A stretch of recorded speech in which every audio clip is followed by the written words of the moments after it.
That's me falling in and out so fast, holding you back, back, back. Guilty of the pain I caused and of the conscience I lack, lack, lack. I will hold your hand while I'm 1 foot out the door. And it's all because I don't need you anymore. Heartbeats going fast, fast, fast. Oh, oh. Heartbeats going fast, fast, fast.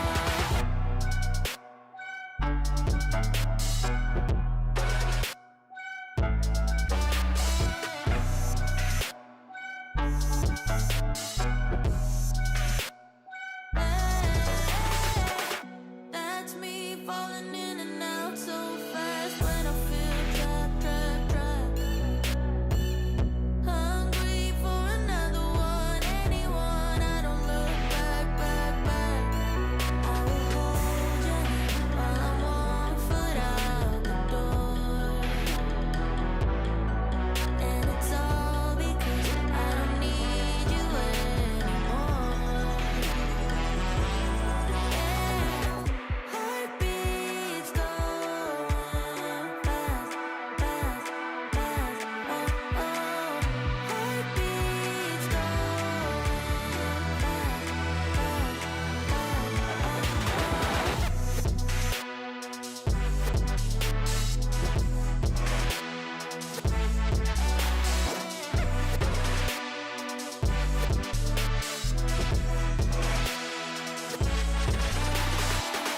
Heartbeats going fast, fast, fast. Oh, oh. Heartbeats going fast, fast, fast. Oh, oh.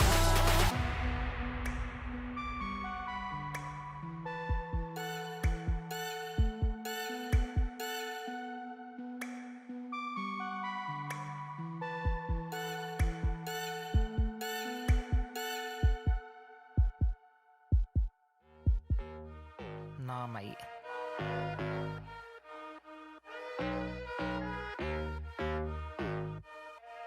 Oh, knock, knock. Something real, something raw, not accidental, no, I'm sure. You're not needed, show you the door, but what's that, yeah, are you sure? Yeah, that's a rental, yeah, what a bore. Lying, lying, nothing in the core. Buying, buying, yeah, what for? But do what I need to, always sure. Something real, something raw, not accidental, no, I'm sure. You're not needed, show you the door. What's that, yeah, are you sure? Yeah, that's a rental, yeah, what a bore. Lying, lying, nothing in the core. Buying, buying, yeah, what for? But do what I need to, always sure. Boring, never been that. I get paid, bro, just to relax. Yeah, more money now, yeah, more tax. Suited it now, don't worry about that. Boring, yeah, I've never been that. I get paid, bro, just to relax. Yeah, more money, but yeah, more tax. But suited it now, don't worry about that. Flexing, yeah, but your soul is empty. Dripping in diamonds, Fenty. Dripping in vibes, got plenty. Got the technique, yeah, like Jet Li. Ow. One little chop like pow. One little hit like wow. Living for the now, live for the sound. Nice with the dollar, but I'm making a pound, yeah. Worry about that. No, don't worry about that. Worry about that. Worry about that. Like, no, don't worry about that. Something. Worry about that. No, don't worry about that. Worry about that. Worry about that. Like, no, don't worry about that. Something real, something raw, not accidental, no, I'm sure. You're not needed, show you the door. What's that, yeah, are you sure? Yeah, that's a rental, yeah, what a bore. Lying, lying, nothing in the core. Buying, buying, yeah, what for? Do what I need to, always sure. Something real, something raw, not accidental, no, I'm sure. You're not needed, show you the door. What's that, yeah, are you sure? Yeah, that's a rental, yeah, what a bore. Lying, lying, nothing in the core. Buying, buying, yeah, what for? But do what I need to, always sure. Knocking on the door, knocking on it one time, knocking on the door. Always sure. Knocking on the door, one time, knocking on the door. Knock, knock. Hello, something real, something raw, not accidental, no, I'm sure. You're not needed, show you the door. What's that, yeah, are you sure? Yeah, that's a rental, yeah, what a bore. Lying, lying, nothing in the core. Buying, buying, yeah, what you for? Do what I need to, always sure. Off. That's what you gotta tell them sometime, you know.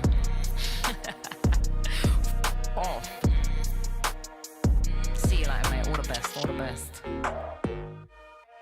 Something real, something raw, not accidental, no, I'm I'm sure something real, something more. Not accidental, no, I'm sure.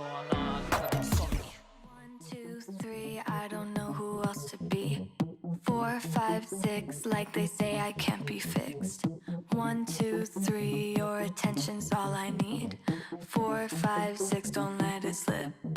1, 2, 3, I don't know who else to be. 4, 5, 6, like they say I can't be fixed. 1, 2, 3, your attention's all I need. 4, 5, 6, don't let it slip. I don't have any favorite, just give me any kind. Even if it hurts a bit, I think I will be fine. 24/7, all I do is procrastinate, procrastinate.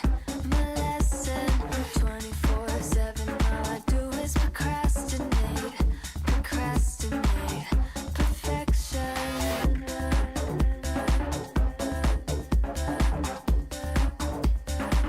Perfection.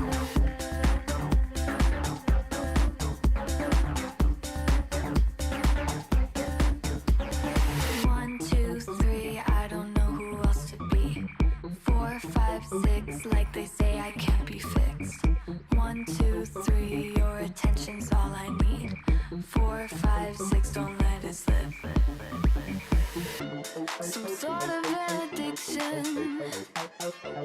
They all have a prediction. I think it's just some fiction that I have an addiction, baby.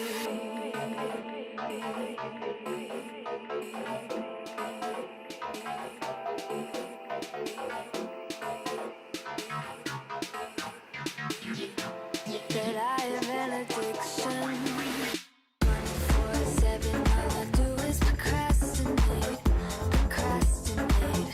My lesson. 24/7, all I do is procrastinate, procrastinate. Perfection. 1, 2, 3, I don't know who else to be. 4, 5, 6, like they say I can't be fixed. 1, 2, 3, your attention's all I need. 4, 5, 6, don't let it slip.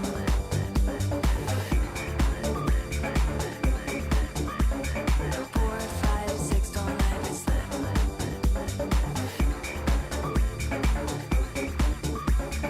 4, 5, 6, don't let it slip.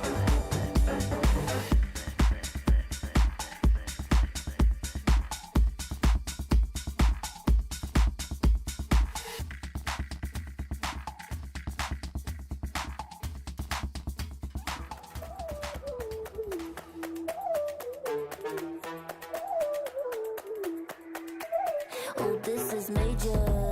It's like the next big thing. Come catch the wave, yeah.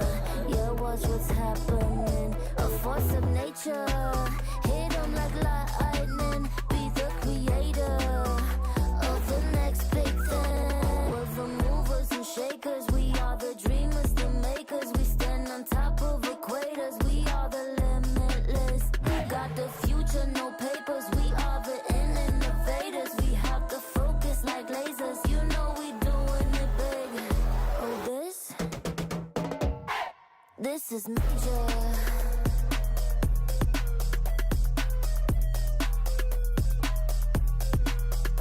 This is major. It's a game changer. This is major.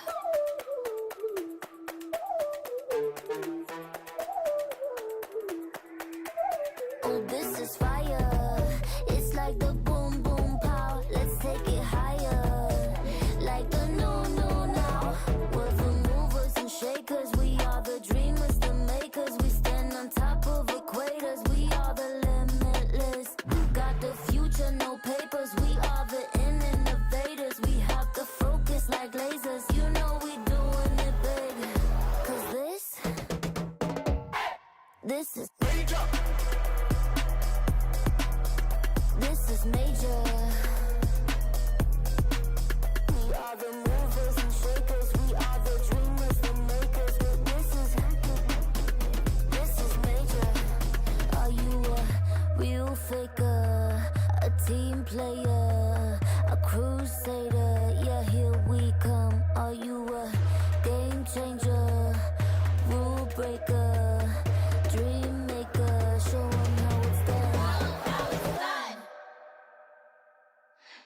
major.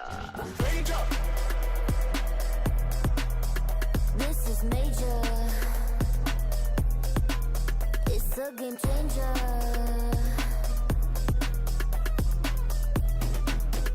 This is major. This is major. This is major. We are the movers and shakers. We are the dreamers, the makers. This is major. This is major.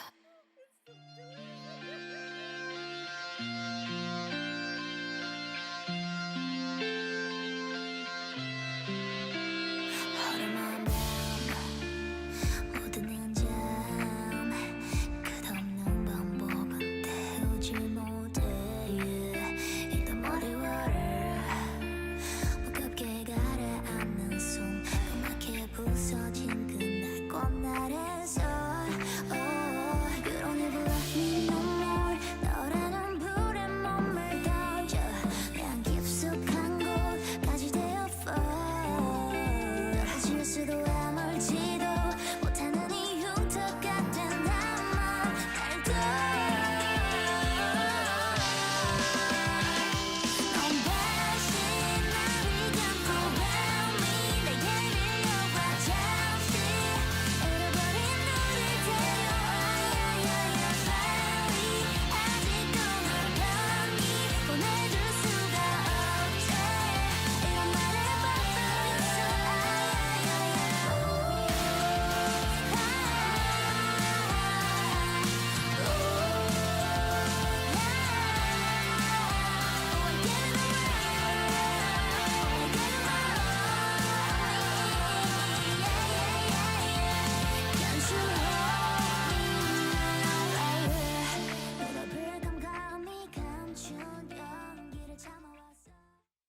This stream contains fast flashing images that may affect viewers who are susceptible to photosensitive epilepsy and other photosensitivities. Viewer discretion is advised.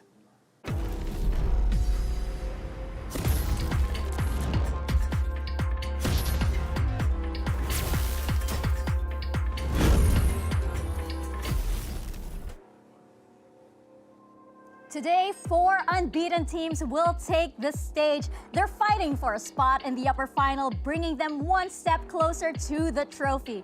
Hello and welcome to Day 6 of Game Changers Championship, coming to you live from LOL Park in Seoul, South Korea. I'm Mika, and on desk with me today, no longer MIA, it's Kakuka and G2's Baby Bay. What's up, guys? I see what you did there, and I absolutely loved it. You love it? Yeah, yeah, I absolutely love it. Okay, can I just say, like, I saw, like, Dryad earlier bring in the cat's eye references, and Mimi was like, yeah, I like Lara, and Potter was like, yeah, I like Yoonchae, and I'm like, I just want to say, We're gonna change that up. We are gonna change that up. Yeah, yeah. How are you, Jay? I'm doing great over here. No, you guys keep going. You guys keep going. You know what I mean? No, Of course, G2 isn't playing, so. I'm doing great. I'm so happy to be back with you. It's been, what, 2 years? The last time that we were all doing a job together was GC 2023? Yeah, I'm happy to be working with you again, doing this job. That's what I'm saying. Once again. We're blessed, exactly. we're blessed, we're blessed. We And are. the matches that we have today, absolutely amazing. Been loving the tournament. I wish it was longer, honestly. Yeah, for sure. Like, the vibes have been so good. Everybody says Game Changer is my Best favorite. tournament. It's the best tournament. It's summer camp for Valorant. Yeah, and you just have to be here to just feel these amazing vibes. Fans have been fantastic all around here in LOL Park. It's such a historic place. Also, we've got some great performances too. And speaking of the grand finals, oh my God, will be happening on Sunday. I can't believe I'm saying that. The grand finals will be happening on Sunday, and one player will walk away with that coveted MVP bracelet. Who do you guys think is going to be? Any predictions so far? I mean, it's a bit early. Yeah. Okay, Noya is the obvious one. Noya. Noya is very easy. I'm on I board. understand Definitely not biased, by the way. that. I understand Definitely that. not biased. I understand that, and I think that you are very based. I think that Noya is definitely. I think that we still need to see a bit more because of those top teams. We've only seen them playing once. But if you go Noya, I'm going Petra. I think that the showing that she had the other day, how she performs when she's in land, she is an absolute superstar. Thank you very much, producers, for having this graphic, because I do think that with the experience that she brings and everything, I think that for her is always a key component. I think that we say it a lot about a lot of players when they've been around for a very long time, but especially with the journey that Petra has had this year. When I saw her on the stage the other day, when I see that smile on her face, how she behaves with the rest of the team, is like, oh, she's a winner. So yeah, she's my She pick. loves it up there. She loves playing on the stage, and you can tell she like thrives in that energy. For sure, for sure. I love Petra as well, but I kind of have to go on the Noya train as well and salute my president. I feel like that's Okay, okay. That's what we're talking about. But by the way, the G2 higher ups are somewhere like It's okay, I'll get your job, chopping Jay. stuff off of my contract as we speak. Okay, How dare you not pick a G2 player? We're gonna take more boxes for you, okay? So we have a lot more days to go. Now, of course, we are heading into our final 5 days of competition. So let's take a look at our bracket so far. Have there been any surprises for you guys lately? Crew going on this run. Honestly, I feel like they look really good, and I mean, when you have momentum as a team like that, it's kind of hard to stop. So yeah, you get knocked down early in the tournament, but I mean that path, just going on that run in the lower bracket feels so good. I really like their splits. I think that I hope that we keep seeing it, because when we talk about that lower bracket, them getting those wins, it was one of the key maps. I'm a bit sad, honestly, because I was very excited with the teams that we were sending from EMEA, and I'm not even gonna have a chance to see Giant X. So I'm sad for that, but I'm happy with the representatives that we have. I thought, Are you sad about anything, Mika, by any chance? well, guys, apparently I am APAC right now on this desk. Unfortunately for Ninetales and Zipto, we had to say goodbye to them, but it's because the competition is just so harsh here, right? And of course, we go into our matches for today. We are starting the day with G2 Goza taking on Team Liquid Brazil. This is a tale as old as time here on the Game Changers circuit, and it's gonna be so exciting. The winners of these matches today will go into the top 3, and the losers will go back into eliminations. It's just action-packed every single day here at Game Changers. And of course, that brings us to our Mastercard fan poll. We want to know which team you think will make a run straight into the grand finals. We also want to see those beautiful drawings. That's right. Will it be G2, Team Liquid Visa, Shopify Rebellion Gold, or Carmine Core? We see 2 very great fans over there. Those two together are trouble, guys. Please don't listen to them. Keep your distance if you see them there. Look how good those signs are. Yeah, I absolutely love them. Yeah, if I had to give my prediction for the Mastercard fan poll, I mean, I think that all the 4 choices that we have for today are good choices, like very big in their regions. For Shopify, I think is very easy, like, to support them, but we've seen so many changes, and Team Liquid also being back here. I think that all of the picks are good, and they're going to deliver no matter what. Yeah, it's bangers all day today, ladies We're and winning. gents. We're winning. We are just winning. As we mentioned earlier, like it's just good Valorant all around. So please stay tuned all the way until the end. This is also our first day on the desk. So we've got a little test. Our producers want to test how closely we've been watching this tournament. So it is time for the 1s and the 2s. How well do you know your 1s and 2s? 1, 2. What am I doing? You can here? count? No. You know what goes on? 3, 4. Great. Good job, Dre. Good job. I'm you so so much, proud of Mika. you. That's not what we're doing, though. We are going to have to guess which players are at the top of the leaderboard. But the catch is that we're only going to be basing this on the 3rd player from that stat. For example, if we have to guess who has the most kills, we're only going to be looking at number 3, and we have to guess who 1 and 2 are. So, are you guys ready to play? President has to be there. Kills per round. Kills per I mean, round. okay, so Alkia. Alkia? For sure. Alkia? I think That Jet Alkia and performance Noya. was absurd. Noya? Yes. For kills No. per round? 1.08. Ooh. Kills per round. Kills per round. Sí, no? Oh, averaging. Maybe. I mean, the top one, it has to be Alkia, for sure. But I don't know. Are you sure? So we have Becerra think- over there, number 3. Kills per round. Let's lock this in. Do we have Alkia Yeah. in 2nd I'm going- or 1st? I mean, Alkia, I think I'm it's a going given. Alkia for sure, Yeah. but who should we do for this? I think Noya. All right, let's just do Noya. Let's just do Noya. Okay. Let's I go think for so. it. We Let's go have for it. Alkia in 1st and I don't want to lose my Noya job. in 2nd. Do we have this correct? Oh, it's Jelly! Jelly! Oh, it's Jelly! No, it makes sense though. It actually makes sense though. Yeah, yeah, I yeah. was not ready for this jelly. No, you nobody ready ever. for this jelly? Nobody How to get ever ready? asked for this jelly. That's never gonna get old. Sorry, that's not going away. It's gonna be KD, right? Daiki's third. I mean, it makes a lot of sense because maybe Noise, like she has to. I think it's. Okay, Alkia again for sure. Are you just saying not saying. every single KD every single leaderboard? person? KD. KD, till death. I'm gonna go Alkia for sure, Person and then has maybe Do we want to I'm actually thinking Noya. maybe Maybe Asuka. Noya for, yeah, Yes. Noya for this. Oh, Noya Yes. for KD. I mean, Noya she for has to be in one of the two. Yeah. Oh, because She the has to. clutches. Yes, She has to be in one of the two. I'm thinking it's Noya first and then Alkia second. I like her. Noya I like her. first. I like her pitch. Like Noya is topping a lot of stats, especially in our heart. Oh! Yes. Yes. I know. Good job, Mika. Good, I know. Wait, Stop. that was so good. Yes. That was yes, so good. Yes, That was so good. Yes. She keeps her job. I mean, it's Alright. close though. 2.2, 2.2. Next up, we have assists per round. We have Sayuri in third, who is number 2 and who is number 1. So I think that we need to thank smokers. I'm gonna say Smoker, Vanya. for sure. Vanya. Vanya is unreal. But Vanya is getting all the kills. though. Vanya. Mel? Mel. Vanya. I'm not sold on Mel. I think Whoa. Vanya. Tell me why. Why are you not sold on Mel? Because Ain't nothing but I think, thank you guys. I really appreciated that actually. Because she's not. I don't know. I don't know if it's I mean, actually I'm going be- to. Okay, I'm just going to Vanya, vouch for Vanya. If you guys want to go for Mel for the Yeah, other let's do one. it. We'll go Mel, you go Vanya. Yeah. We could have Mel and Vanya. Look at that 0.01 What about the difference. Casey play? Oh, Georgina. I was right on the Vanya. I was right on the Vanya. It's Georgina. Yes. Georgina, Vanya, and Sayuri. I mean, that is so close though. 0.56 to 0.57. That is- incredibly. It's incredibly. Again, I close. think that we need more showings, you know? Like, I like these numbers and I like to see the names out there, but we need more numbers. We need more matches.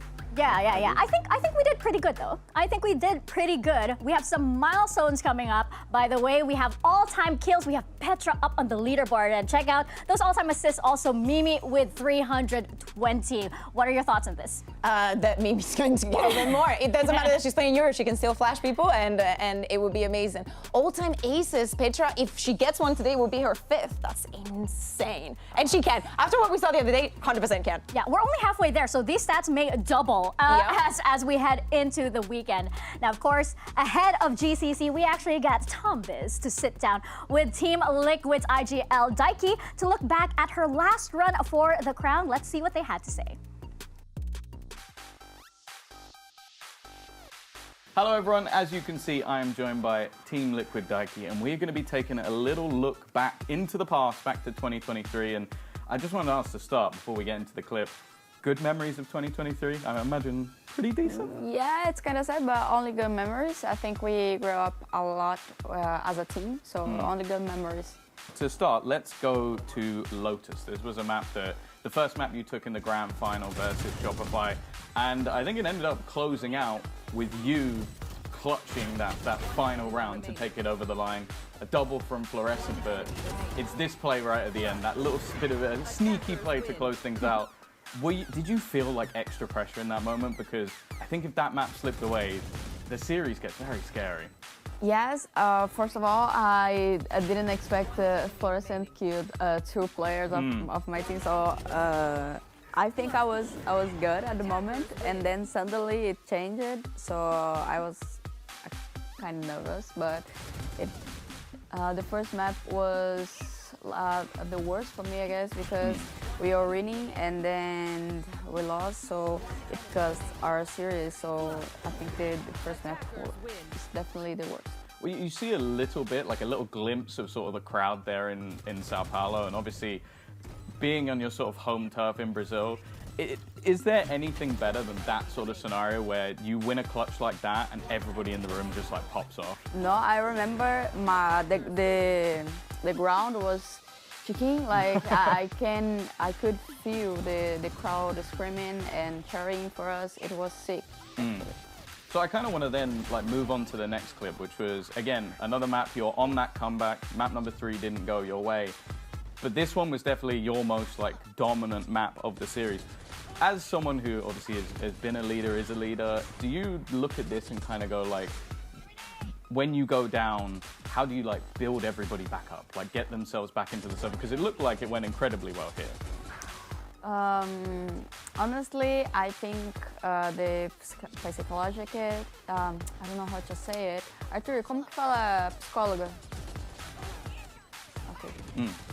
So I think the psychologist was the most important for us because she helped us a lot to forget the last map, and especially to focus on the next map. And because we had the disadvantage of lower, and we play at a map that we weren't used to play.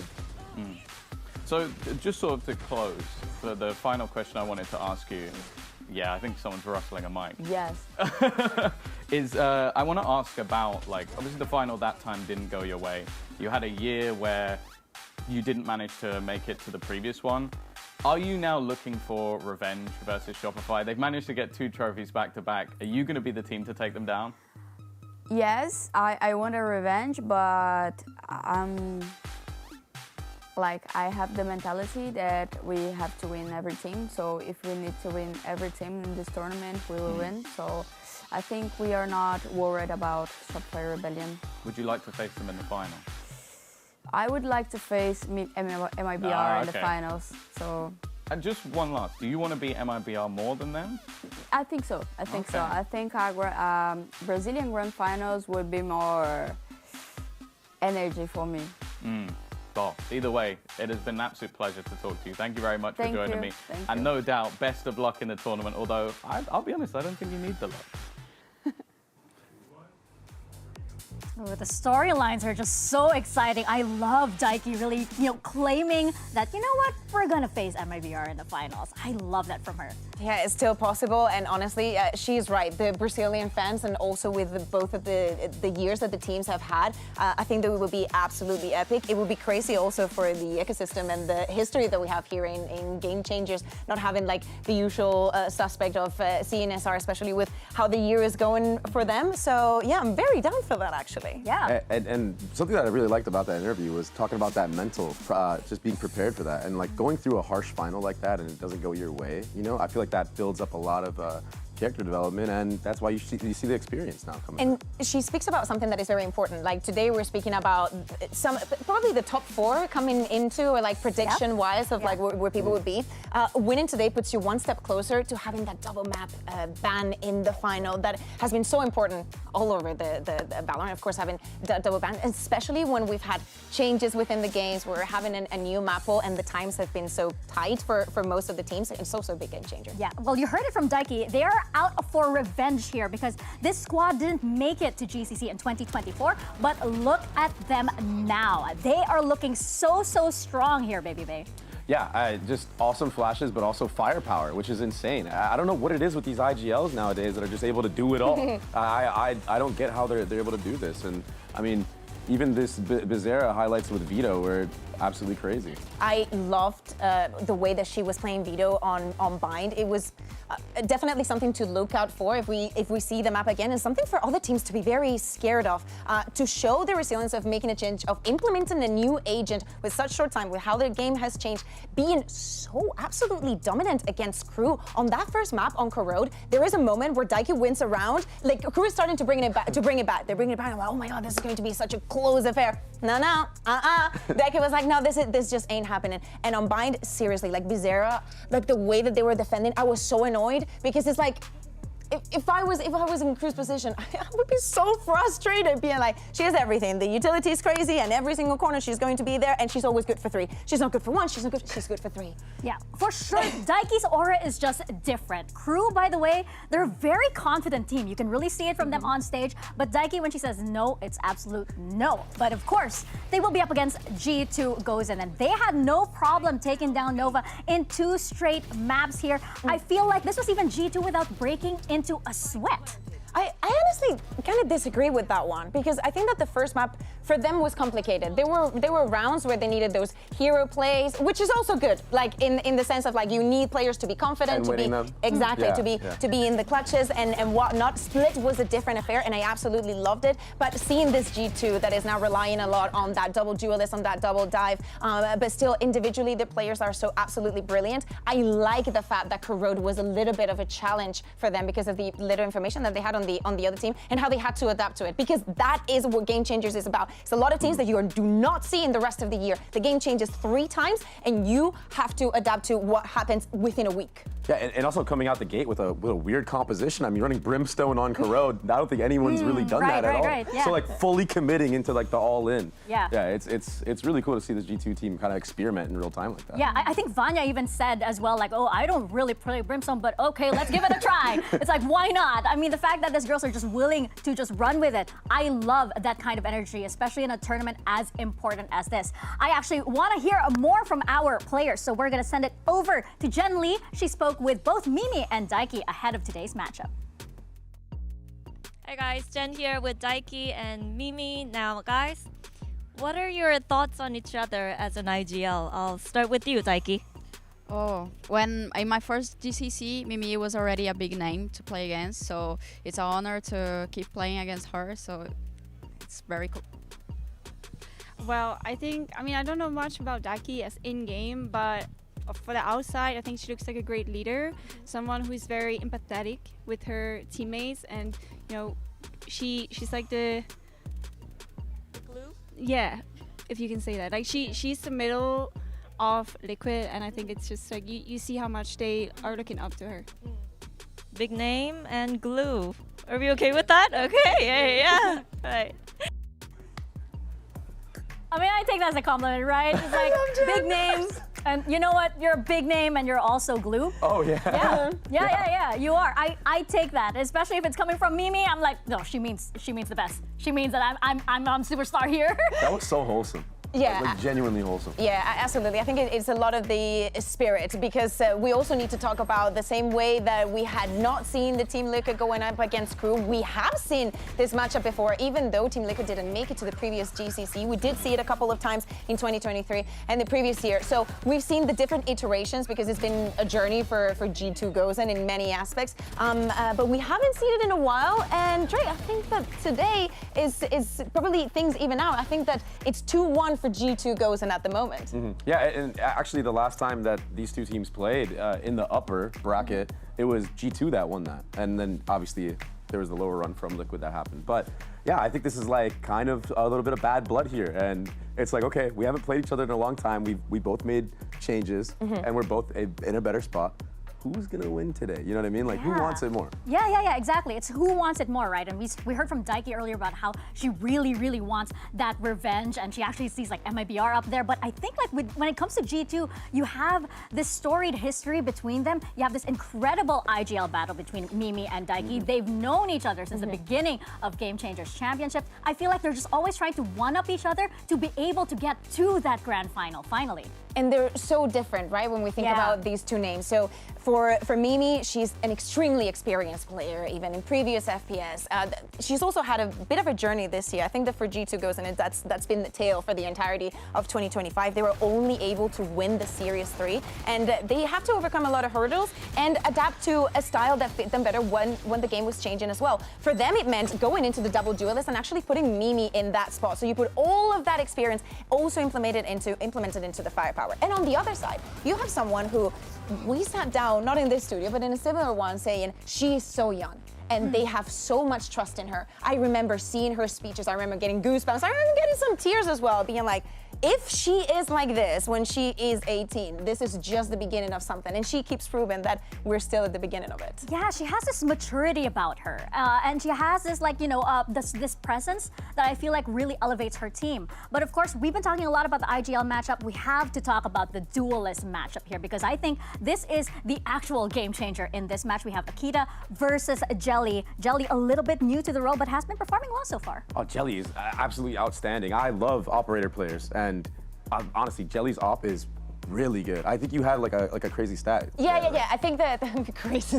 You did. I love you so much. You know, we were talking about this earlier when you brought up that you love Jelly on the operator. 22% pick rate so far. Again, we do not have that big of numbers to take the stats from, but still, it's a very big condition for them to be playing around it. And I think that they have a very big chance of making the difference, both of the duelists. I do think that with these two teams, maybe is not that reliant on this. This is a weapon that they have, and they're going to use? And both of these players are going to fully commit to their roles, and that is incredibly important in the Valorant that we're seeing these days. It is like sometimes you're gonna have to go dive and die, and it is what it is. Sometimes you're gonna have to be locking down with the operator and having to be extremely fast in the way that you're moving and the way you're reacting to things. And I think that these two players are absolutely great at doing so. Yeah, let's not forget that Jelly was also part of that roster on MIBR that actually denied G2 Gosen going into the grand finals in previous Game Changers championships.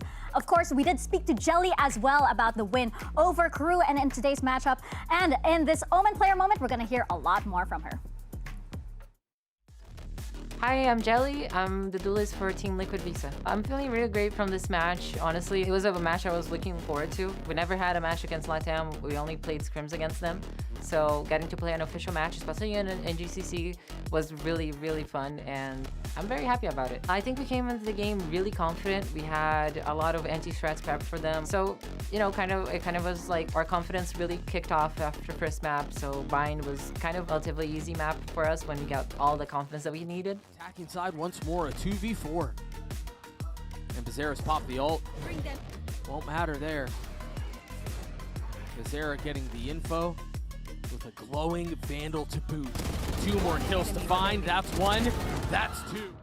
The last time we fought G2, we won, but we took a lot of stuff that we learned from the first match that we played against them in 2024. It was primarily just, you know, play our own game and be confident about it. I think that's a really important thing that I really want to bring into our game for this next matchup.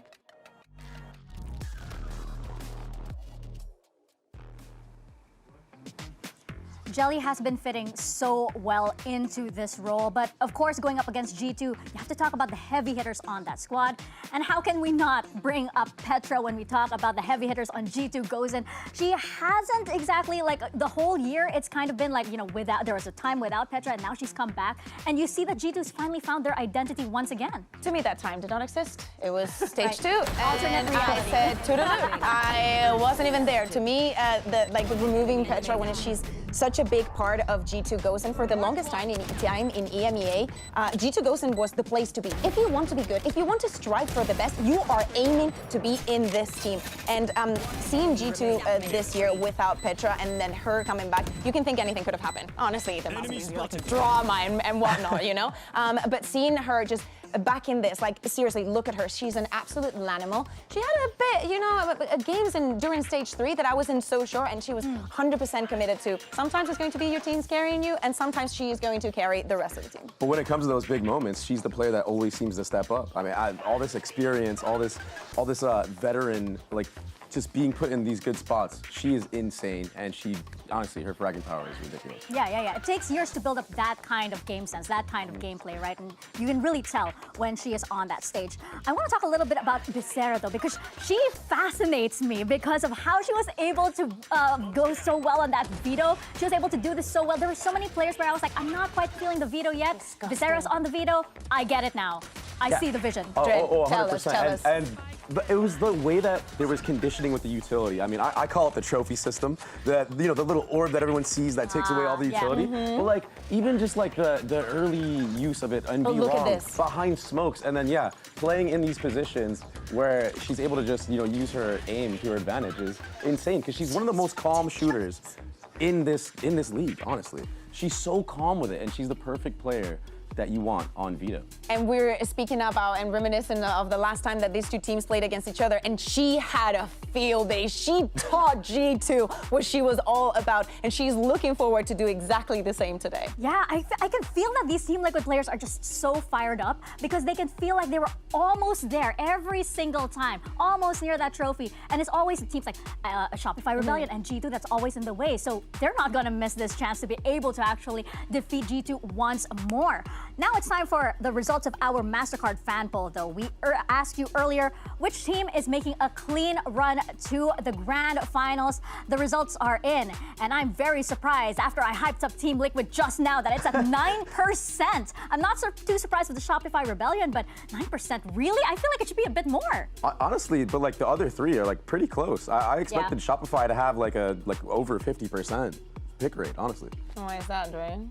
Because I'm biased to NA.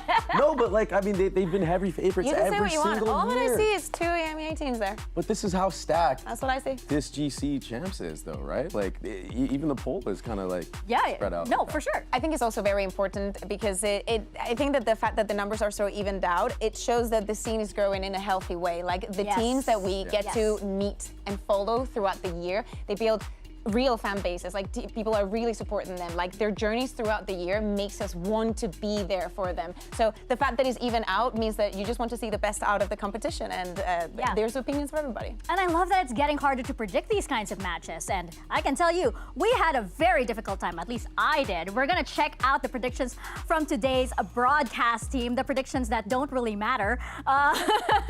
We have here, who is on the leaderboard so far? Jen's not doing too bad for herself. We have Mimi not doing too bad. Okay, Potter, let's see okay, this. okay, all right. And we have Doug up there as well.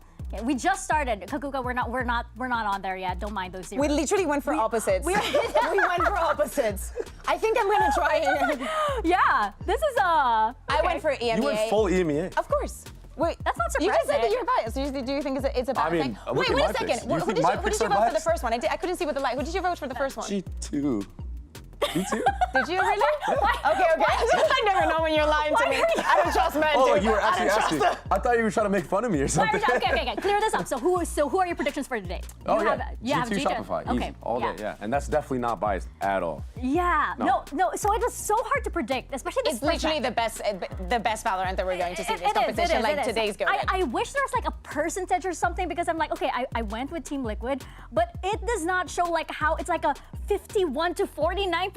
You know, it's so difficult. I just hope there's no 2-0s. I Yes. hope there's no 2-0s. Okay. I think that especially it's difficult to predict because any team can win another on any given day. And as I said, with all the changes that we've seen in the game, and also I think that the mind games that we're going to see, people changing things around, changing compositions, playing with the map veto and whatnot, can make a very, very big difference. So today is very important to keep the mental, to keep hyping the crowd up, and to keep cheering your team up, so you have that good energy going into the best of three. Yeah, we were talking a lot about the mental, Daiki, as well. I'm so excited that IGL battle now comes into play here, because how well can you steal your team for such an important match here? I mean, again, the winners go into the top 3. So this is going to be very exciting. You want that advantage for sure. So we can't wait to get started with today's matches. We have G2 and Team Liquid Visa ready to take the stage. And again, top 3 is on the line. Day 6 of Game Changers Championship starts right now.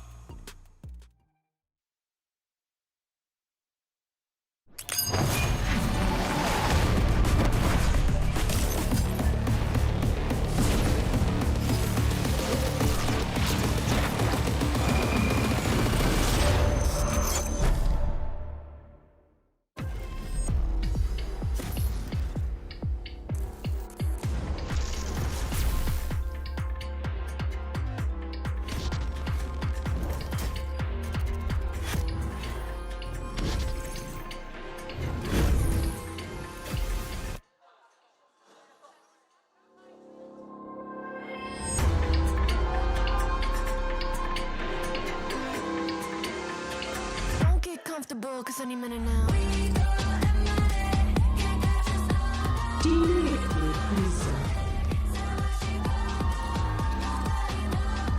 We are back into the upper bracket with G2 and Team Liquid Visa back on the Law Park stage here in Seoul.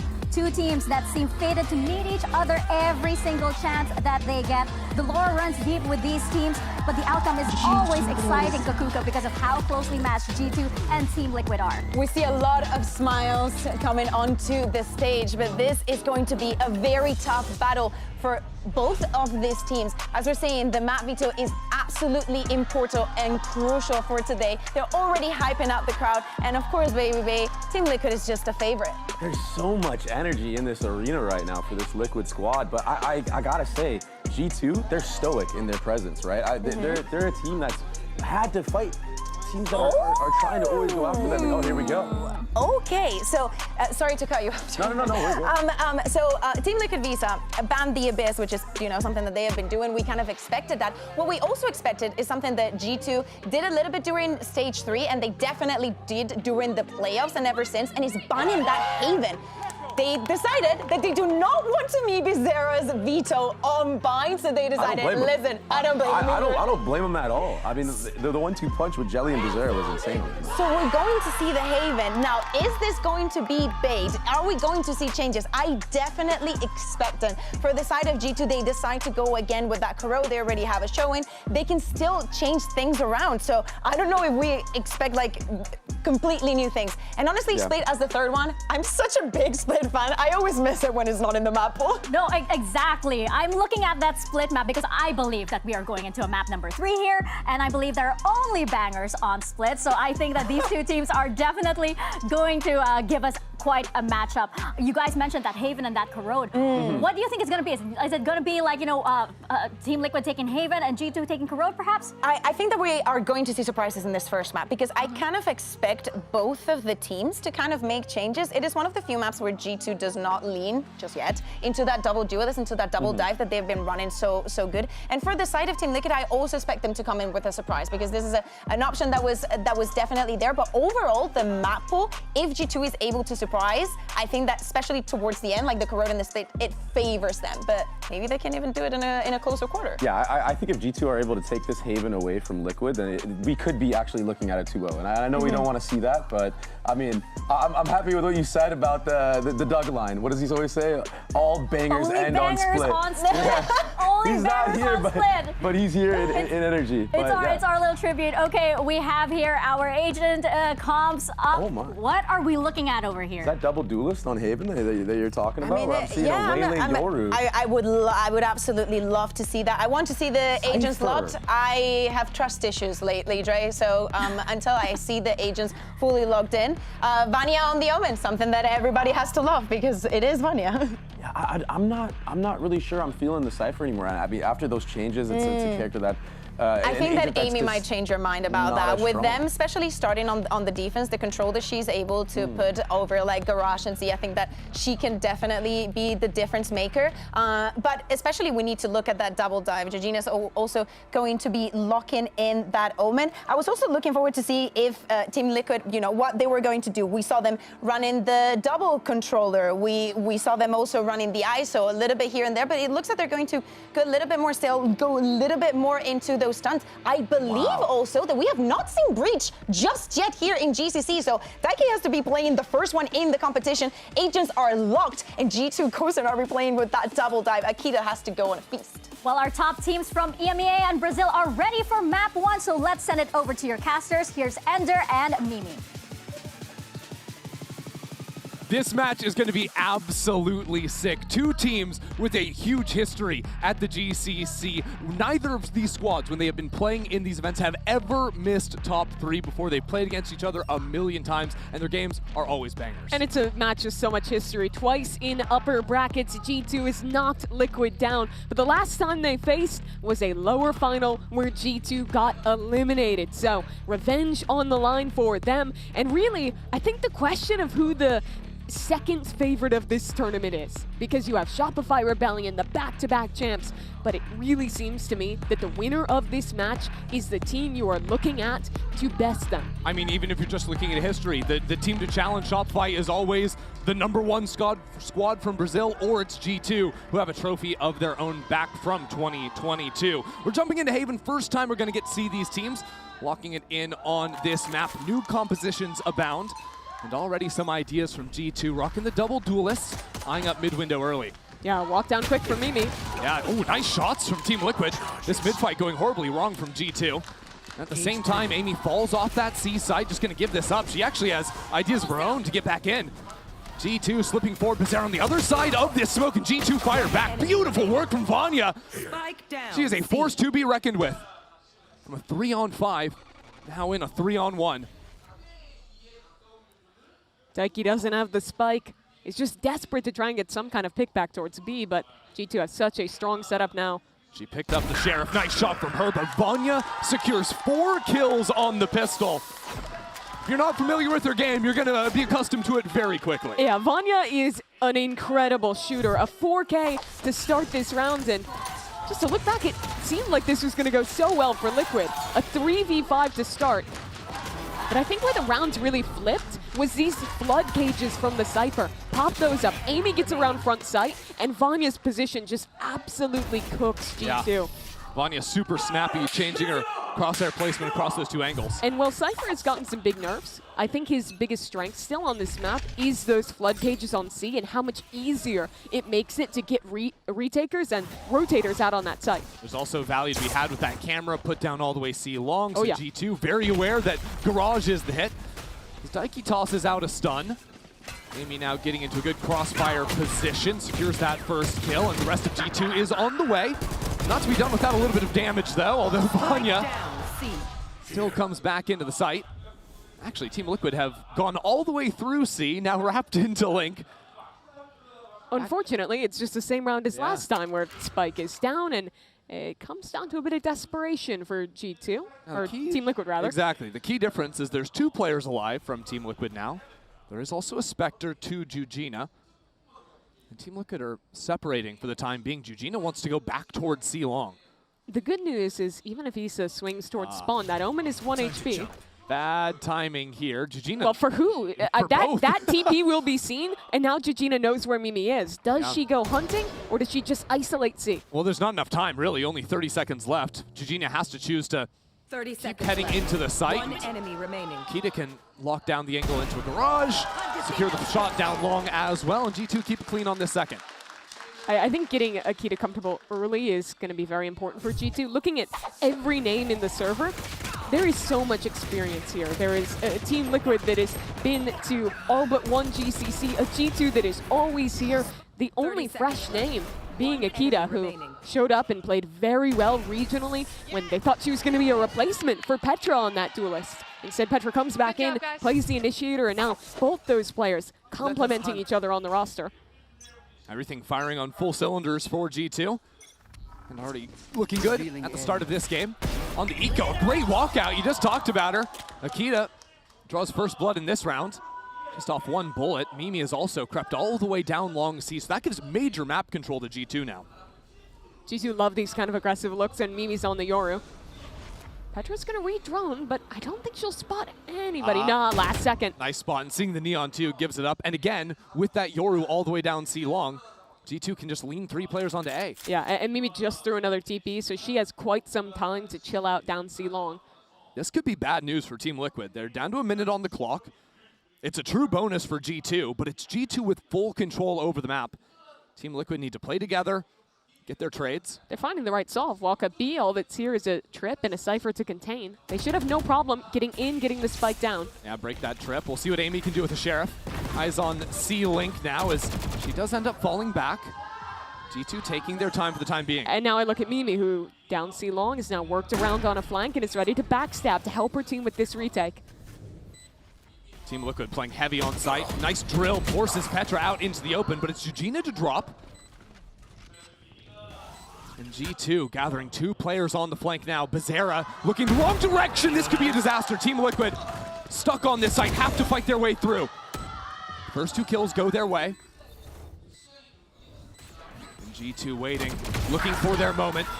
Nice shot out from Jelly to teleport onto the spike. Mimi's just guarding her teammate. It's a half stick so far from Vanya. On the other side of the smoke, a nice shot. Just needs 1 more. Pulling this breach in towards her. The IGL will secure the round, but just barely for TL. That was too close for Liquid. Daiki, I think, only gets her off that bomb by maybe a second. And if that was a Vandal, another weapon with the Bulldog in their hands, would have gone the other way. This is how it started. Akita, after a hot round 2, hits a stunner of a shot and an incredibly well-timed flank from Mimi. But in the end, what wins the round for Liquid is having that breach utility, which helps them to continue to push towards A-Link, secure the 2 kills there, and maintain site control when it's otherwise so hard to hold on to. Mimi went for an outlaw. 4 light armors after the damage dealt in the last round, so a good purchase out of her. Sees a leg, but forced to teleport back away. look how aggressive G2 are. Again, someone walking down C long, forward posting, and that means 3 will rotate in towards A. And TL can't really act quickly enough to punish before the rotates come in. Now, Team Liquid do still have the Daiki stun. Didn't use that in the opening utility towards A. G2 are dominating the extremities right now. They've re-cleared towards A long, but don't know about this Neon in bed. It's so strange leaving Neon down on sewers while the rest of the team is poking into mid. She dinked her? Yeah, Vanya on 26 HP. Sort of stuck in the corner until the smokes come down Issa. How gutsy are you going to be? Nothing just yet. And now coming back without a drone, Team Liquid could be in big trouble versus Akita. Akita waiting for it, but just laid out by Daiki. Daiki has been playing a phenomenal tournament so far. Now in her second series, but Petra's still here on the site. Taken down low, and with a rolling thunder unlocked as well. She dodged away from it, is cut down. That leaves Vanya out to dry. Team Liquid in firm control of A site. Absolutely. And now this retake becomes so hard. Mimi towards heaven with the outlaw. Hoping to see someone, but a re-smoke in her face, and now it becomes infinitely more challenging.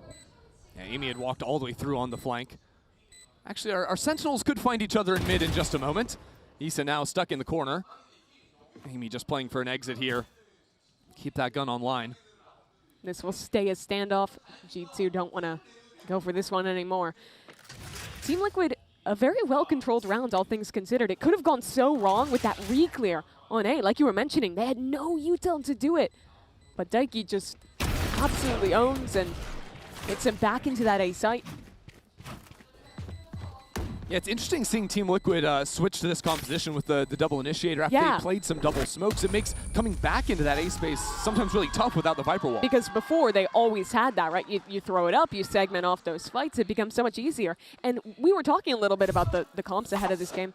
I really thought they would stick to the Viper. I feel like that's where a lot of teams are going right now, playing these more control-style comps. But Team Liquid go back to the basics, and even with Breach being in a much worse spot than he was before, those stuns are still potent, and when you have a duelist as good as Jelly, sometimes you just make the sacrifice to let her own on the Neon with the support of a Breach and an Omen. I support it too. When your Breach is fragging like Daiki does, just keep getting rolling thunders, but there's a fight ready down C long. Mimi held on to the outline. Akita just out of garage again, gets first blood. How many people is she gonna kill just running into mid? Way too many. Crazy. And that's Issa falling as well, so all of her utility that's set up for mid, the turret, the alarm, no longer relevant. G2 have walked in towards A short. Double embed there.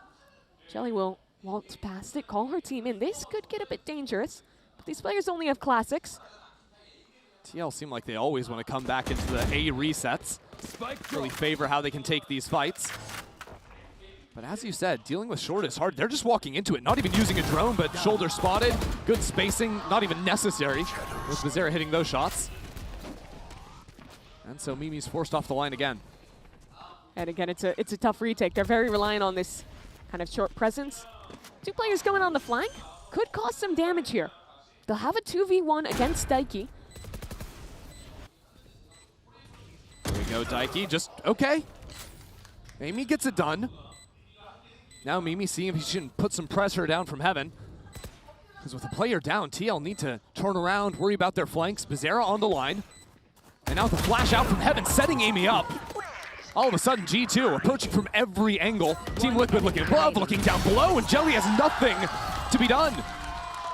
Huge work from Amy on that flank. Absolutely. Big smile on the face of Akita after winning that round. I love how controlled they are in making that retake happen. They know that Team Liquid in all of these rounds where they're playing the post plant have been fighting close towards CT. So they decide to go into this double flank. But again, because we talked about it at the beginning of the round, mid was only open because Akita is just taking these confident swings there every time, which means there's no threat of a lurker holding that space. Huge Mastercard thrifty to get G2 back into this. Now Team Liquid might have some fun ideas this round. A Bucky ready to dash in to where the Waylay's been playing, but Akita waiting to light things up herself. This is going to be explosive. Akita hears the sound and ready. Right on the other side though, Jelly with the Bucky in hand. Akita wisely falls away and gives up on the play. That 6-10 tells her not to go for it, tucks back away towards C, but look at the rewalk. G2 have loved these rounds. Every round, but Jujina boosts it up on the line. Mimi drops. Another challenger approaches, and Jujina's not backing away either. maybe a little bit over hungry for that fight. Equalizes the playing field for now. So 4-on-4. Liquid have just had to give up space towards C, but they're set up to already re-clear A with the drone. This is interesting, though, because the conditioning for TL has been always stepping back into A, so now leaving Bizarra there for the drone, as mentioned, while the rest of the team goes C long, but there is a camera that's ready to spot out these C players from way downtown. Even still, rotates are going to be incredibly fast, especially considering this is a Neon. Team Liquid will make it on to C first. The response from G2 is to step into mid. It's a double fake. This is bad, though. Look at these two players stepping down into mid. If they jump up into window, the spike could be caught out. Amy, ooh, misses on the first shot. Now a slide over on second. Daiki will find the kill. But Akita's been quiet this whole time. 30 seconds A turret dropped down by Issa should shut this out. And now on site, Vanya in trouble. Teleports into the corner, and Daiki is there again. She is always ready, no matter what angle these players are on. Spike Well, down Akita gets A. one kill, it's just simply not enough. Petra needs to try and come out here as the spike is being planted, but even then, she's a little slow. Planted. And Team Liquid ready to swing with 3 players. Petra in the worst position possible will just give up. There's just no way. Swinging into a triple high-low on site. No, thank you. Get out of there. How thorough is Daiki, Christy? The most thorough. Every round where I'm looking at a player and I'm like, this is the spot that will cook Liquid. Yeah. She instantly turns and one-taps the player. Like, if there was a person I wanted to like copy my homework off of, I would always choose Daiki, because she shows all of her work. But change it a little. You miss one of the kills, it's okay. Right, okay. So it doesn't look too obvious. Exactly, that's very important stuff. But no, Daiki has been absolutely incredible. Ready for every single fight, crisp with the aim, has a second Rolling Thunder ready. That's a 9-point ultimate, and we are on round 6. And she's getting all the kills, she's getting the ult orbs, she's getting the spike plants, like, everything is about funneling it onto her. It turns out Daiki picks Breach for the same reason teams pick Phoenix. Oh, you just have an ult every other round, it's fine. Yeah. No care for her. Insane work. And it could have gotten so wrong. With that walk into mid, Akita and Amy, they had such a huge opportunity. But Amy just misses the mark a bit. Team Liquid traded out, and now they are squarely in control. 3 rifles for G2, and Akita again at garage doors, dashing up onto the box. What was that kind of a play? Drops the hinder down, but Vanya decides not to follow up on that. Instead, Team Liquid already on the B site. It was a quick TP into a plant. Petra onto the site. Hold up. Look at Jujina. She's up top. This is madness. Rifle secured, but Jujina is going to be traded out. And this round has developed so quickly. Team Liquid are in awkward positions. 2 players all the way off site. They've got ultimates, though. Rolling Thunder. Hunter's Fury. Nano Swarms on the spike. So now some pressure comes in. Rolling Thunder, but it might be a half stick. No. The cancel is major. Daiki is on C site right now. This is a mental round. Daiki on this flank, ready to take these players down. Bizarre finds one onto the diffuser. It is perfect again from Daiki. And just not really enough time for Akita. Needs to get back on the spike, deal with these players. And she's trying to stick this one through, but Bizarre will show up and take the round for Team Liquid. TL had to put everything into that round. Absolutely burned it, but they make it happen, and I love the change of pace. They've shown so many of these slow rounds where they're opening early either towards mid or towards A, and then calling late back to open C. And this one, they just full rip it onto this B site that they know is most often being played for retake, which is a Cypher trip or a cam up. Just a mental round there. Daiki is playing Breach like no one else. How many different angles did she take that round? I don't know, but we're quick into the next one. Shots come down from Akita. She'll slide on back. Emu is also challenging down sewers. It's her 3rd round just getting an opening pick off an early swing like that. But the number one thing Team Liquid are doing is just calling late back into B, and that is Vanya's problem. Vanya thinking about the high angles right now. 2 players step onto her screen, and she drops. So now G2 without options to quickly move on to the B site. They're fighting up, though. Look at Daiki already close in link. Hunter's Fury out from Petra. Forces these players back and just narrowly misses Daiki. Wow, Daiki not even flinching with a stun ready to go. Hits both players, and that should secure the plant. A lockdown in the post spawn as well. This is wild. Just look at the minimap right now. You've got Amy back in spawn. You've got G2 trying to challenge for a fight before this lockdown expires.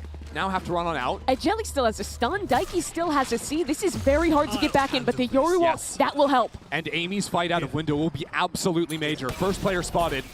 Trying to clear away this site. Jelly with the operator, though, deals with the flanker. And while Akita finds one, G2 are still not into the site. Getting held at bay by more and more flashes, more utility from Daiki, but Petra comes on in, shut down instantly by Bizarra. G2 need to figure out how to deal with these late B hits. There have been so many rounds where Liquid show a start somewhere else, call back in, take a free site. And why it's been so difficult is because Liquid is always playing these highly proactive post plants. They're fighting up with a breach stun, like Daiki was towards A Link. That round they had extra ultimates on top of it. They've shown us so many different ways of playing that B post plant, which makes them just so hard to root out. So I think this is going to take a bit of a bigger change from G2 and how they're approaching their defensive B. Definitely going to have a lot to talk about here as they do call a timeout. Yeah, get Drew Spark in the conversation. Fresh off his year as the assistant coach of Sen, now moving over and taking the mantle with this G2 team. One of the changes that they made this year with Petra being out and then back in, picking up Akita as well. For how consistent G2 has been a top team at GCC, they have really made more changes to their core than most other squads. Yeah, because this is a team that, for as long as they've dominated in the EMEA, that's never been enough for them. Every year they don't win a title after they secured it in the inaugural year has been cause to make adjustments. But this year was different. They lost the first two series in EMEA. They only won the final one. They couldn't even make it on points. They had to qualify by winning that tourney. They did it. And despite the challenges earlier on, they come back in again as the favorite team from EMEA. You know, back in that 22 run, there was a lot of magic about stage 2 additions to the team and young player in Mary, right, stepping onto that squad with a whole slew of veterans. Akita also got her chance to win her first title with G2. Now stepping on the big stage is Team Liquid, just making minced meat out of G2 on this eco round. This is one to forget for G2. Certainly. What they talked about in that timeout will be looking more towards the next. And I do think it has to be maybe either an aggro look towards B, like opening with mid-fights like they were showing with Akita in some of these earlier rounds. Yeah. Team Liquid now onto the site and quickly taking care of business.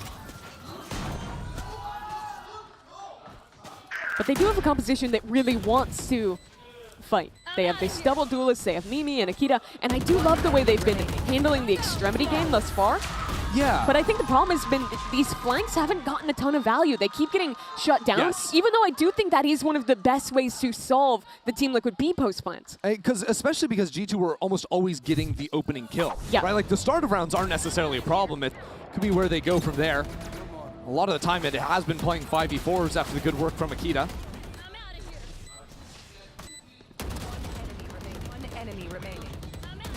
This will be the round that sort of defines the rest of the half from G2. Mimi's going to have an operator coming out of this one.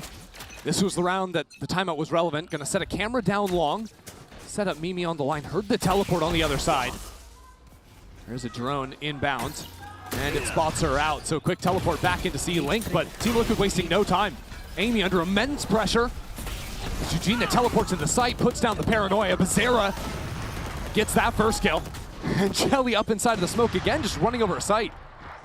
There is a Waylay ult for this retake. That's your best way in, but G2 already down a player, and Team Liquid, they're playing close. They're ready to fight at the choke and then fall back on the utility late. Trying to spam this box and if G2 doesn't go quick, they just lose to the Sova ult. They've already faced off against that in a post plant before and they lost on time, so here we go. Counter ultimate coming out, not even wasting any time from that one. Bizarra secures her mark, and from a good position backside, it is just phenomenal on the hold. I love the way they play that. I thought it was going to be a more standard play a couple players close and then fall back on the utility. No, instead they combine Jelly's stun with the Sova ult, and that combo is just so killer. Keeps those players in the choke point. Here you can see it. Stun goes up, spam from Daiki is bullet tagging them as they come out, and then they just get eaten up by the Hunter's Fury. Nice! And Jelly is happy about that one. Team Liquid have found their new solve. They are liking their options towards C. They open here again. Well, interesting though, because Jelly has an operator in mid window, was hoping that the response after another Amy heavy is C stuck play. in this corner. Yeah, the smoke will be okay. I mean, I mean, Aftershock spam, that is so hard to get out, and Cypher dead this early. Lurks are now open for business. Yeah, but what I love about this round from Team Liquid is while they show similar look on C, it was never to be a hit. A lot of times G2 have responded to the C aggression by walking out of B into mid. This round, Jelly was just posted there with the operator the entire time, so even though it doesn't come into play, Team Liquid making slight adjustments to try and catch G2. It shows Daiki is still thinking one step ahead. Jelly will work up on this op. Vanya does not want to jiggle this angle.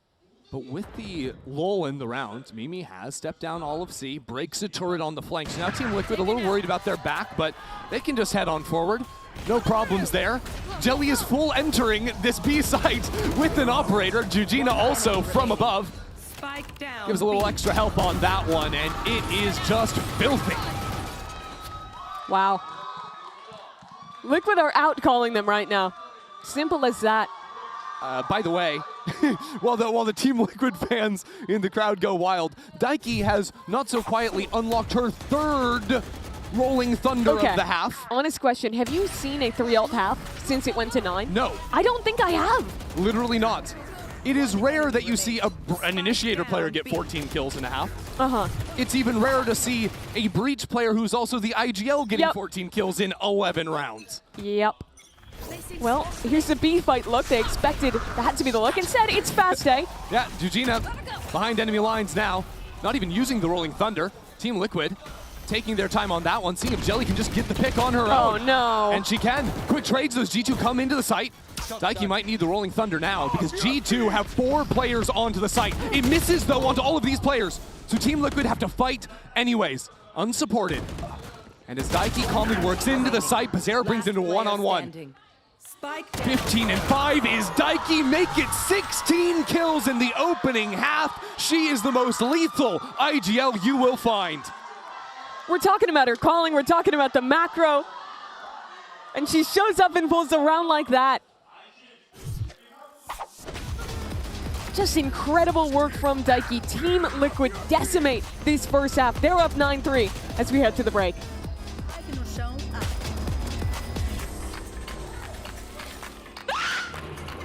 Can I help you, sir? Here's the bill from the dealership where I got my car, and I'd like you to beat it with a better deal on one of these fine cars. Not how it works. Guess you're not as cool as Verizon. Bring in your AT&T or T-Mobile bill for a better deal today.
We are heading into the second half of Haven here. You can check out the Coinbase Econ report.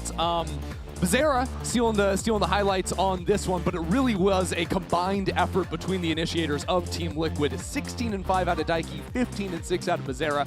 I've never seen an initiator duel like that put up those kind of numbers. On Haven as well, in a comp where you're playing with a Neon, normally you are just in prison, stun, dart, stand back, and let Jelly kill. Nah, not these players. Everyone else on Team Liquid actually negative on KD, and then both initiators like triple positive. Now that rules. Absolutely insane work from TL, but Mimi, G2 rocking a double duelist composition here. Can we get some faith in this team to try and bring it back? My cope is Akita. Even though that was a pretty bad first half, she was owning on the opening kills. She's playing very confident and competent as well right now. And this is her half to get some picks, reinvigorate the team, and maybe sell us on something more. It'll be a fight over A lobby to start it off. Stuns and darts and everything. And Daiki leading the charge again. Insult to injury. And everything on top of that, because behind enemy lines, Jujina is just up mid. What on earth is happening? Akita's the only one left alive. Everyone's reloading, and it could have been a knife, but it will be to Zera to take the pistol. Nah, that is foul, what I just witnessed. That smug look. Oh my word. Just sit back and watch it. Yeah, everyone's stunned, flashed. Yep, no one looking at the flank. She kills two. I didn't catch it. Jujina teleported or she did. Full sprint? She teleported once and then sprinted the rest of the way. So it was there immediately. Well, the cope I was selling, not feeling too good right now. Wow. That was such a good read from Liquid. And there's not even a moment to breathe either. Okay. Well, G2, at least they didn't force this round, but... Yes, that's good cope, thank you. You know, it's rare you see a destruction of this caliber. And yet, the last time G2 faced off against a Brazilian squad, did finish in that manner a knife into the heart and soul of G2. And it's Daiki to do it as well. Wrap it up. Next. That is just ridiculous. I mean, what are we talking about?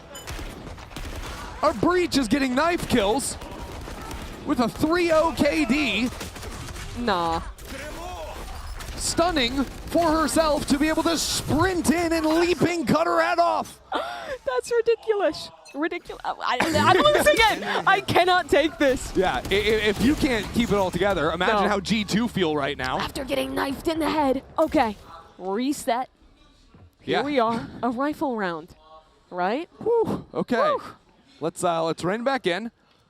G2, of course, I mean, both these teams have only played a single series at the tournament so far, so it felt really good, you know? Each kind of cruise through their opening matches. They're coming as the top dogs from their respective regions. I think Liquid is trying to sell a tier gap. Certainly doing so on the first half, and, well, with a well-timed re-clear. This is smokes out. The bonus round, by the way. Yeah. Liquid have won a rifle round this. Oh, and they're heading towards Daiki. Oh no. No, that's bad, I think. Oh no. Come on, Akita. If I knew Daiki was there, I would not head in that direction, but G2 get into the site unscathed. Nice timing, actually. Gives some respite from Daiki's destruction, and G2 are fighting up into link. Really heading into this one, but a stun and playing off it again. She's just playing off her own utility. And now flashing forward and charging forward. Again, she's in front of her teammates. What on earth is going on? Daiki is just taking over this server almost single-handedly, and Mimi gets 3. But the problems are still alive. You can kill Jujina, Easy Jelly a million times. It doesn't matter if Daiki and Bizarra don't drop. And Chrissy, you're so obsessed with Daiki right now. I am too. Don't get me wrong. She is having a ridiculous game. Bizarra is casually on 22 kills. And need I remind you, the last time these two teams played a BO5 lower final in which G2 got eliminated, Bizarra executed them. She had a masterclass game. And I fear history is beginning to repeat itself. Timeout for G2, but you need to win 9 rounds in a row. Yeah, and you know, maybe G2 have moved on from 2 years ago when they fell to Team Liquid back in Brazil. Sure. A year ago, Jelly was doing the same thing in the lower final. G2 might have some Brazil-related trauma. Yeah. With how the last 2 GCCs have gone, and I fear that Daiki and the gang are adding to that right now. Yeah, I think the unfortunate thing was if you looked at upper bracket success, G2 was usually winning. Oh those yeah, series 100%. 100%. So maybe they come in here and they're like, it's fine. It's totally different teams. You know, we love the upper bracket. Remember how good our opening series was? No, the trauma is very much still present. Tag yourself on the scoreboard. I'm Issa. Just hanging out. Let me and I'm not dogging on her. She's a killjoy. It's not that she's not shooting people. It's that she's not seeing them because Daiki and Bizarra are running them down. Yeah, Issa's been involved in 13 kills, 15 if you count the 2 assists. Yep. Bizarra's been in 28. Yep. Okay. Makes sense. Standing ahead. Well, good thing it's a BO3 if you're a G2 fan, because here they go again. Yeah, it's a Hunter's Fury play that Bizarra's getting a kill. Daiki swinging into mid again. It's the initiator show. Finally, Daiki will fall, but Bizarra is still here. Catches a nice timing, turns back around to deal the heat on the other side. It's another 3K. She is simply ridiculous. Keep lining them up, but G2 aren't going down without a fight just yet. Jelly slips back to the other side. Tries to survive for a moment so Jujina can come up to her back. G2 haven't planted the spike yet. They're both just stuck back gong. And they've got a minute. Sure, but no real way out. A smoke, that'll help. Threaten to walk.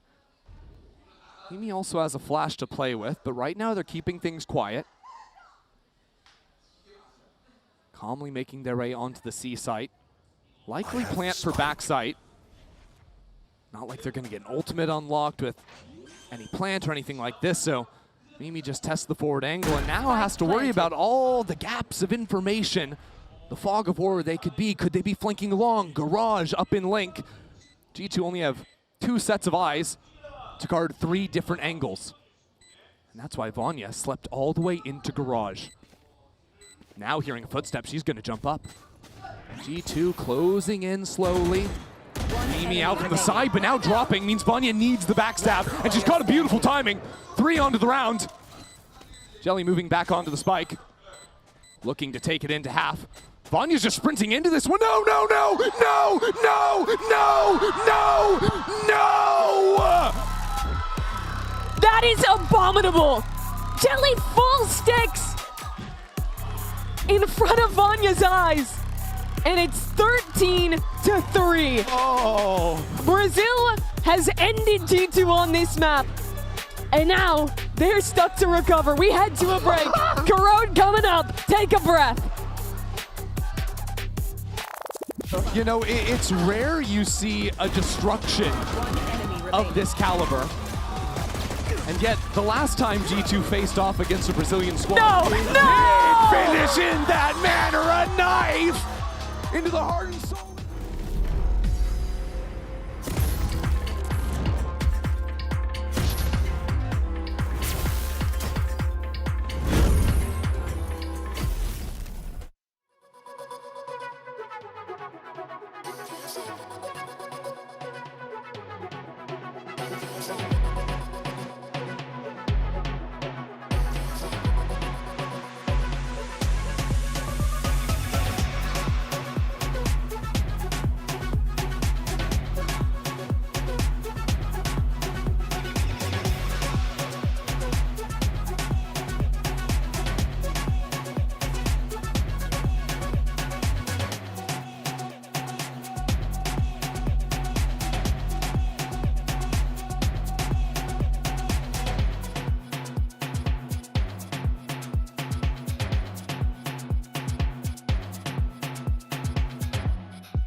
Keep it on the hash. Keep it on the hash. Yeah. On the hash.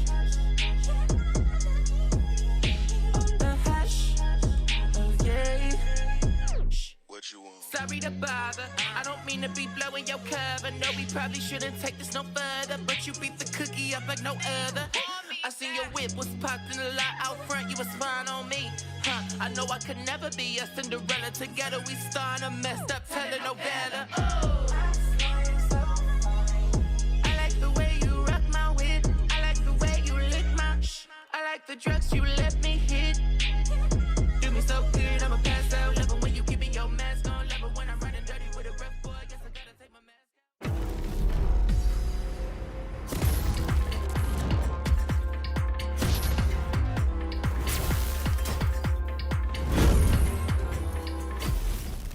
An update is required.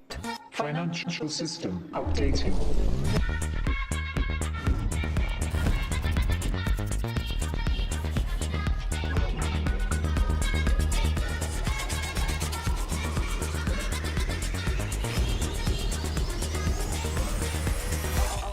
System updated.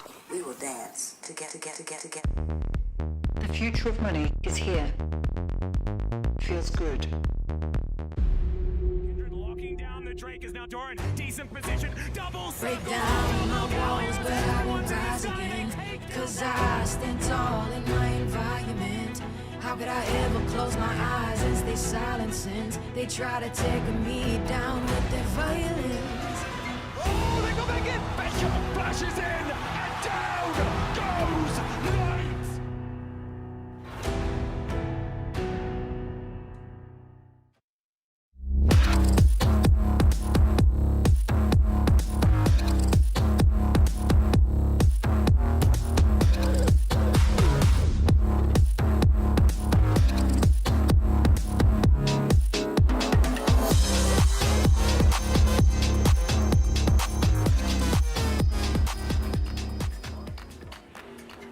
You are back here on the desk with myself, Mika Fabs, Kakuka, and Baby Bay, and we just saw, should we say it?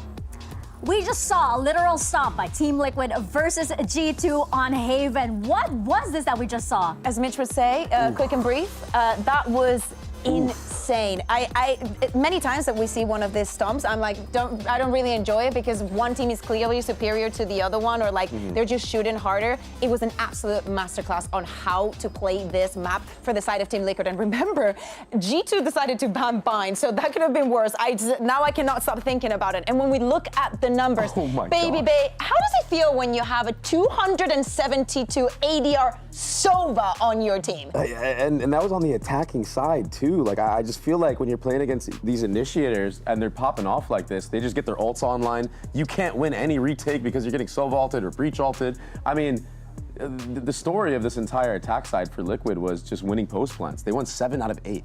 Yeah, and they played so disciplined. They played so well. They weren't even, they weren't overstepping. They didn't need to do anything fancy. It was just very, very clean. As we can see in one of these rounds, this is our Verizon high-speed moment, and this one goes to all of the utility usage in round 7 from Team Liquid. This had us on our feet because as we saw every single time, Team Liquid just covered all the corners here. Yeah, by the way, you see that Daiki has her ult here. By round 6, she had her second breach ult. That is a lot of orbs, everybody. Do your math. Absolutely brilliant how there's the stun, there's the aftershock, then there's the flashes. Also, Bizarra doesn't even need to be there to have that impact. On the side of G2, we saw so many times how they were just running back. You may say respect, I may say they were scared because there was no fear in the eyes of Team Liquid. Bizarra was having an absolute field, so was Daiki. And even though I will say for the side of G2, the concerns were more in like the rookie side, like how is Akita going to respond to all of this? I think she was fulfilling her role of like trying to go for that opening pin, trying to use the Waylay to the best of her ability. It was just impossible. There was no stopping Team Liquid. It doesn't matter if they were down in numbers, they would bring it back time and time again. Beautiful play. Yeah, it all just fell apart in the mid round, which is like, you gotta give Daiki the props here. Yes. Like just the calls were so good, and like even the way glue. that This is what the glue does. No, that's what the glue does. That's what the glue does. But like the way that Daiki was so aware of like even Vanya's positioning on top B, multiple sides, like whether it's top left or default, and then like re-clearing all that A space without using utility and winning the 1v1s. like if your IGL is popping off like that, it makes everybody like kind of feed off that energy and like you just want to dominate. Oh yeah, read like a book also. Like Yeah. as you were saying, they knew how to anticipate G2 exactly. And as you mentioned, Kukuka, I felt so much like G2 was so hesitant. And you use the word fear, and it felt like that. I don't often use the word fear when I would have been scared too. Right? I would have been scared too. It's frustrating because you know that this G2 squad can do so much more, but like they had that like that kind of aura, I guess, from Daiki also that like they weren't sure exactly how to approach Team Liquid. I think that if we think about this like from the beginning, right? G2 wins the pistol. They went on to win the second one, but pretty standard, right? And Could have won Team the Liquid bonus too. could have won the bonus. Yeah, It was it ended very up with close. only one player alive on the side of Team Liquid. I think that also the timeout was a little bit late. Of course, I'm not there. I'm not hearing the comms, and probably Drew was like hearing something different. But I felt like for what Team Liquid were doing, how they were cycling the ults, how they were controlling the maps, like. I honestly think that maybe they should have stopped a little bit earlier to like speak about things with them starting on the defense and how to structure things, because I think that, as we're saying, the first part of the round was like under control in what they wanted to do, even when they took an aggressive pick, for example, when you're saying about them pushing C. Yeah. And then having Team Liquid shutting them down. Those initial ideas were there. What happened in the mid? That is like in the mid round. That is the conversation that we need to have about. How are they taking up all that space? How can they just walk out of B and we do not know what to do? I will say, in their defense, that especially with the changes that we have had in the game, maps that are technically more attack-sided will be even more, just because of the timings and how you can control the space. It's more decisive for them. But yeah, amazing for them. Yeah, I think like, as we were saying, like Akita did her part wonderfully, but as we can see, like, that's exactly what happened to whoever Akita was, had her crosshair on. They just went down like that, but it was that mid round. So that's a big question, especially as we go into our next map. It is going to be Corrode. This is another big map. This is a map that is still kind of like, there is a meta taking shape here, and both of these teams have very different compositions on this map, Baby Bay. What are you thinking as we head into this, especially since Team Liquid has a lot of that moral momentum coming into this one? I'm more of a fan of Team Liquid's composition, like in this matchup. If everything stays the same, of course. Maybe someone will, switch it up and go crazy on it. But I would love to see some double controller. Yeah, yeah. But I don't know. I don't know how far you can really take this Brim pick on Corrode. Like how much depth does it actually have? And did G2 already show everything that they had? I mean, I know it was a pretty convincing win the last time they played the map, but I still feel like if Liquid's game planning is as good as it was on this map of Haven, or like just even knowing how to play against double duelists like that, I'm kind of worried for G2 here, even though you would look at this and be like, okay, G2 are probably favored on Corrode. Yeah. I actually feel like I like G2's composition more. I'm a fan of the double duelist. Not quite sure about the Brim just yet, but in theory, I like G2's composition more. But Team Liquid, you just can't deny that they have this high right now coming on that map. They're so confident. They know that they have G2's number, and they feel like going into Corrode, hey, what can they possibly do that we haven't seen before? That's the big question. Vania's not doubting. She loves the agent. The moment that we go into the agent, it's like her. Run with it. I think that the mental is also going to be very, very important. Team Liquid has decided to start here on the attack. I think it's also important for them, after having that win, to be able to set the pace in the second map. If they are able to keep that momentum snowballing and just giving us another amazing show, that would be great. But we also mentioned in the pre-show, the deeper we go into this map pool, into this map veto that we saw, the better it gets for G2 Gozen. But after what we saw on Haven, I am mesmerized. I cannot stop looking at Team Liquid. And it's actually G2 Gozen that is going to have to prove that they have the tools, that they have the knowledge, and they have the control over the map that at the end of the day they chose to play here. Yeah, and when you're on the defensive side with a double duelist composition like this, you want to take these fights, and you have to take these fights on the extremities or wherever it may be. But the problem is they were losing all of them. They were getting punished for all of them. So if you're not feeling it, it's going to be very difficult. Very important, those fights on mid. Between Petra and Daiki, I want to see some clash. I want to see a clash as well, so we're going to toss it on over to our casters, Ender and Mimi, to take us into Corrode. Well, Corrode is G2's map pick, and Haven wasn't. That's what we're gonna open with, and we're gonna move on from what just went down, because like the desk was talking about TL destruction, but here G2 have a very unique flavor they like to play. I choose to believe that's about me and not Mimi.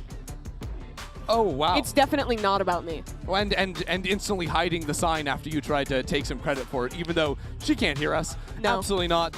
Korean casters in-house, but we also have our teams on stage ready to get things underway in just a moment. Mimi, I want you to talk to me about this Brimstone Yeah. here. I've never seen anyone else play it on this map except for Vanya. No, it's very weird. Things that are great. Incredible stall util in post plants and on defense. Things that are bad. No refreshable smoke, so you can't play slow. Other things that are rough, you're not playing double controller. So it's like very hard to play mid-control unless you are investing one of the only 3 smokes you have to do so. So every smoke, watch where it goes and count how many are left, because that'll be a key in how G2 play. And Daiki will be tracking that as well. When Daiki was calling on this map versus Crew Visa, played a lot for mid-space and a lot of slow rounds playing the entire map. This one, up right behind the wall. Akita, tucked away in the corner, was great on the openers and succeeds again, finding 2. Petra also up in window, drops the spike to only leave Issa and Bezerra alive. And not much for them to do. Brim smoke up towards mid for another couple seconds. But Bezerra just looking for some kind of fight towards B main. Mimi eyeing the line. Not over-committing. Wow! Just the jiggles there. I think a dink through the wall and then another headshot. Secures what should be another pistol. You know, Haven started off in the same way. Yep. G2 win the opening pistol. They win their second round. And then they win 1 rifle round for the entire rest of the game. Right, so there's reason to have skepticism. Yep. And yet, I think one of the bright spots that we see in this round, just like back on Haven, Akita so good at getting that first kill all the time. Yeah, she started the game, I think, like 3-0 in opening kills. She was frying on the swings into mid. And honestly, going into this game, I was the most worried about her for G2. The only young rookie player stepping into this server against what I think is the second scariest team at this tournament. And she didn't skip a beat, even if her team struggled. Let's go! And bringing some happy vibes after winning a pistol round and now looking to convert it cleanly. Yeah, I mean, you bring up a good point about the experience here. You've got a lot of players that have just been in finals straight up, as Akita gets another first kill. But you've also got 3 players that have been in here since the very beginning. Petra, Mimi, and Daiki were all at that inaugural championship in Berlin in 2022. Liquid is a pretty new team from them. Only Daiki remains from that 22 roster. Only Petra and Mimi on the other side. But both those groups of players have managed to form a new team that has continued to make it back to GCC after GCC.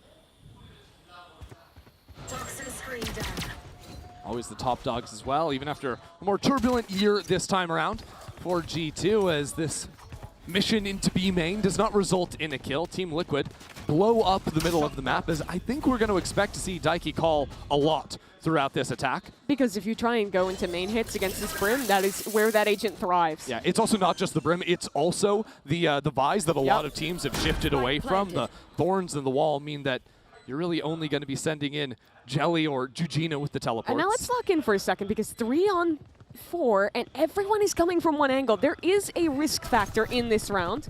Especially with Issa ready to swing off of the Guardian, but with that Guardian dropping, I think the risk instantly starts to be flushed away. Nice flash out of Mimi as well, as G2 just bundle together, have solid spacing, unnecessary as they just get kill after kill to only lose Akita in the entire round. Very clean anti-eco for them. To the point you're making, I think that the real focus of this game will be on mid-control. And frankly, if you look at that Brim smoke that's getting thrown down, when the Viper on the other side is defaulting the mid-Viper wall, it almost completely counteracts that smoke. Because with a Waylay, Jelly can always get the faster timing quick into mid. The only counter really is if Mimi and Akita want to fight in instead. So I feel like if G2 are committing that smoke, they almost need to fight behind it. And if they're not, then they're just giving up mid-control, which makes it so hard to play this map on defense. Well, G2 on their bonus, postured for a big fight over B main. I don't know if Vanya has some kind of a lineup idea or is just hiding back, because she's not with the rest of the team, as a flash comes in from the other side. Akita in the corner, 3 rounds in a row to secure the first kill, but Daiki has a solid trade on the other side. With that forward smoke, Team Liquid have no reason to stick around. No, they do not. And they're going to slow down. They won't overcommit into anything. They know that 2 of these Brim smokes are gone, so they can wait out. and see where G2 re-clear. Yeah, Jujina threw down a top mid smoke that G2 actually got in front of. That was to try and create some doubt while Team Liquid quietly regrouped to hit B, but it has allowed instead, with this moment of pause, Vanya to slip down mid. Isa holding the angle, turns away at exactly the wrong time. They'll hear this orb getting thrown. They'll know in a moment. G2 are down numbers, but they have a chance to do some serious damage. Great first shot, and now they have control out of the spike. Jujina turns around as a molly falls down. A catch as well from the fade. Jelly and Jujina tethered together inside this circle. Still have to go back to the spike. Need 30 seconds to go and plant as Petra locks down another kill. 30 seconds left. After a disastrous first map, G2 have won the first 3 rounds in a row out of a brilliant mid-round. Already matching their score from map 1. Okay, we didn't have to do them like that. But the energy back with the team, the energy back with the fans as well. And a great call from them. They go for an early B main fight. I think they overcommit to it a little bit. Lose more players than they should have. But the call after is excellent. Walk back through mid, get a perfect timing on this flank. 30 seconds left. And lock down the round. Did I get inside your head?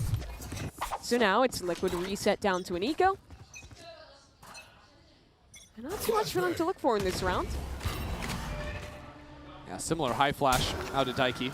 This one, though, right off the rip, I think the last round it was more of a response to the early aggression. You see Liquid in these defaults where they start heavy B are throwing that A lurk wall instead, which means that the Brim smoke will win the mid fight most of the time, unless you are following up something like that, like you're saying here with throwing down the Omen smoke and then re-droning. But what it lets TL do is get the insert over in B main, lets their Viper play up into A at the same time. And the thing is, as long as Liquid keep the threat that they might do fast mid takes, G2 is going to feel like they always need a Brim smoke there, which means you're playing with 2 smokes for your entire round. It can be pretty frustrating. I think the KO also makes it difficult for defensive teams to really fight over the top into mains early, because the knife is always going to catch 3 players if it's used in response to aggro. And not just that, there's always a threat if you're playing close on smokes that they're going to walk up, contact out, and go for these pop flash waylay plays that are so effective. But this round just got a little interesting with Jelly getting the kill onto Akita, finally knocking out the waylay first. Now Jelly jumps on forward, picks up a Phantom. That's a problem. But G2 still have 2 players into elbow. Even if they've given up control of the site, even if they allow the spike to be planted, they can pinch back into this site. They're committing it. Wow. Team Liquid want to win this round, and they believe they can. Daiki already with an ult. Now a spit into the corner. Isa waits for it, but is knocked down. Savanya still uncleared. Paranoia on the other side. Now shot in both directions. It's Mimi Nami to keep the snowball rolling. Have to come away with some heroics. Shot goes wide on the other side. Mimi gets one, and now into the site goes Amy, pulling this round back against the eco of TL. Holding down the line, Amy pulls away from the spike, and G2 find their 4th. It took some real heroics to win it, though. I think that was a straight-up 2-on-4 for Mimi and Amy at the end. They managed to make it happen. I love that Liquid was willing to commit ults in this round. Jelly opens that opportunity. They have a great idea on how to refight here towards elbow as well. But it comes down to these heroes, Amy and Mimi, 2 of the players that were struggling map 1. Coming alive for G2 and pushing their score to 4-0 now. So the last time we saw Team Liquid play on Corrode, they were very much in control of their attack. Oh, yeah. I think Daiki was calling a phenomenal game. This time, though, they have been shut down early. I'm wondering what kind of adjustments they can make here, because a lot of it has just been the opening picks. You know, G2 with Waylay and Ayora are always going to be looking to find early fights. Yeah, the only round that wasn't an eco that they lost was that kind of weird one on round 3, right? Where they had a big advantage. They got re-cleared through mid and lost out. So I don't know if they need a big game plan adjustment. If I was to like look from scratch at what I would be interested in seeing, it would be focusing more on this mid control. Either threatening these fast hits or going into the later re-clears. I think both are very effective there. And they have a comp that is going to love getting close in mid. Think like that pistol round where they pop flash through, spawn. Ideas like that are very good with this energy comp. There is also the aspect of the mental game, too. The emotional whiplash of dominating 13-3 into instantly dropping the first 4 rounds of this second map. You know, I imagine they're feeling pretty high after that first one. And Daiki's talked a lot about how the new coach, Naps, added this year, has brought more discipline to the team, has really reinvigorated them after missing out on GCC last year, having the disappointment of watching the competition from home. Early flash, fight into A. This is new from Team Liquid as the double dive goes into yard. Amy waiting for it. Wall sectioned off the rest of the team. Team Liquid have to wait for the Vise wall to dissipate. Now all of a sudden Nikita trying to help out with the old Bazaar, though, holds the fort. These trades going back and forth as more and more fighters enter the fray. Petra and Nikita hold it down quickly up to 5. It is so hard to go for hard hits through main against this composition. Yes, that round was a change-up, putting the Vise on A, who's almost always been on B. But even if she wasn't there, there's still going to be someone playing in that corner. Yeah, I mean, this round was solely reliant on Jelly getting that kill, buying time for the rest of the team to come in, and maybe going for the left side dive after seeing 2 players double up elbow in the previous round. But G2 were switching things up, and now we're forced onto another eco. That's a pretty big gamble to make on your first real chance to win a rifle round in a while. And of course, the snowball only is exacerbated when you use the Waylay ult to win the last round. And they've got Yoru, Fade to keep it going. You're talking about the teams. I'm feeling the whiplash now. G2 is dominating here.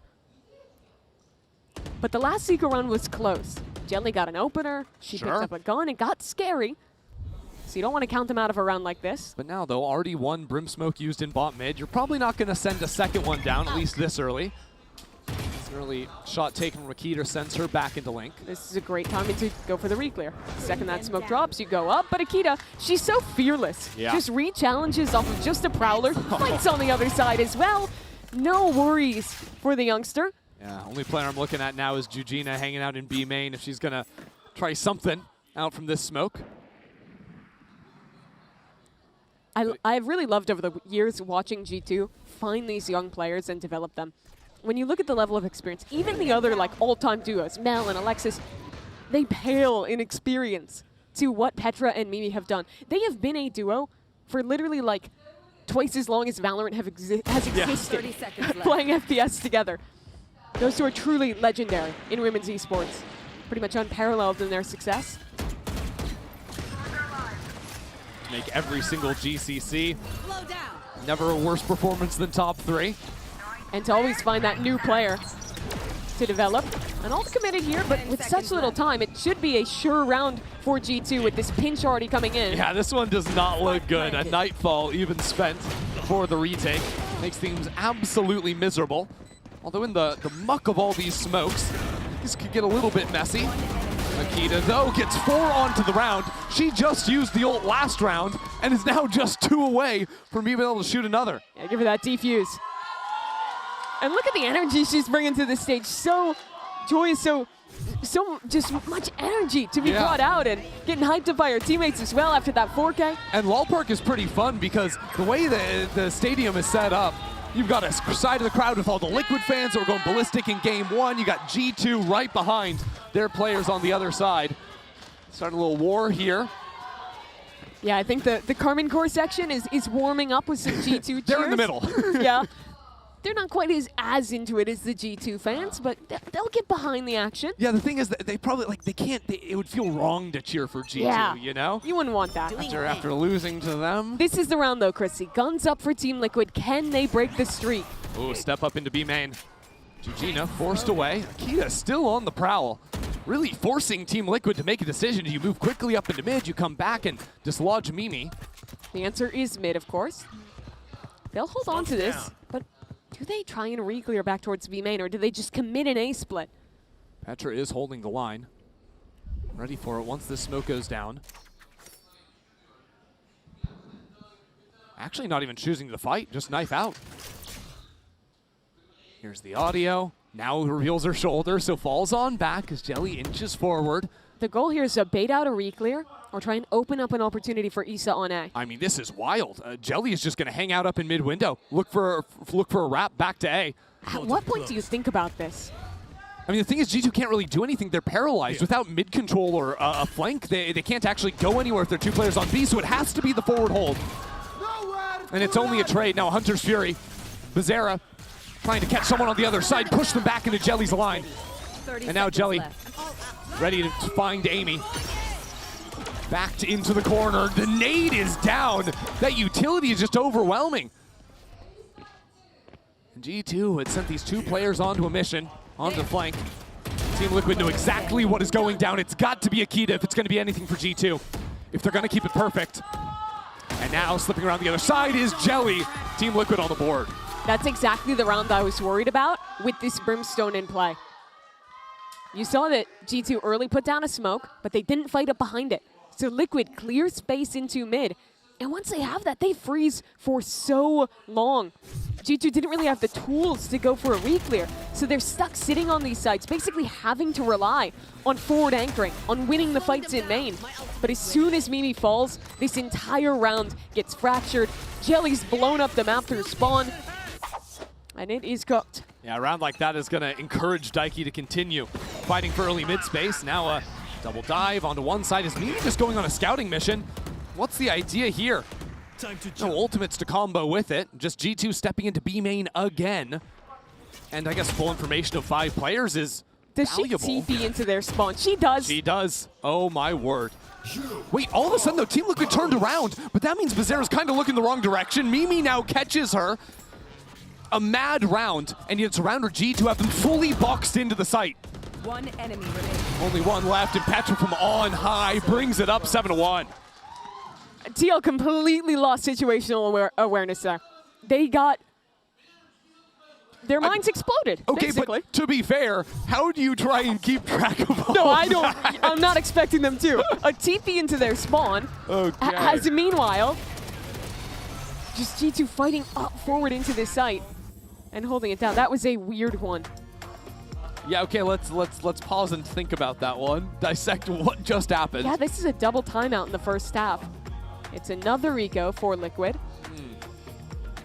And it's interesting, because I feel like 2 of the rifle rounds they've lost have been just weird. Like, Yeah. it was that one, and then I'm also thinking about the bonus where they got late reflank through mid on a timing where no one was looking. Yeah. And whether it was that bonus round or even a couple rounds ago where they just went for like the instant exec and got cut to pieces, it feels like these big important swing rounds have been decided in like no time at all. Like the round just blows up very quickly. Something G2 is doing well now, realizing that Liquid have put a lot of presence into taking mid control early, is being very proactive at how they're asserting themselves on the extremities. Yep. I don't think we've seen a round where Issa has actually gotten a lurk deep into A that they've managed to call into, because she's always getting shooed away by Mimi, or sometimes it's Amy playing forward in that space. And I think it makes a lot of sense to try and inject a lot of chaos in the early rounds, go for those fights, especially when Team Liquid showed a lot of really patient play in their opening match on Corrode. G2 sort of seized the reins themselves on defense again, getting the job done in A. Issa is not allowed to lurk. G2 have made sure of that. Excellent work by Mimi again. I wonder about, we've seen some quicker A looks, we've seen, mid play. Haven't seen a whole lot of just rips into the B site from Team Liquid. I don't think you can against Brim Vise. Yeah. I'm just wondering, because I think Vanya is jiggling with the molly in hand to try and get the instant spam. Are you thinking like hinder her and try and punish something like that? Yeah, we got a waylay. Let's dive on in, get something done. Sure. At least that would buy, time to work a lurk somewhere else. And this is a situation where maybe if they were able to, play this map again after watching the VOD, they see where Vanya is playing every round. They realize Eugenia can just teleport forward and never be caught. But they've never really actually gotten into B, so they don't know yet. Yeah. Maybe they'll figure it out this round. Maybe not. Maybe She's not. playing Heaven. Has already switched up that early positioning. Team Liquid trying the tried and true bore them to death strategy. Which it's a hard sell for me on a round where we've got a Classic and a Sheriff and a Bucky. But if anyone's going to do it, it would be Jelly. Diving up into Elbow, already locked into that area of the map. But now as some pressure comes in from the back of Default, from up in Heaven, Jelly actually left Elbow. Okay, guys, we need to die. Yeah, my real concern is Bizarra in mid without a chance to plant the spike or potentially even die. G2 could be bullies here and let her live. G2 could really bully her and let her live, force her into a bulldog on the next round. Vanya hide, let her live. Cap that money. And yet they're going to go for the swing. Pad the KDs. Akita takes another for herself. It's very rare you see teams actually let them live and punish the econ. It's fine. They get control of this one. It was a clean NC eco. And now the real test begins. Liquid is getting ruined this game. It's got to feel cathartic for G2 after losing 13-3 map 1. So that feels a world away now. So after going for a lot of mid-control rounds, they're going to try it on the fast B, but they have the waylay ult. That's the solve to ruin this Brim. And Vanya also has the Brim ult. I mean, there's everything to be able to stall this out, but the utility is overwhelming. She couldn't use it, so she pulls out her gun. Vanya gets the kill, and the molly goes down. Every rifle round ends in 3 seconds. Yeah. I'm convinced. Georgina was in spawn. I didn't even notice that. Yep, a little bit of a Omen ult dive play there. Yeah.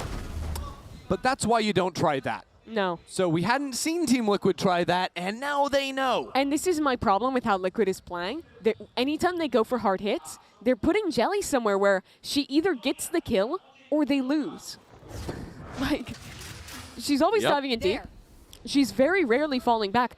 I would love to see her go for a bit more passive dives and pair up with Georgina teleporting in. I think that's the missing piece. Yes, because they're trying to do over-the-top Omen in your spawn, create a crazy round.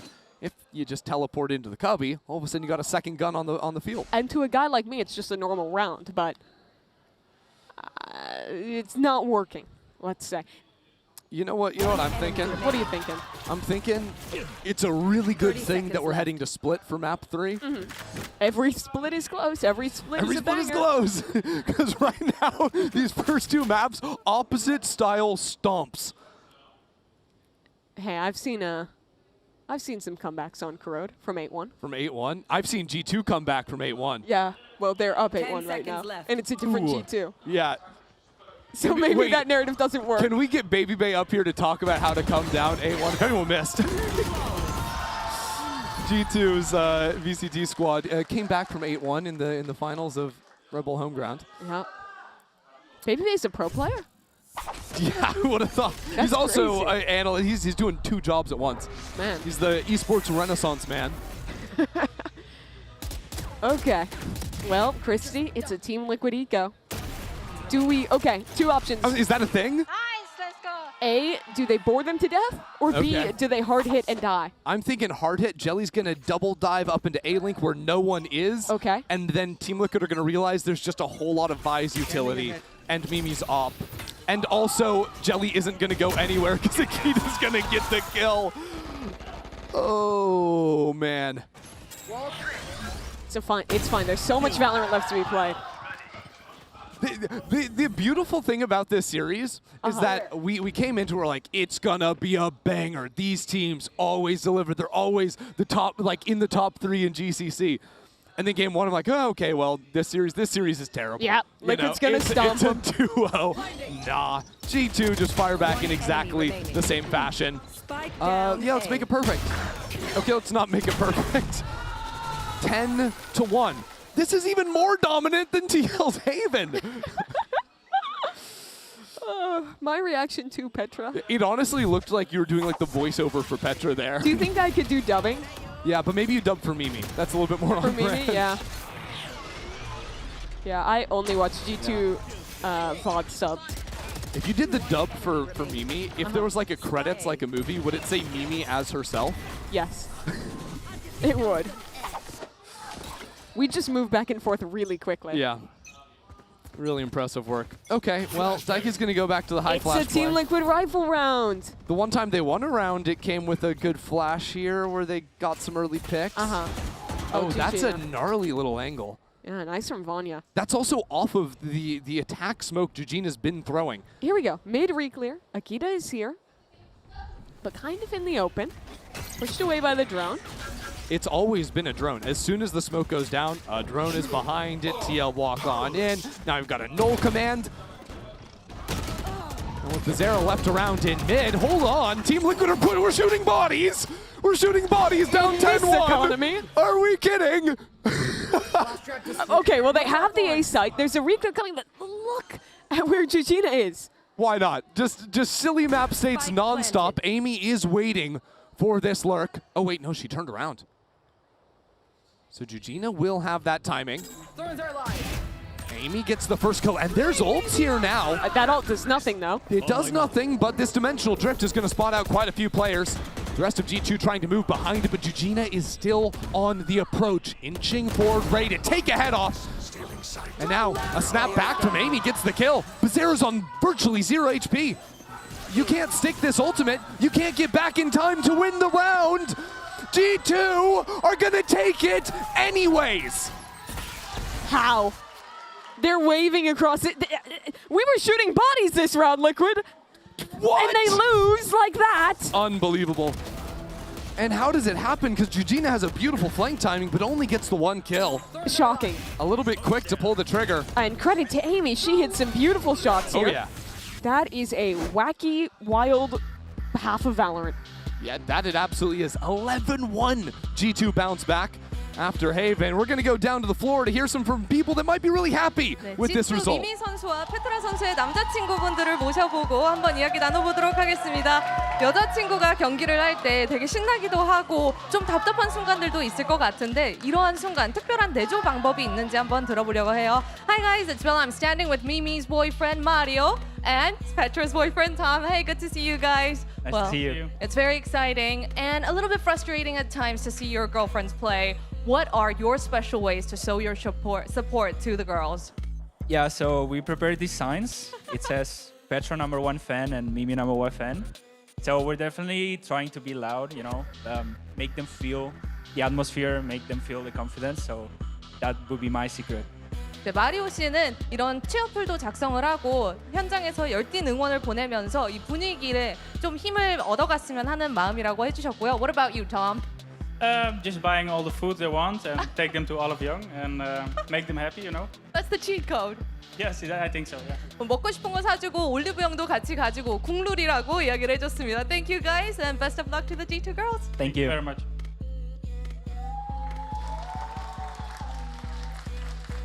All right, well, two people that should be very pleased with this bounce back out from G2. I'm in a little bit of shock at the moment, Mimi, because Well, why is that? I don't quite know what to make of the scenes we've been witnessing. Well, we are about to be helped by the beautiful Coinbase econ report, which is telling us that G2 is winning a lot, and everyone is doing pretty fantastic, especially Akita. I've been really impressed with her today. Even in the map 1 loss, she was owning, like constantly just taking fights out mid and dominating there. Here we can see some more of her stats where she is dominating pretty much everyone in the server right now again. I will say, look at the damage done on the KO on Daiki. She solved the Daiki problem single-handedly. Yep. Beautiful work. And good for her. How many kills does that translate to in terms of damage? You're good at math. Like 16 7? kills.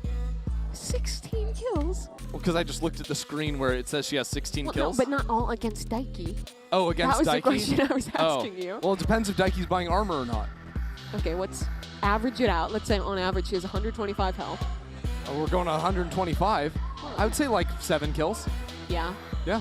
I think that math is near perfect. Dear viewer, I hope you were engaged by that conversation, because here we go. If you want more numbers, pistol round stats, G2 have been slightly better than Team Liquid. I've got another number for you. Yeah. 11-1. That's the score. Those are 2 different numbers, Mimi. Sorry. I should have specified that. Don't underpromise and oversell me. You'd hate to be oversold. Or underpromised. I don't know. I'm sold on this series. Okay, here's the sell. A stomp on map 1. A stomp on map 2. The split has to be good then, right? Yeah, you know what ruins this narrative? TL win 8 rounds here in the second half, and then lose. Back in a flash. But it would deliver a better game, so You're counting on the fake comeback. All right. Let's see. Let's see what we can do. Already. That's a start. Good start. Okay, but Mimi is coming back into the site. Rest of G2 showing up as well, and Mimi, there's 2 people working the flank. And it's a retake into the brim smoke, but the strong side is the flank. That's good news. Spike planted. How much can these players do? It was a bit of a brutal half for Jelly to start the game. Jelly and Daiki do have a fair amount of utility. Bizarra No one can shoot the dart because they're playing off-site. Vanyu was the only player that could have done that. And so now Team Liquid try to connect themselves a pistol round. 1-on-2 from Mimi with a reposition on elbow. Both players still looking at heaven. It's a good plan for her. Better shot out of Bizarra. So they win the pistol. And it's going to be at least 11-2 now. Okay. Do you think it's 13-8? Or is it another 13-3? That's a good question. Is this a I mean, certainly what we're being sold right now is a possible fake comeback. I think the important thing is that we don't believe too soon. It's true. Let's take our time with it. Well, I think first we I don't can even know why we're talking about it. calmly enjoy this anti-eco, in which nothing weird will happen. I'm sure. Actually, you're quite likely right. I was seeing, is Akita going to go for some Bucky shenanigans? What are we gonna No. Get done on that front. Just a ghost. It's an honest game.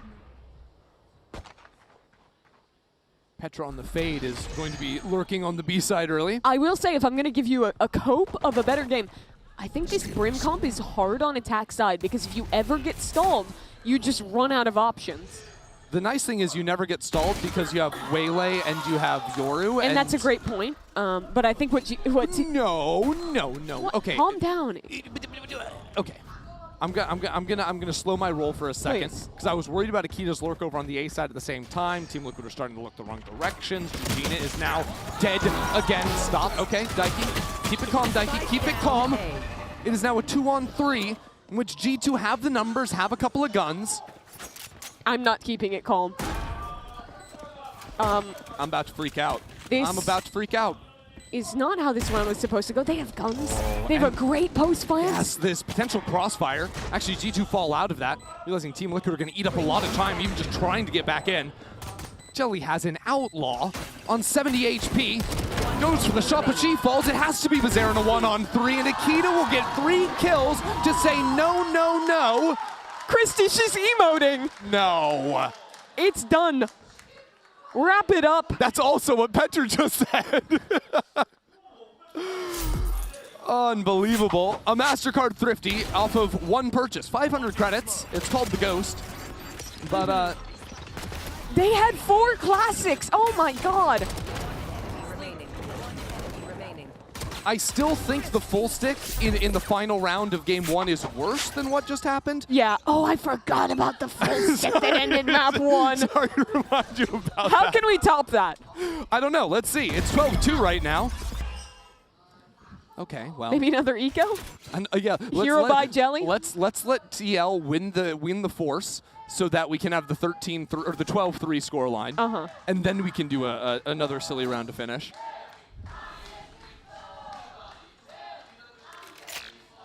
What are they chanting? You know what? Do better than 2? It was not very enthusiastic. We'll see. There's still time for them to get some energy. Lots of Valorant left to be played. Here we go. I mean, 3 players on this site. G2 not in a comfy position just yet, although as 2 players get rolled over and Nisa not involved in the fight.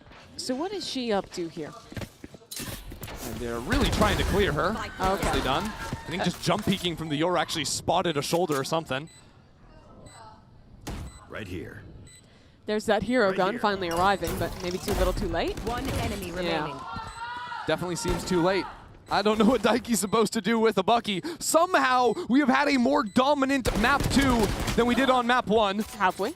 Stop. Simply ridiculous. Simply ridiculous. Yeah, she's 1 HP. It's over. Right? I don't like the words you're saying. Look, oh, let's get the triple Bucky collat. Triple Bucky collat, no. All right, G2, take care of business. We're going to go to a map 3 and hopefully get a close game. Yep, 13-3, 13-2. That's gotta mean it's a close map 3, right? We had to split. We'll be right back.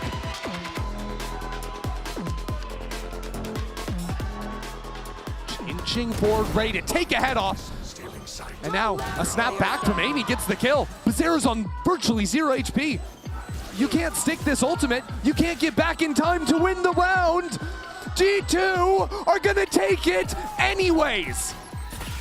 How?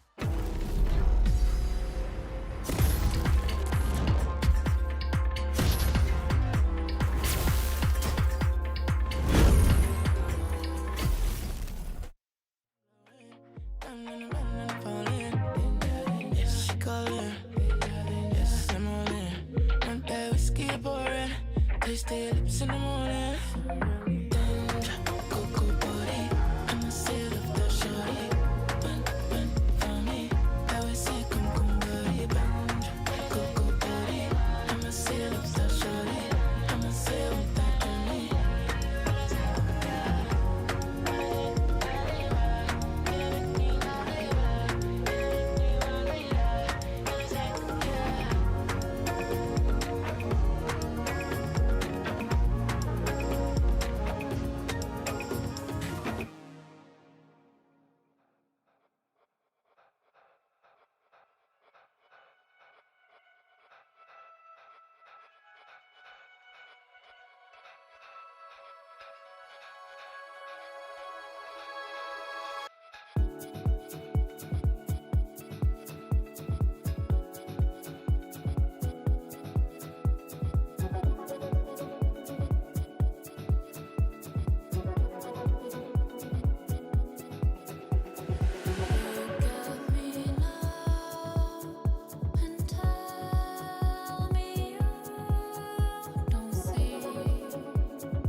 So everything that happened in map 1, you just flip that and you get what happened in Corode as G2 takes it, and that was also a complete stomp. What is this series? That was intense. The team struggled. I couldn't believe that G2 did that. mid-round. No, seriously. Already matching their score from map 1. Vibes that they have here. Two of the players that were Coming into struggling map map 1. one. Coming along. Yeah, it is so has hard to go crazy, of to course. go for hard hits bringing in made the vibes against this after what competition. happened in the first Yes, map, that round knowing was that a they can change-up, still putting all the have Liquid this fans fun, knowing that they can still bring it back in the vibes. Because of course there has to be a conversation after what happened on that first map, and I think it was on the lines of, well, that happened, it's okay, doesn't matter, we move on, we think about what's coming up next. And Corode was kind of what we expected before we would have seen map 1. Honestly, my biggest concern is Mimi and Ender. I think they're losing it, and I don't know if they're going to survive this best of 3. They are having so much fun out there. I mean, that was such an entertaining Okay, stuff. how many times did we hear, no! Well, I think we're gonna hear a lot more because the way the series is going, we get now that mental comeback and that reset from G2. So I feel like now it's the table's turn and it's Team Liquid's turn. We go into map number 3, and both of these teams now have fully reset. It's now a best of 1.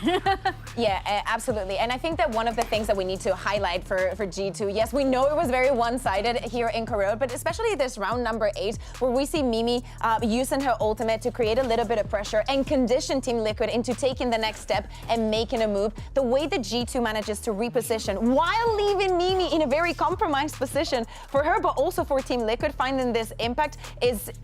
it makes us understand why G2 likes this map, how they play with it. We see that aggression coming from the defense and them being comfortable in it. Yeah, you just funnel everybody into the B side, and then there's crossfires everywhere because of how proactive G2 is playing this map. And I talked about it a little bit beforehand. I think it was going to come down to those extremity fights, and G2 were owning. They were owning all of them, and they needed to. That's what you have to do when you're running that double duelist. Yeah, and you can just tell how comfortable G2 were on that map. With the round that we just saw, you know, plays like that only come out when you're 100% comfortable in the map. You know what you're doing, and G2 really took that and ran with it. Team Liquid, on the other hand, now they were the ones who felt a little hesitant, a little bit second guessing where they were going to go. And G2, I just have to give major props to them, especially Akita. Yes. Her performance on this, she was fearless. Yes. At the end of map 1, I was like, she was doing what she had to do. Like, there's little more that we can ask from her. But seeing her perform this way, when we speak about in this important big games, you look at the big names, you look at the people that have been around for a very long time, seeing her perform this way with absolute no fear, this one was actually also amazing. They were getting so many in a row. Being able to use her ultimate to cause such impact and merge so well within the plans of G2, especially looking ahead, especially looking at Split, she has to manage to keep up this performance. At the beginning of the day, Mika, you were asking me who do I think could be the MVP. Honestly, if this continues like this, Akita has to be my pick. Yeah, 100%. Lights out. I mean, 6 first kills, 3 first deaths on that last map, and I mean, honestly, got a lot of openers on Haven as well. After having that 13-3 on the first map, you might think, oh, you know, mental's gone, not recoverable, but yeah, that wasn't the case. Yeah, that's what I was expecting, actually, especially with how Team Liquid took Haven from G2. But it was just so nice to see the good vibes coming in the first few rounds for G2. We're going now into our third map. What are expectations here coming into Split?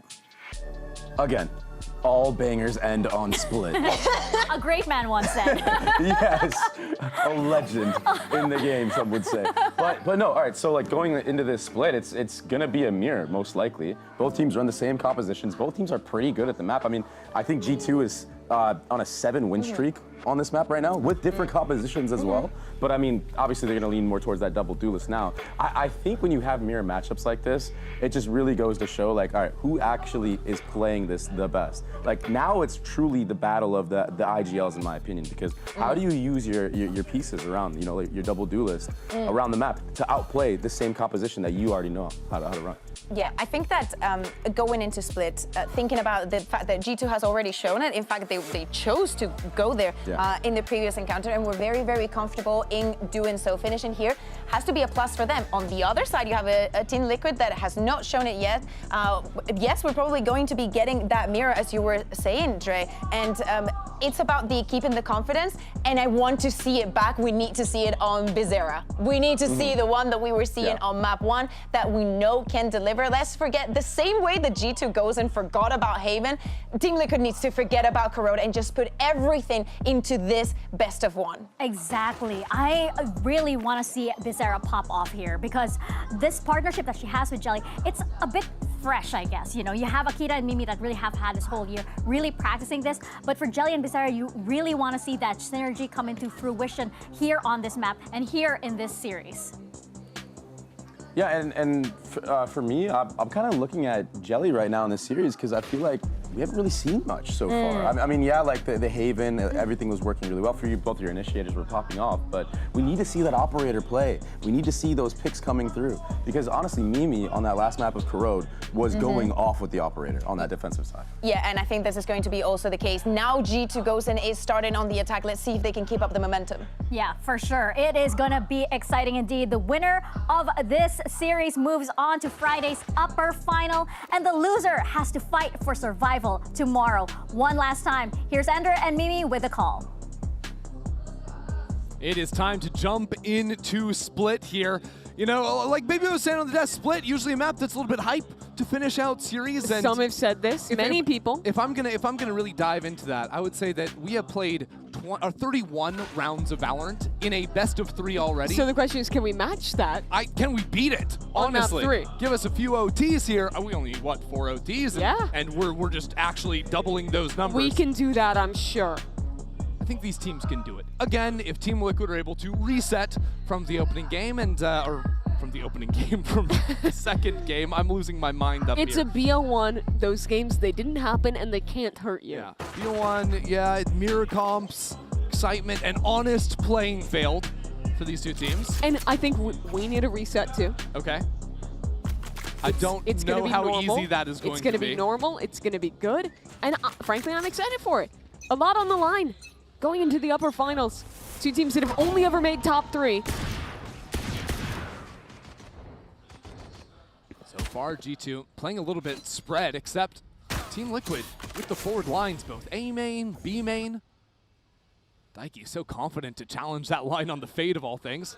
In the comp, we've got the double duelist. She's the one taking first contact here. You remember map 1, and that was all the rage. Her swinging every angle on the breach. Can she challenge it again? Dink through the wall But out of Akita. exchanged. Akita low 2. There. Liquid hold on to mid control. They'll have pretty quick rotates into this B site when the hit comes to fruition. The stars are going down. Teleport set up backside with the paint shells. Up from top though, Team Liquid just have the bodies here. There's nothing GQ can do. Team Liquid immediately fire back. Mimi cleaned out from backside.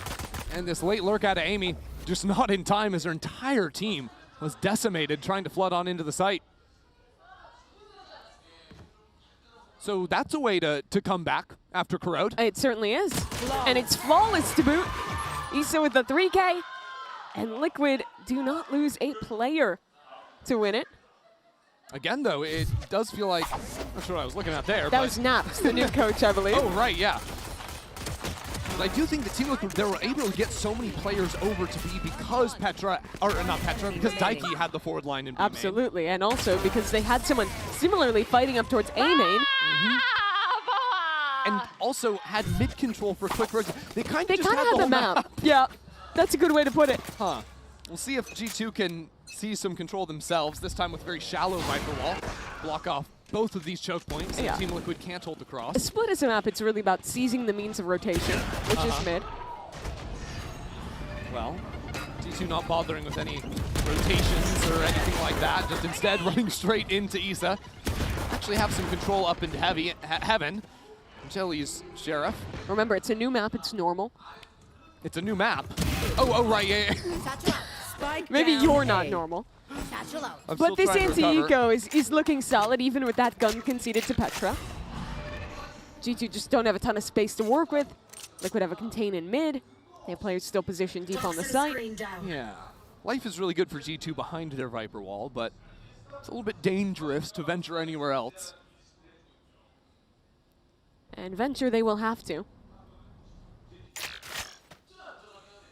Take your time, why not? 40 seconds. Petra has a gun. She'll try and fight towards CT, but Jelly jiggling. Thing is, even if Jelly drops, Jujina is in a beautiful position, and they're just not ready for her. 2 kills out of that. Spike back in spawn. Think they can grab that and take it into the next round? No. Mimi is giving me the nastiest side eye right now. Okay. I don't think they can do that. I'll try again another time. No. I'm done with your jokes. I'm done with your humor. I'm ready for what is going to be the first rifle round. So if we recall, there's been a theme of, you know, one team winning a pistol and then it kind of going the other way, and rifle round upon rifle round going that way. We'll see if that continues here, as Team Liquid do have a solid buy on this eco. They're going to fight for B main control again. This time up against a C nade, which they back away from. G2 wanted to put all that pressure down to stop anyone from getting the forward posting. Now can work. Yeah, they didn't embed anyone off it, though. Yeah, so Bizarra is just still up against that box with the judge. So there won't be the early information, but she's in a great position for a couple of kills. And talk of early information, Liquid have someone jiggling towards A main as well. So the solution for G2 has to be mid. Team Liquid also have eyes on that, though. With the orb down 2 players in vents, crossfire for Jujina, and not giving up control at all. And here's the util cycle. You have a C's, you have all these tools to hold them at bay. Oh, this could be absolutely nasty as Issa comes out from the smoke. No one falls. But the issue is G2 don't have control on either extremity still. Yeah, I mean, we're looking at a Yoru about to face off against a Viper in A main, but Amy has done nothing, has been so timid on the line. Jelly just begging for a fight. Time is ticking. G2 have got to take something fast. And no Prowler from Petra could be disaster if Jelly connects here. First shot, not quite good enough, so falls back into the site where there's help from Heaven. Issa ready to pop out from the smoke. As the swing comes in, it is G2 coming up heads. The rest of the team from TL not quick enough, so take their time. And now they have insurance. Mimi was working through mid on the lurk. Here's Bizarre on the run and shuts her down easily. Yep. Yeah. There were a few moments in that round where Team Liquid had a chance to seize control, whether it was the early shot out from Jelly or that fight into mid, that scrap, but each time just barely off the mark. That was still a very worrying round because G2 had no map control, really. Yeah. Like, that was a full gamble on just making the A hit happen. And thankfully for them, it does. Win the fight against Jelly, open those doors on up, and take the round. So what I'm looking for now is the solution to these extremities for G2. They tried that Season A B main, but because of the judge, they never actually had that space. Now we have to see if they're going to be able to shoo Jelly and Issa away from these extremities that they have loved to play. Or rather, Daiki on that B side. Issa in mid. Good job, guys. And Team Liquid have been keeping it fairly fluid. Even in this round, it's sending Jelly over to B main with an operator.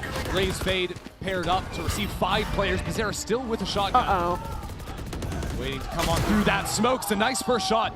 She's not going anywhere either. Puts down a satchel to carve out a retreat path.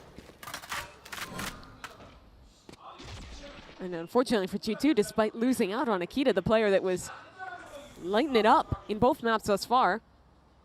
Definitely not ideal, but it does give G2 a light embed over on that A side. Last round, Amy couldn't get in here, but it's been spotted out. That is still contained. Liquid are comfy giving up that space. But the thing is, even with G2's attacking wall, Team Liquid don't have forward information. Sending a boom bot up into A heaven right now, as Petra comes in for a delayed pinch onto the A side. This is interesting. I'll find you. I don't know if Issa's going to be ready for this. Daiki's so aggro here. Yeah, especially with all these players coming up the rope. This is a brilliant timing, but the turnaround from Issa at exactly the right time. Traded out, and now Daiki comes down into the corner. G2 with 35 seconds left in the round. 2 in heaven. Need to find a way to deal with Daiki. 30 but she can seconds survive left. for so long inside of this smoke. And pressure is starting to come online for G2. They have to get out into the site. Now, rest of Team Liquid are showing on up. Daiki with 2 kills. Daiki with 3 secures the round. Incredible anchoring from Daiki. Shuts it down almost single-handedly. The rest of our teammates were so far away on that rotation. By playing around the smoke, find such a beautiful angle up towards heaven. It started, of course, with that judge kill from Bizarra. Once it got into the late rounds. So watch how she plays this. Jiggles out onto the first, isolates the main player before pulling a full 180 up top. Nice! Headphone warning. I missed it. Yeah, a little late. Whoops. Try harder next time. G2 are going to call a timeout.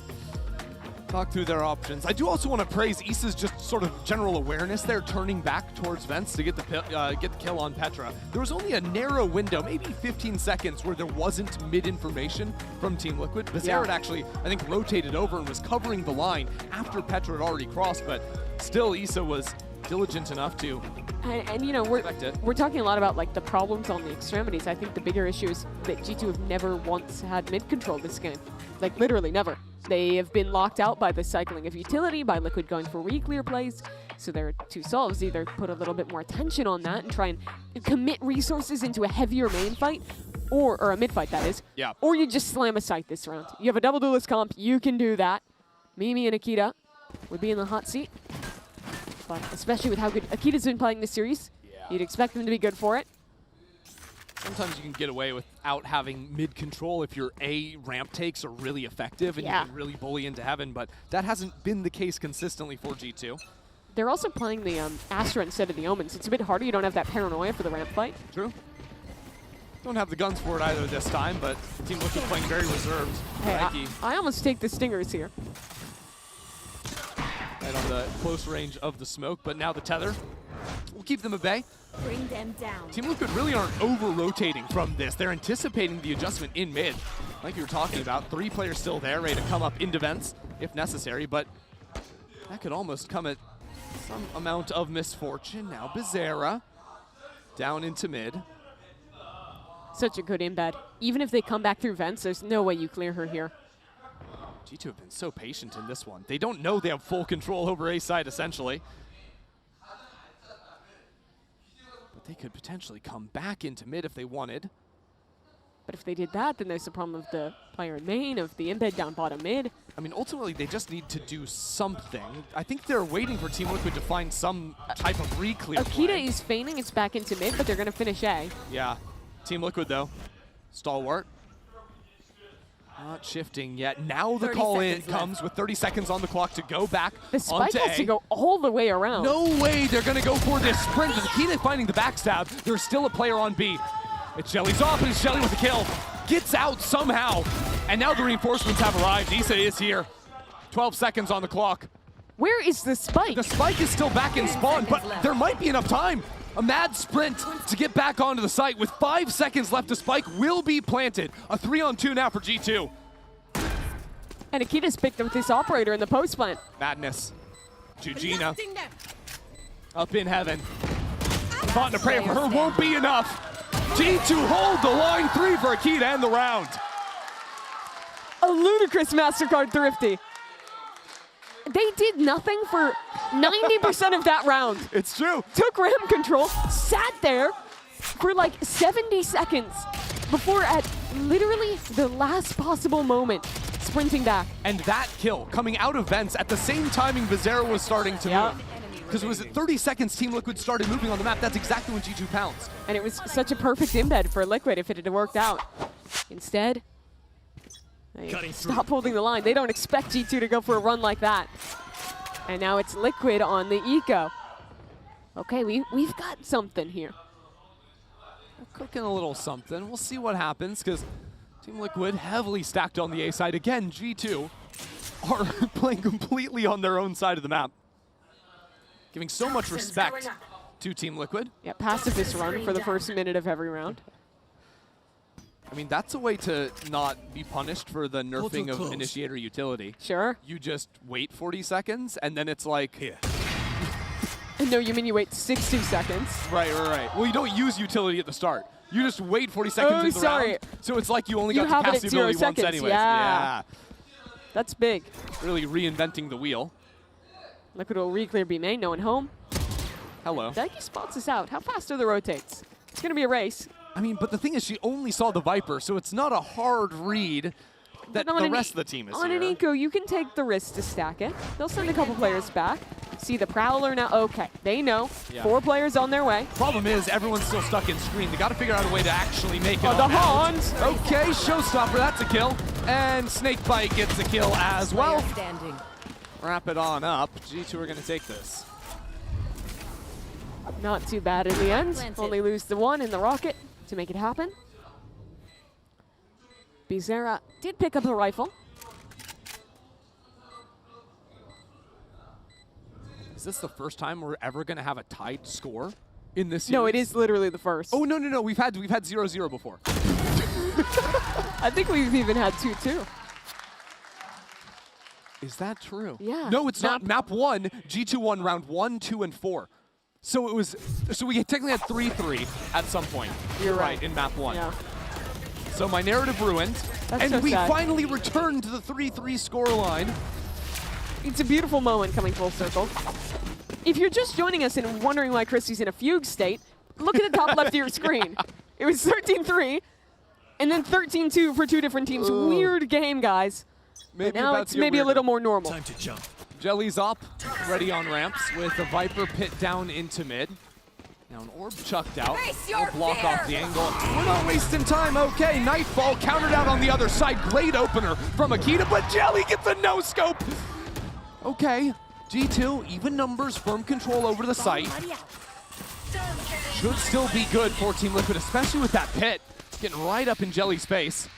She has an ult as well, has to back all the way away. That's Good nade. Yeah. Spike Do at least a little bit of damage, but nothing more. Vanya's positioning in A main. It's all about patience on this angle. How long can you wait? Can you wait for Team Liquid to go for the full re-clear? Alpha smoke down to try and escort Team Liquid through ramp. Get bombarded by utility. The tether and the nade does some damage to Jelly, but she'll be okay for the time being. Team Liquid really chewing up precious seconds now. With Petra acting as distraction, back on sign. Jelly will come on in. Jelly with 3 on the round, by the way. Coming up massive. Starting with that no-scope, resulting in 3 more. Now Vanya not really in the party. She couldn't find that timing to ever activate. So Team Liquid will take the rounds. No, no, no! The timing wasn't there. They tried to body block off the Astropole, but they failed. Couldn't get it halfway. And in the half second, it wasn't quite close enough. I want to see that again, because this was such a monumental retake. Jelly starts with that no-scope, owns 2 backside. There's that star. And then the star at the last second. Casual Vanya 1v4. Yep, with .33 left on the clock. It's a Red Bull clutch, even though she died trying. Update, it didn't get more normal. Nope, my mind is still scrambled. And now a leg shot takes Eugenia down to 6. Yeah, she's lucky to be alive. Don't worry, she has regen shields. She's got 31 HP now. Jelly deep in mid. Will get pushed back a bit and forced to take her TP. Now just the fact that G2 have shown they have an outlaw really discourages any sort of forward fight from TL. 5 players on light armor. Time to jump. So it's one of the lowest info rounds Team Liquid have ever played. Not gonna really come at the cost of much though, as Team Liquid just realize it's a dimensional drift into the B site. G2 have not actually come in yet. They're waiting for Mimi back in spawn. An assassin steps out of an alternate dimension. And the rest of G2 not far behind. Take this round with ease. A pretty chill anti-eco. G2 has seen throughout this series they've been pretty willing to use ults on their anti-eco rounds, just to ensure that it doesn't go too wrong. And it doesn't here. So now I just want to get ready for the next rifle round then. Okay. For G2, it's been weird the way that they're playing. They're normally starting like either towards A or mid, and then just once they have space, they are freezing for so long in these rounds. That was those kind of first couple rounds they started to pick up. They've shown a couple faster looks now. But overall, I don't feel like anything is like too egregious for Team Liquid macro-wise right now. They're dominating in mains, even still now.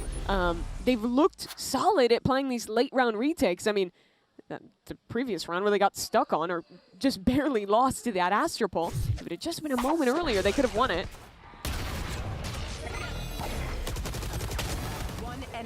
What I almost wonder for Team Liquid is, you say all these things are going well on like a macro sense and the mid-rounding, whatever.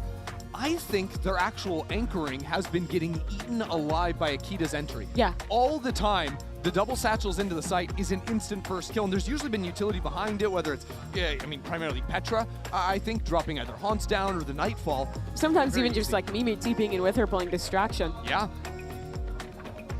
Whether it's changing up the typical positions that Team Liquid have been playing, whether that's falling off a little bit quicker to play to their advantage in the retake. Yeah, I would like to see that more so in some of these rounds. They're going to get the timeout, chance to talk to Naps and figure things out a bit. Money on this one is not going to be fantastic, so likely looking ahead towards a 3-6 scoreline after.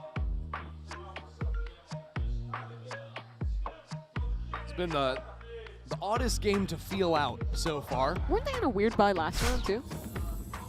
Or am I tripping? Yeah, I think you're tripping a little bit. It was light armors, but yeah, they that's had what guns. it was. Yeah. But really, everything after that round that G2 went on time, it just becomes a little bit of a snowball effect on set. So G2 are committing to these faster openings now. It's been pretty successful in these last few, but they're going to have a duel. Bizarra here with a nade, maybe a C-Snade combo. And both rifles from TL here as well. G2 are stepping into exactly what TL are hoping for on this half-buy round. But still not so simple. Paint shells. Akita desperately tries to satchel away, and she succeeds. But 3 players stacked here for Liquid. It just results in warning shots at the end of the day. Look at Eugenia, she's already walked up through B main. locks them into the A site. Yeah, so Daiki doesn't end up rotating off from A, even though she wanted to. G2 are going 5 on the floor here. Holding it down is Bizarro. The satchel is great, but Jelly was flashed. Couldn't assist on the other side. Now runs out of bullets, but it does not matter. With Daiki assisting from down long. Sticks Petra in a 1-on-3. No one's picked up a gun yet, though. It's still just pistols. 50 seconds to work the map. Last time she was at a GCC, had to pick up the duelist role. Got dropped to start this year, picked back up after G2 lost regionally. As much of a veteran as they come. But now putting her in a position where low on the clock, either she drops to save time or she comes back here, screens. Issa sees her. And now there is no time left. It's got to be a sprint over onto the B side. Jujina will be in heaven. And here's those footsteps coming up. Jujina catching a crazy timing. And will steal away this round for another Mastercard Thrifty. How is that the way back in? It just comes down to a fantastic read from Team Liquid. They fully expected the fast A play, and they beautifully set this up. The wall in play, the Astro Pull coming in as well, and well, as you mentioned, Jelly got flashed off the line. When she swings back in, Daiki's there as well. Yep. Everyone cuts G2 out of the round. And the real problem there is G2 just forced the hit without any information across the map, right? Because they didn't see the player step up into B main. Didn't push them back, so they changed things this round. And that's where I'm calling back to what has been good for Liquid, that they've always had that extremity. They've never had a question, really, of where G2 is going, except for that one crazy late round rotate.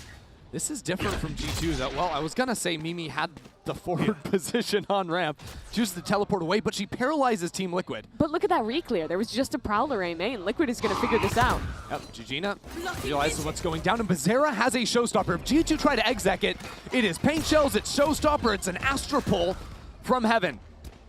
Now dropping down into the site.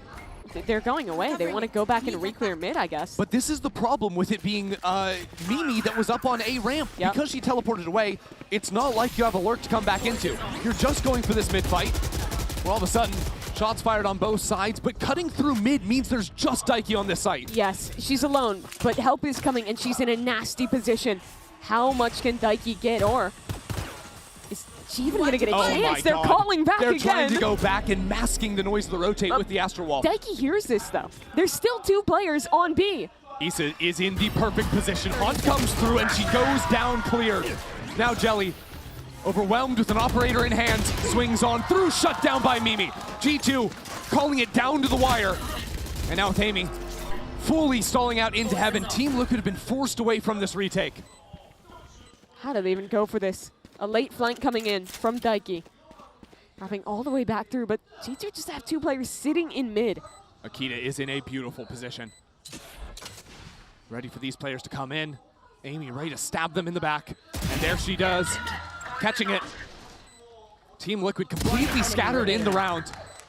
Overreact to G2's hit on the B site. Mimi calls a brilliant mid-round. I don't even think it comes down to them over-rotating.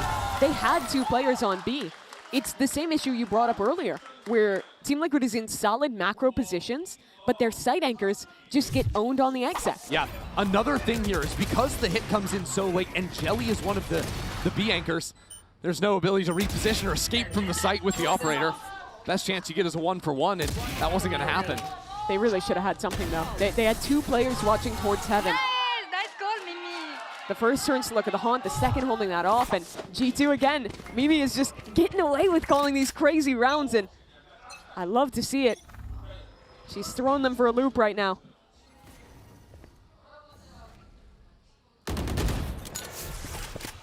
So this one, it starts more normal. Sure. A 1-3-1, taking some mid control. But Jelly is up in B main once more. TL only have 3 rifles. And so they're asking a little bit more of their duelists, stepping up into A and B main respectively. You're hearing all the attention put in to mid. Jelly misses the window on the teleport, still gets a shot. Now calmly retraces her steps. Now drawn in, broken. And again, this mid fight is big. Daiki gets it. Now the quick rotates can come in. There'll be tons of stall in main. It's up to the 2 duelists from G2. Ooh, Satchels get stunted. And there's no real way for G2 to break into the site. And again, they have no cancel option. They've been routed through A main. They don't have mid. If they run back towards vents, Bizarre's waiting with a Bucky. Yeah, they usually prioritize vents instead of going into sewer, so yeah, this could help them, but it's going to be a split back into B site. 30 Akita seconds stuck left. around in B main. Daiki now jiggling knife in tow. What can Akita do? Their teammates distract enough, 1 for 1 to start it off. And now 20 seconds left. Petra was looking over into A heaven. It's a little bit too scattered. Certainly feels that way. Jelly and Jujina take care of business. So if the previous round exposed the narrative of G2 doesn't need extremity control because they just own on every light hit, this one showed that when you don't have map control, it is a problem. They did not have control of either main. Team Liquid call a very well-timed reclear into mid. And then when G2 goes for that exec this time, the util is there, the anchors hold strong, and Liquid take the round. One more round in this first half. Chance for Team Liquid to tie things up again. It could actually be close. A far cry from the stomps we had on Haven and Corrode. G2's duelists are both 1 point away from ultimate. I don't think those orbs have gone down just yet. Team Liquid really contesting over A main, where Amy is spotted by well-timed taunt. Poison orb emitting. Lisa now tethered into the corner. Those paint shells are brutal. Can slip away to the other side. And now Amy with the wide swing finds 2. This A side all of a sudden ripped wide open. And in they go. Team Liquid have no way to stunt this hit. Only Issa fighting up towards ramp. And now Mimi unlocking the dimensional drift. Mimi has the spike, by the way, and was trying to scout out into the site. Amy gets another. It's all over the place with that cosmic divide. And now Akita just pulls the showstopper as a finishing touch on this half. G2 will have the lead going into the final half of this series. Such an entertaining half. G2 come up big with these late round executes, with the slow calling from Mimi. It's a lead, but it's far more narrow than on games previous. G2 up by 2, and more to come on the other side of this break.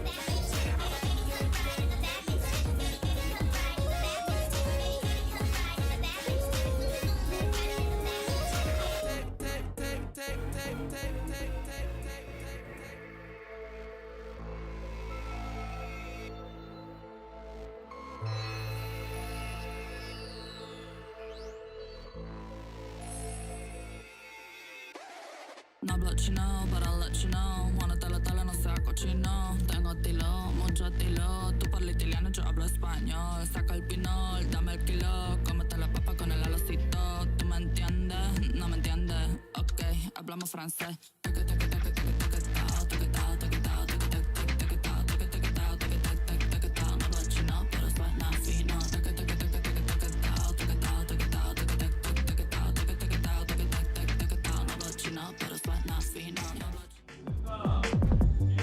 Well, our prayers were answered in the first half. We've got a close half so far. You can check out in the Coinbase Econ report. These teams were fairly evenly matched initially in play, although G2 did seem like they were going to run away with it for a moment there before TL locked in at the end. Yeah, it really did. They were calling some wild rounds with these late executes, hitting some fantastic timings and somehow winning impossible moments against the site anchors. The thing is, at the very end, Amy was the hero in that final round, getting 2 kills on Blork after doing virtually no lurking through the half. Finally took matters into her own hands and dominated on that A fight. Came for T1, stayed for Gozen. Good take. That's fair. When does Faker play? T1 playing here? I don't think so. He's getting ready for... I don't know anything about League of Legends. Next year, I actually do think he's got something before them, but I don't want to talk about that, Mimi. Don't make me talk about that game.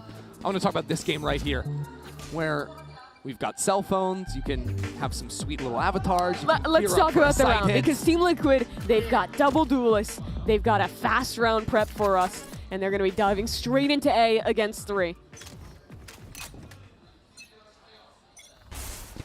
See how much G2 want to hold on for this. Mimi, not confident to stick around on ramps, instead back into rope. And absolutely run over. Team Liquid opened it up with a good pistol. Now Petra burning on Flower Pot. A good flash should start off this hit as Petra is found out. And Vanya, the only one doing any amount of work. With Amy dropping up in heaven. This round is cooked. Hey, you get the two sides of this comp. G2 gave us the slowest rounds in the world, and Team Liquid, they send it. Akita on the lurk. Oh. Catches a right-hand view model moment and goes down swiftly to Daiki. 3 kills on the round for the Fade. Can start working into that ultimate, and that was no time wasted at all. No. Team Liquid just ran it over, and it kind of seems like it happened because G2 were all retreating in different directions. Each one of them got picked off one after another. Yeah, only Vanya was really able to hold on for any period of time. And even she was completely on her own. That was just her gun that did that. Daiki happy about that one after what was a pretty tumultuous half for Team Liquid Visa. Only getting 3 rifle rounds. Started off in similar form, winning out on the pistol. Now with a true FPX here. Yeah, the modern day variant with the Outlaw instead on Jelly. Yeah, no, we're not going full Vandal, full Phantom just yet. So is it really a true FPX? In my heart and dream it is. Look, if T1 can be here, FPX can be here too. Why not? And we're inviting everybody. Angel will come back for you. He's got other things to worry about now. All right. Oh, good sees nade. Akita. And he gets a kill. You know, G2 tried that combo a million times and could never get the kill. Finally, TL show the power of those two agents in tandem. Yeah, I seem blessed in this round to get that done. Into the B site, Team Liquid will go. But there's a good setup here for G2. They have a flash play ready with 3 swinging. There is danger. Where is the danger? Let's see it. Flashed up, but enough players playing anti-flash and make this flawless for TL. So there's a difference between danger and something actually going wrong. Yeah. Nothing went wrong there. It's a tie game. It's 7-7. And we've got a gun round. Team Liquid can cause some havoc on this one. Nice little combo piece there, up into vents. Yeah, real pretty stuff. The only run round was, you know, starting off with that pistol, where it was a super fast A take. And shocker, Liquid is set up for another fast A take here, but a seized nade ready to contain them. G2. Did they catch Bizarra? Not quite. She gets out of it. Yep, up in front of that one, no problems. The hunt puts the blood trail on Akita. I like that idea. Sometimes the Omen will teleport across and would get caught there. TL are still going. They're not slowing down. Teleport set up into the backup site. Petra about to be in some serious trouble if that teleport is stuck, but it's only a fake. Team Liquid choose not to commit on in. The difference right now is that G2 didn't challenge up into B main. If you watch one of these rounds for Liquid, they would have had someone here and someone here, all pushing super far forward. And they do have good jiggle information. Yeah, it's almost like Team Liquid are respecting that space could have been stepped into by G2, so they're rotating all the way back through their spawn. You send Yoru and Fade over to the B site to make some noise. There's a Prowler left, there's a flash for Jelly. You could even send Jelly into her death on the site. Try and be convincing with these rotations. Oh, are we going to use a Nightfall? That would be a little bit wild to sell the fake. I mean, you've got it round 3, but it doesn't look like they're choosing to do so. I mean, instead, they're just going to come back at the mid. Could even be a late Nightfall in a post plant. If she gets in a good spot, Petra through the smoke. I have this fight. Leaves absolutely no chance in this round. She saw no one. Nope. And now the only answer is to try and desperately run back B. Yeah, Vanya, though, waiting down to the pits of hell. Sees the first, tears them apart. Spike is way too far away. Jujina will get the kill, but she cannot have any chance of playing this one out. She's been good for these picks up in heaven, but can't get down to the site and help out whatsoever. Okay, Petra. That was sick. I'm not going to lie. We'll get another look at that. I don't think she saw anything here. 30 just the jiggle. Swings in and checker PC, guys. Yeah. crisp, clean. Even Vanya's movement there, the awareness of the angles where those heads are going to pop up from. Pretty slick. I've got some shooters on G2, that's for sure. I think that's G2's whole thing is just sign all the shooters. Yeah, train them up, see what they can do. Daiki herself, though, with some of her shooting this game, has earned a very early nightfall. And playing for A main. No C's to combo with that. Out from Akita. Yeah, Mimi on a very active embed here. She's going to run out on her TP soon. Yeah, so do you stay down here? Yeah, you Set up another one back into mail. It's always a possibility. Well, she's staying, but Yep. she hasn't set up the second TP yet. How diligent are Team Liquid going to be? Can they clear this corner? Bizarre ready for it, but it might not matter. 1 for 1. Okay. Round is decent enough for Team Liquid, but they're still not past the Viper Orb. And as a result, things get really rough. Are we fake cloning? What's... That was weird. I mean, walking up with the clone alone gets killed, and now it just has to be a hit through B main. It's a little bit scattered, and it means Daiki doesn't even want to use the Nightfall. Vanya sees a foot, now the spam comes back in, so I guess the B site is just in control of Liquids. Well, now the Nightfall comes, but no one's home. Heaven's open. Team Liquid will get a post plan. You know what? It's a normal round. It's a 3-on-3 retake. Simple as can be. But look at Issa. She's just going to hang out in mid and become a problem. Ooh, the Vipers in a 1-on-1. And Amy has got to know how she wants to play for that heaven space. Good C's, divides them up, and now this aggressive timing taken from Issa is perfect. A good clear. Now pressure in from heaven means there's no real hope Petra can actually make it out from that choke point. Just calmly retreating for now. G2 will lick their wounds and live to fight another day. Yeah, Vanya's playing these very committed positions while she's B-anchoring. Almost always tucking close on that box back site where she died.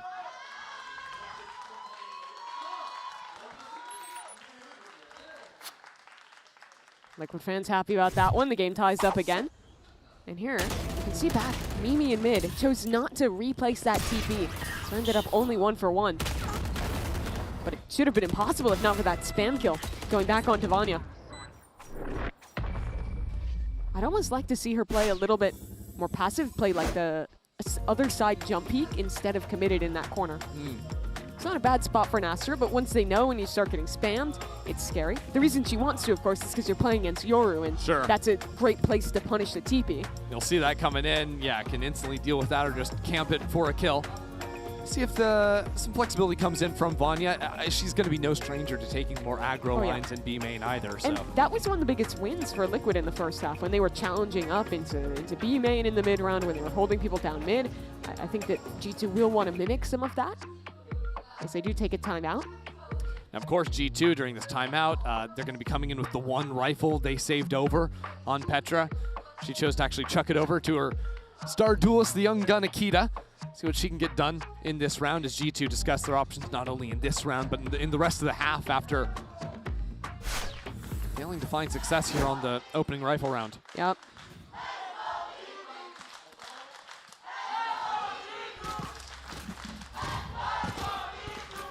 Now that KC section getting involved. Rooting on G2. And seeing if they can pull something off on the Seiko. Yeah, they might need a little bit more than that with this buy, but we'll see. G2 just full sprinting it out into A, and there goes Issa. Chrissy, do not doubt it. Akita with a rifle, that is a danger, but now Vanya, again, committed in this corner. Only a classic. Daring to play in the same position again. Now has Mimi's help coming in on the other side. Vanya just trying to delay back here. Mimi comes around the other angle, and there's a Bucky! It destroys Team Liquid, and Mimi is still on the other side of this. A knife in Jelly's hand. This round is over. Never mind, Vanya. Never leave that corner. That's your new home now. The Bucky. And the fact that it's the smoke placed from Vanya, too, that allows this ring around the rosy game. And at the beginning of the round, it's just Akita. She didn't have any utility for that. She didn't have any setup. She just straight up owned someone in main. That's what she was doing all the first map. Team Liquid end up just being Little lackadaisical on the utility. And that was such an important round for Liquid. Oh. You just won a rifle. You just reset their money. Careful here. And now you're down. You're broke. And in a much worse position. Wow, Issa anticipating someone right on the other side of that wall. Early snake bite. And fully cleared away. So the A-lean option now removed. Team Liquid have to try their idea in B main and mid.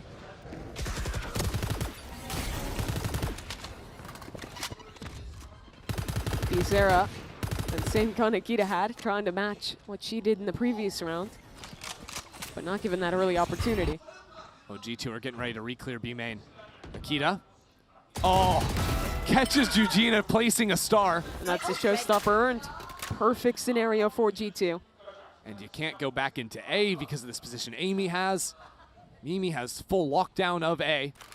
So instead, going exactly where G2 expect them to be. Team Liquid 3 in heaven. Little tag team, little push and pull idea. Down in hell and on stairs, but end up falling back again. Just knowing that G2 are running TL into the clock, running them out of the round. Good kill from Bizarra. Still difficulties on the site and in B main. There could be a chance to plant the spike. Bizarra will not be contesting that. They just walked through CT, so they know that's clear. We'll get a safe plant down. Spike planted. How does G2 play this? They'll meet up towards mid and retake this one together. 2 rifles for Team Liquid. Stepping back into a high-low backside and pillar. With that plant, the Astro Wall could even come into play now. It's a funky plant. Not really a great position for where they are, but if they want to dance around pillar, it absolutely is. Daiki, what can you give us in this corner? Clock is winding low. Daiki again finds the Astra. Player standing. Asks Jelly to clutch it up in the 1-on-2, but Amy from on high sees it through for G2. Got real close at the end there. But G2 holds strong on the anti-eco. Started with that re-clear from Mimi. And this one from Akita. G2 finding the right times to go proactive. Whereas in their defense half, Liquid is always posturing up into this space, holding it forward. G2's happy to give it. And instead, pick the right timings to flush these lurkers. They have been ruining Issa's day. And Liquid will take the last timeout for any team in regulation here. Okay, still a lot of Valorant left to be played if TL can make a go at things now. And what I want to look at going into this round is the ultimates at play from Team Liquid. Both of their duelists, the Yoru and the Raze, have those ults unlocked. Daiki probably gets the Nightfall in this round. How do you craft around here now from Team Liquid to put an end to Akita getting early picks, to G2 shutting down some of the lurk ideas? I think the simplest combo is just a Yoru ult followed up with the rocket and get a kill onto that. I think where their problems will arise is that G2 will want to play retake this round. Sure. You see that they have an ult of their own. They're going to be willing to give a little bit of space, respect that Yoru ult, and then fight back in. So then there's a little guessing game, like, do TL want to actually spend all those ults on it itself? Do they want to try to get away with just one, save it for the post, save it for next round? That's why I think they've made a great call in buying the operator here. Yes. It's the perfect round to do so. You can swing forward, catch someone as they're trying to go into that play. If you kill Raze or Yoru, you're the happiest woman in the world. Okay, Mimi. What you gonna give us? An Astrostar plays for the pullback. Mimi spots one and reveals the op. Who's next? Actually clearing away everything, and that dimensional drift is up into male. Sees Amy's shoulder. Sees a couple players back in spawn, now just flushing out all these angles. I'm back. Solve all their problems, and Akita gets killed down in mid. That lurk again is answered. And a Viper's Pit from the defense, trying to help G2 creep out from spawn. There's still a rocket on both sides. When do they use that? How does this go? It's a standoff. Oh, it is about to be pandemonium. The showstopper doesn't get a kill. Returned on the other side. Team Liquid answer with 2, make that 3. It is perfect in the post plant. They get no kills on that retake? How is that even possible? We need to see what happened with that ultimate. Just flies between 2 players, perfectly dodges them out. And the Liquid fans, I mean, my reaction too. Oh my word. So it's a 5-on-4 retake. Yep. And here's the rocket. Oh, the boost up! And then using the showstopper Wait, that for is another so boost. sick from Visera. Yeah, okay. She proceeds to get 2 kills after as well. Oh, you love a little round like that. And suddenly Liquid are back. G2 is on an eco. And Jelly with the attack up. Secured from her counterpart on G2. See, we told you guys it would be a game. You just needed to get through Haven and Corrode. You just had to wait 2.5 maps. Okay. Still, Team Liquid are not rushing things on this anti-eco, which gives me a small amount of hesitation, especially with 3 clear ideas. Headshot through the wall. Removes any doubt. And a quick TP away. That's Amy with one of those hero guardians tucked in the corner. It's a very hard fight for her to win. Toxin screen down. Jelly has the hard read on this. Careful here. Yeah. Just waiting for the overstep, but with the time afforded, G2 are bringing 2 more players into heaven. Amy sees gun, nice shot. Even with the read, Amy has not been flushed away. 3 players spotted by that haunt. But we're down to 30 seconds now. That spike is out in the open. Amy is still not dealt with. Turns the flash. Brilliant shot. Amy is unstoppable. And now, for the finishing touch. Take it in, another eco for G2. 10 seconds left. To seize away all hope from TL. Amy charges forward. Go and get your ace, Amy. She's not even going to. Content with the round. Knows the money's more important than the ace. But my God, that was insanity. They knew exactly where she was. Look at these shots. It just didn't matter. 30 seconds left. Lines them up. Such control, such patience to turn the flash, fight back in.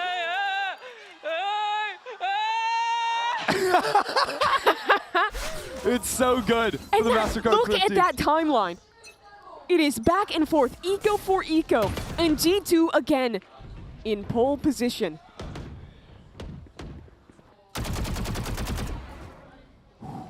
This fight, wow, he just stepped through the smoke. Could breathe some fresh air into TL. You already know Daiki wants to pick up the rifle on the ground. Maybe with the op repost into B main. And Team Liquid walking back her way. Oh, Mimi is still going for it. If she can get in front of everything, it is almost certainly massive. The Prowler spots her away, and some spam shots on the other side too. Takes her low. Team Liquid, they want this hit. Letting Daiki play the map into mid, a little bit delayed. As they wait out this utility. Prime some of their own. Yeah, we'll have smokes up in a moment. That lurk working back through mid. Here it comes, the flash on in, the fake teleport. Still not into the site. Team Liquid reserved for now. As Bizarra comes into the back. Teleport as well from the G2. Bring the firing squad. A quick answer as more and more members of Team Liquid get into the site. So now it's 2 on the retake. Vanya and Petra. Both clumped up towards heaven. Team Liquid with a strong post plant. Team Liquid in danger every time they go for a jump peek. No other way to gather some info. Petra steps in. Bring them down. Biding her time. Waiting for a moment, Petra. What can she find? Petra! Last player It's a one-on-one. Pulling them in. An early pull. Petra needs to get on the spikes. The Nightfall sent into it. The fight goes to Jujina. And Team Liquid stay alive. They could not let that round slip. And by the narrowest margins, they hold on. When it matters most. This is how it started, though. That cannot be happening. Akita dying in mid that early gives an opportunity for Team Liquid. And now look what it's done to G2. Christy, Back and forth. these ecos have been a horror show for Liquid. They've already won 2 in this half. G2, And now you can't Akita. do it to him again. Full utility to push Akita away. So she doesn't get to take her shot. Not immediately.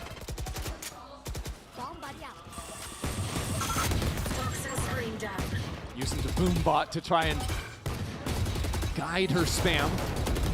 Everything going wide. Take hold. Mimi teleporting away though. Leaves a vulnerable A site. Flash over the other side, Petra dealt with. And now Team Liquid fall back, regroup. The spike is on a mission over to B. Look at that walk up in B main though. Mimi going all the way down, getting in a very forward angle with the Guardian. Oh, Daiki found her, and now the teleport away. These 3 players going back in events. This is a crazy round. Gearing up for a split into the B site that G2 have anticipated fully. There will be 3 players here to defend. Mimi, what can you give it? Nothing. It won't come online. Jelly gets a 3rd. Even when it gets a little bit messy, Team Liquid, focus in. 30 seconds And left. deal with it. Not gonna let another eco slip away. They're really taking their time. Finally, it's clean from Team Liquid on an anti-eco. And this game, unless Akita could pull off an impossible round, will again be tied. 4 ultimates for Team Liquid in the next round at 11-11. If you're Akita, you want to go for damage here. See how much you can do. Here's those jump peaks, but now fully spotted. 1 kill is all she will find. We are tied on 11. How about this? After the first 2 maps we got, right, 13-3 blowout on Haven. The reverse order, 13-2 on Corrode. To now be this neck and neck. Every banger ends on split. We just had to earn it. We had to serve our time. And now we get this match. Get to appreciate it for what it really is. Nice, porra. 2 teams that at worst have placed top 3. And now the pivotal round. Looking to overwhelm with ults.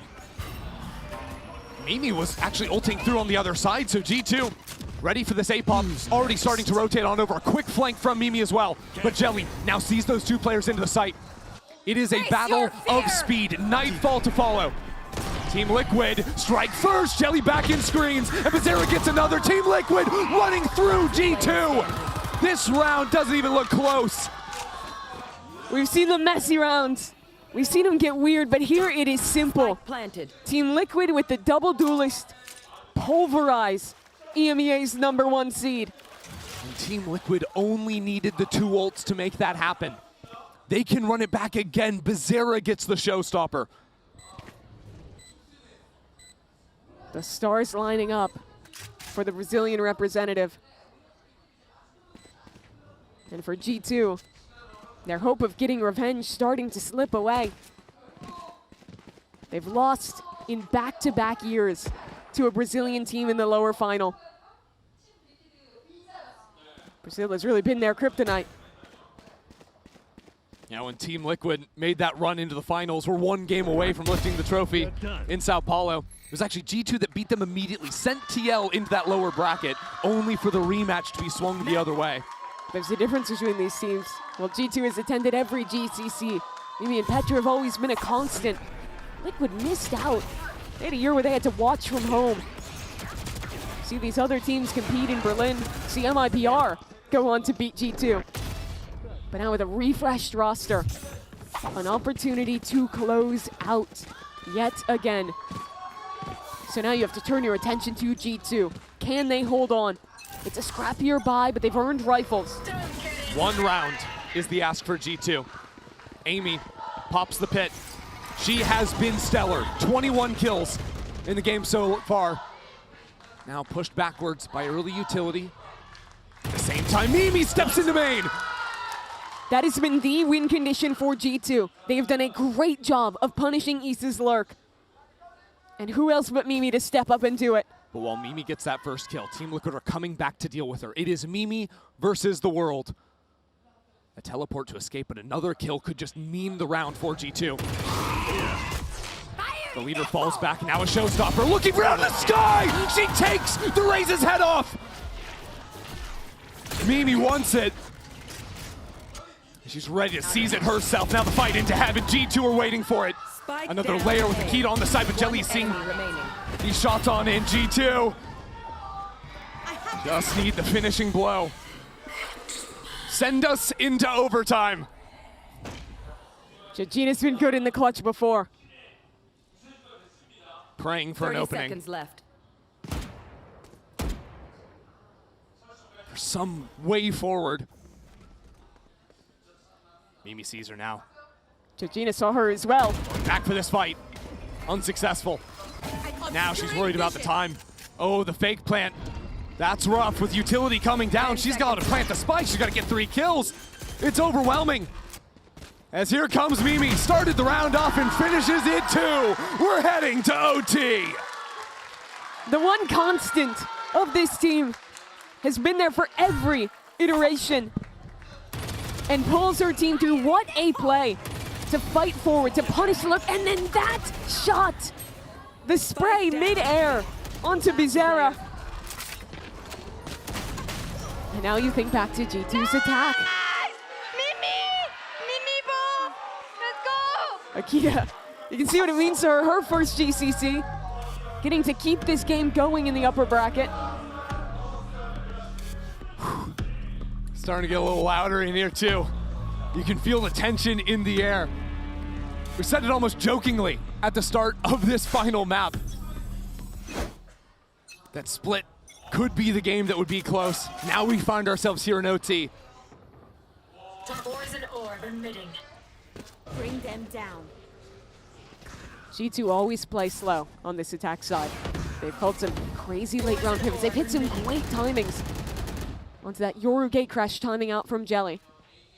Now because it goes down so late, again here, Jelly's gate crash falls down. This is when G2 start moving over into A. So with the utility up, and now a hunt broken, Jelly has to consider, does she stick around in main? And because it's overtime, she doesn't have a second TP. Oh, you're right with the glass operator. That's major. D2 just chewing up the early clock. I like this calling, but still no cancel options for them. Yeah, so gutsy to hold on to this operator. Jelly waiting for it, strikes true. Now with the lead in OT. This position from Issa is brutal, especially with Issa firing away from down on site. Big teleport. Mimi, the only success story for G2 in this round. And Daiki still in the other corner, goes uncleared. Another shot. 30 seconds left. And now we're under 30 seconds. Pressure mounts. Jelly is still alone on this site with an operator. It's crazy that she survived and getting kills on Heaven. She has an dimensional drift as well. To just make this even more ridiculous. A 1v9 round out of Jelly. Vanya backed into a corner, right on top of the spike. Jelly switching to a rifle. Gina waiting on top.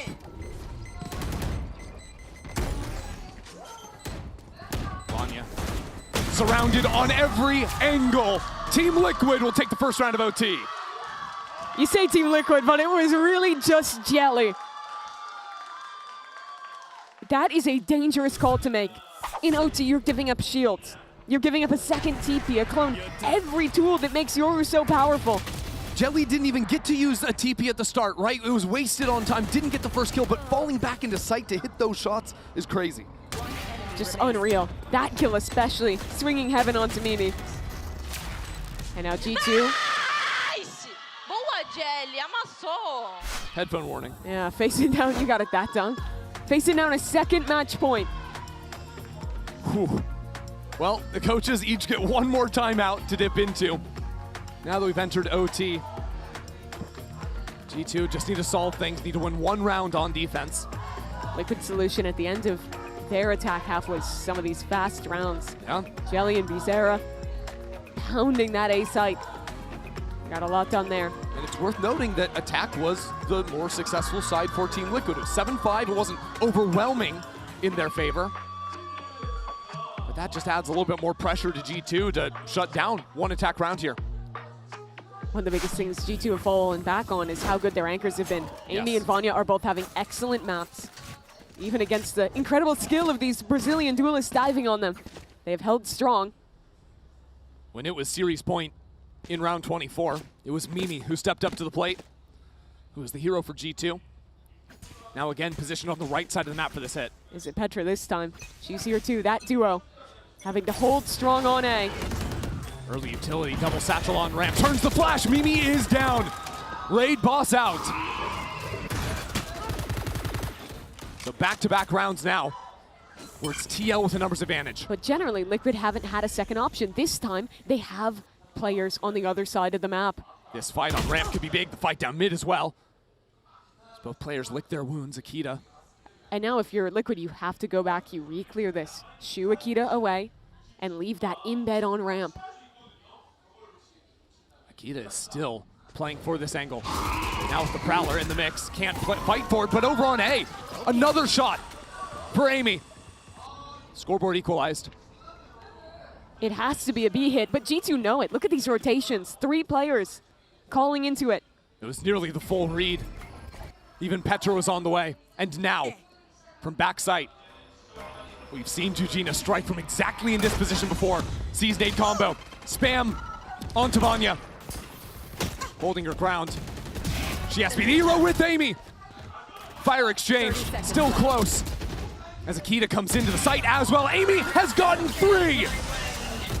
She has been a monster this game. And Daiki needs to deal with her and the young superstar. And Akita, Daiki does it! She will find it herself. The IGL, who dominated on the first map so long ago, closes out in overtime. Team Liquid, after not getting an opportunity to play G2 last year, beat them again. Top 3 secured. An elation for the Brazilians. And in a 1v2 fashion as well. It is impressive to watch Daiki. See the other side of the stage. That instant fall down after narrowly missing out on this series. A completely different story on the other side of the stage with Team Liquid fans out in force for their squad. And to just reflect on this game, the journey it's been. A 13-3 map 1 for Liquid, a 13-2 map 2 from G2, and then a hell of an overtime to close it. G2 take their bow today, but you know they'll be a force in that lower bracket. Absolutely. Try and do some big work down there. A ridiculous series, quite frankly, with those 2 bloods. We played 31 rounds of Valorant in the first 2 maps combined. Yep. We just played 28 rounds of Valorant in 1 game. A well-deserved win for Liquid. They fought hard for that one. Absolutely wild to come back after getting bombarded in that second map. Team Liquid have done it. Daiki looking stylish down there as well. We're going to send it down to the stage for the Verizon post-match interview with Daiki herself. Team Liquid with their 2-1 hard-fought victory. Now Daiki, come over here and join me. You want to keep the shades on or off? I don't see anything with it. Alright, cool. Okay. 리퀴드의 다이키 선수 만나보도록 하겠습니다. 가장 먼저 스플릿에서 마지막 라운드 클러치를 만들어내면서 승리를 가져갈 수 있었는데요. 스플릿 팽팽한 경기, 도대체 경기 치른 선수는 어떻게 느꼈는지부터 물어보도록 하겠습니다. Oh my god, Daiki. Goosebumps from the last round. What was going through your mind? How'd you do it? And just tell us how intense that last map of Split was. Oh my god, I can't even explain what I was thinking. Like, I was just, oh my god, I don't have time to go away. I need to stay here, and I don't know, it was just it. That's it? Yes. 사실 마지막 라운드는 시간이 많지 않아서 딴 데 갈 수도 없고 그냥 총 쏴서 끝내버려야 한다라는 생각으로 클러치에 임했는데 이렇게 잘 끝날 수 있었다고 얘기를 합니다. 그리고 다이키 선수 오늘 경기 내내 참 희생적인 플레이도 보여주고 팀을 위해서 리스크 있는 플레이를 보여주기도 했는데요. 이게 팀적으로 좀 준비된 전략의 일부인지 아니면 다이키 선수의 성향적으로 자연스럽게 나오는 플레이인지도 궁금하네요. And Daiki, Throughout the series, we see you kind of engaging in those risky plays, gambling a little bit. And when you do it, it makes things so much easier for your team. So when you decide to, kind of play it risky, do you feel like that's a result of what your game plan kind of steers you towards, or it just happens organically for the player, the type of player you are? So I think that's something that everyone in the team could do. Like if you have the read of the round or something like that, you can do it. And I don't know, maybe it's easier for me because I am IGL and I know everything that's going on the map. But everyone in the team can do it. So that's yes. And it happened to be you today. 일단은 사실 뭐 팀에서 누구나 그렇게 뭐 희생적인 플레이, 리스크 있는 플레이 충분히 할 수 있는 선수들 5명이 모여 있는데 오늘은 특히 다이키 선수가 아무래도 IGL이다 보니까 좀 상대방이 뭘 하고 있는지 잘 읽어낼 수 있어서 그냥 자연스럽게 그런 플레이들을 보여주게 됐다고 얘기를 했습니다. 이렇게 해서 다이키 선수 만나봤습니다. Thank you, 다이키, and good luck!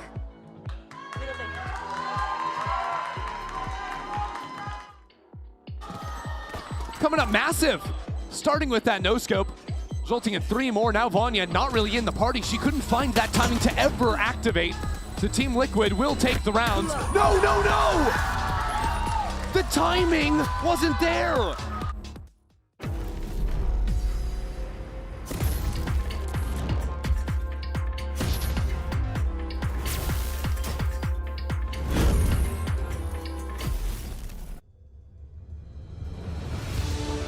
It's more than a game. It's a world shaped by you, the fans. And our mission is to elevate that world by building technology that creates moments that last forever. That's why we're joining forces with Valorant Game Changers to transform how fans experience live events on the global stage.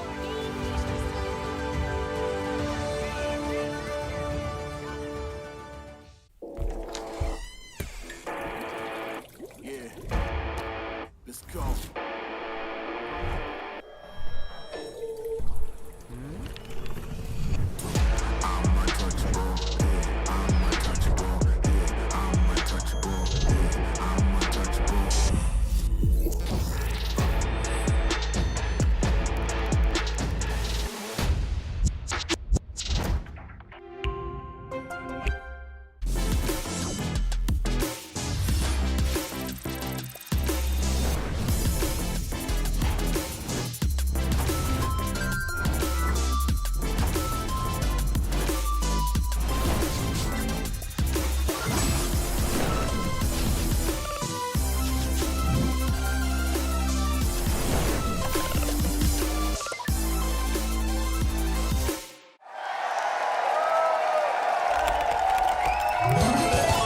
Red Bull gives you wings.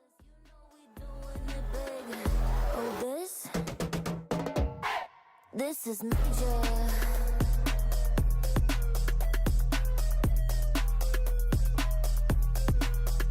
This is major.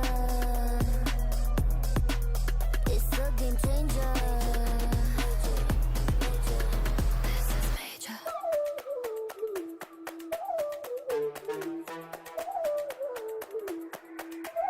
Oh, this is fire. It's like the boom boom pow. Let's take it higher. Like the no no now. We're the movers and shakers. We are the dreamers, the makers. We stand on top of equators. We are the limitless.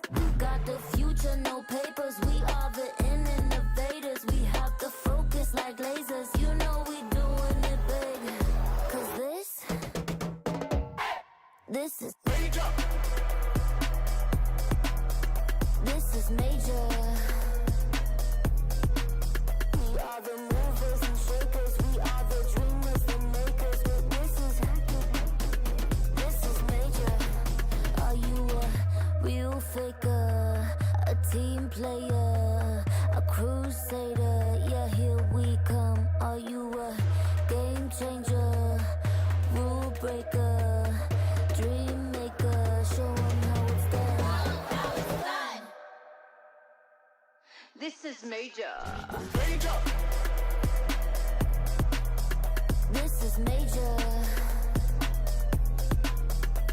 game changer.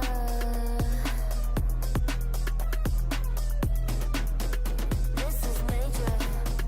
This is major. This is major. We are the movers and shakers. We are the dreamers, the makers. This is major.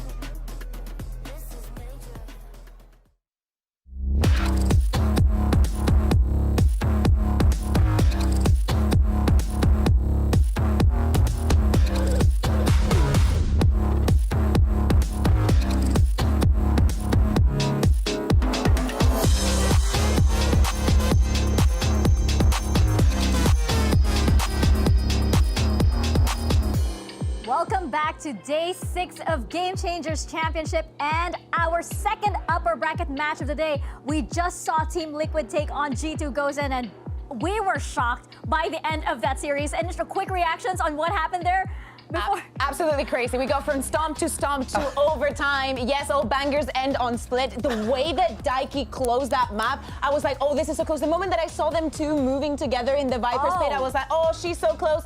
That's the glue for you, everybody. That's the glue. That is the big name, and that is the glue of that team. Of course, we have another series for you guys because that was just the first series. We now have Shopify taking on KC, and this is a big match as well. Shopify, of course, they are looking like the dominant team so far. It's hard not to. They are the defending champions, and of course, they started the run with a 2-0 over MIBR in a 2024 Grand Finals matchup. This first map, Pearl, it wasn't even funny. Like, I know that the stomps that we had today, recency bias and whatnot, but I remember watching this, and to me, Pearl has always been a very NA map. Like, you guys have always been very good on it. Drake, do you like it? Okay. I mean, I wouldn't call it an NA map. I think if anything, APAC dominates Pearl. Like, over here. But we're not like slouches to it. We're not like bums on Pearl. And I think that Shopify, given the way that they play like every single map, they have a good structure and they have good protocols.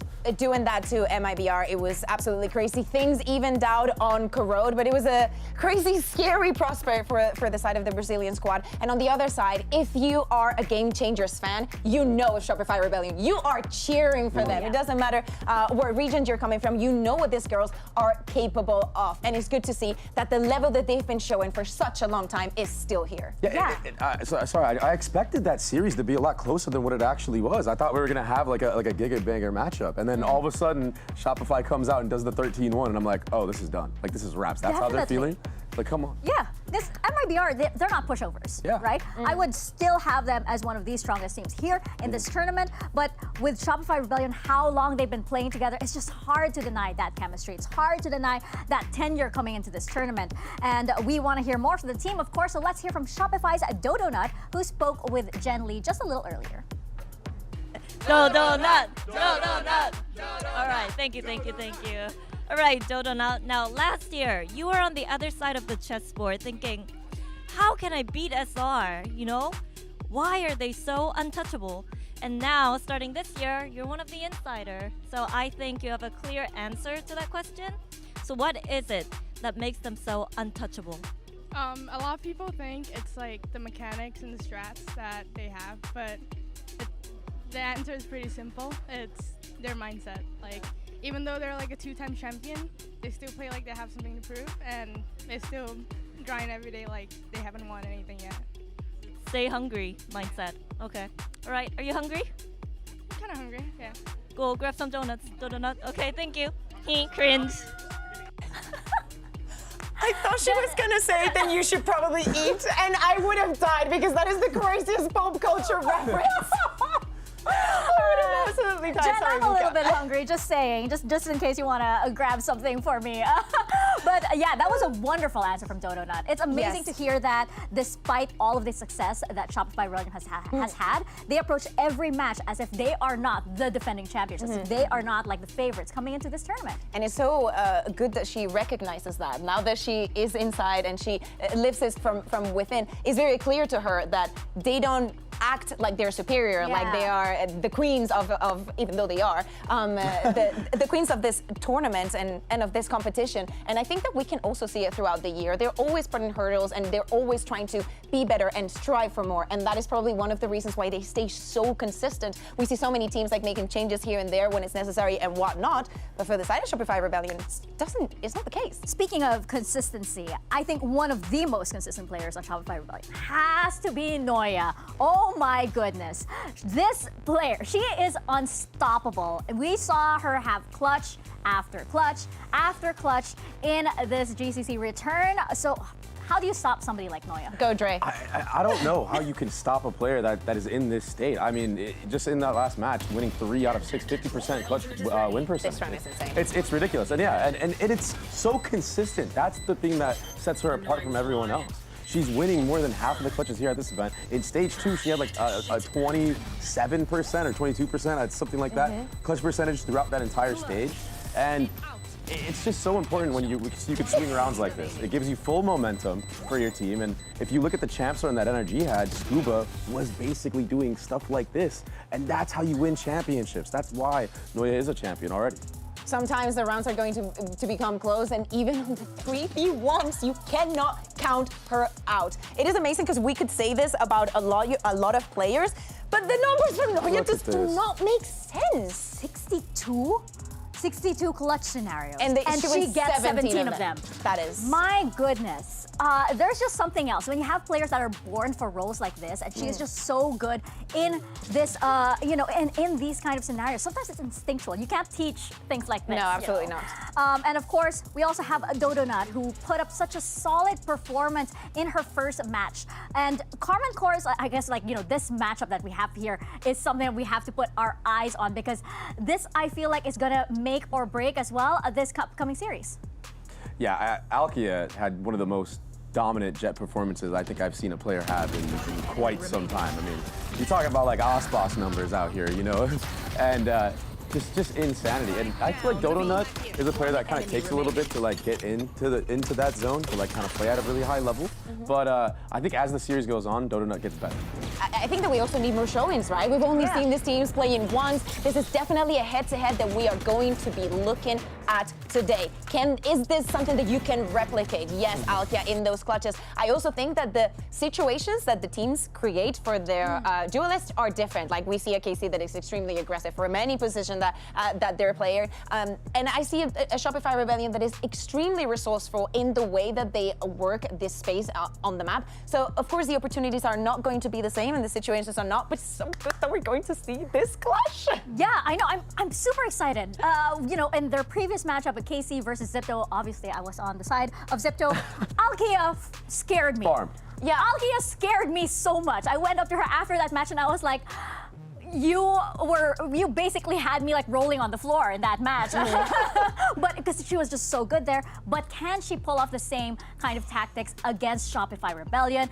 And we cannot deny also that Carmine Corp, they have a little bit of a buff coming into this matchup. Any matchup actually, because they brought an entire support system with them. They brought the entire KC fan group or something. I was not aware of the magnitude of this until we were waiting here during map 3, and I felt like the studio was coming down. Like there was like screams and everything. I was like, what is this? This has to be the KC fans. And it was actually a thing. They're absolutely insane. And having them also interact with them, given it's just, we're so lucky to be in this situation because Korea's far, guys. It's far, I can tell you. I cannot believe that they made this journey all the way. By the way, what we heard earlier, that was like, that was just them announcing their arrival. Like the KC team was not there. They were just like, we're here. That was just them being them. And now, of course, they're gonna get to cheer on KC, and I cannot wait to feel this studio shake, because that's what happened in their previous match. During the entire year, even though KC were not the winners of Series 3 and whatnot, they didn't actually need to win because they had already made it. They wanted to use the time probably in something else, and I honestly do not blame them. Because if you're going to end up having the performance that they had and the consistency that they had throughout the year, this fan base that they have created, how close they have been to them, bringing the fans also here, and now now today, like this all amounts to this. You're playing against Shopify Rebellion. Yeah, it's gonna be crazy. You have players like GX, for example, who were really hyping up the crowd to really join them on this. And I want to hear more from GX, actually. Let's send it back to Jen and hear from Casey's GX. Oh! Hey, GX. Now, we just love the connectivity and the relationship between you and the fans. So, when you walk out and you see the KC fans right in front of you, do you immediately just feel the power of Blue Wall buff? Oh my god, I love them all and I feel that power and like the ground is shaking and I'm so being excited when I see the crowd. So I love them. Yeah. And now, why don't you just rally them up? Mastercard! Mastercard! I said Mastercard!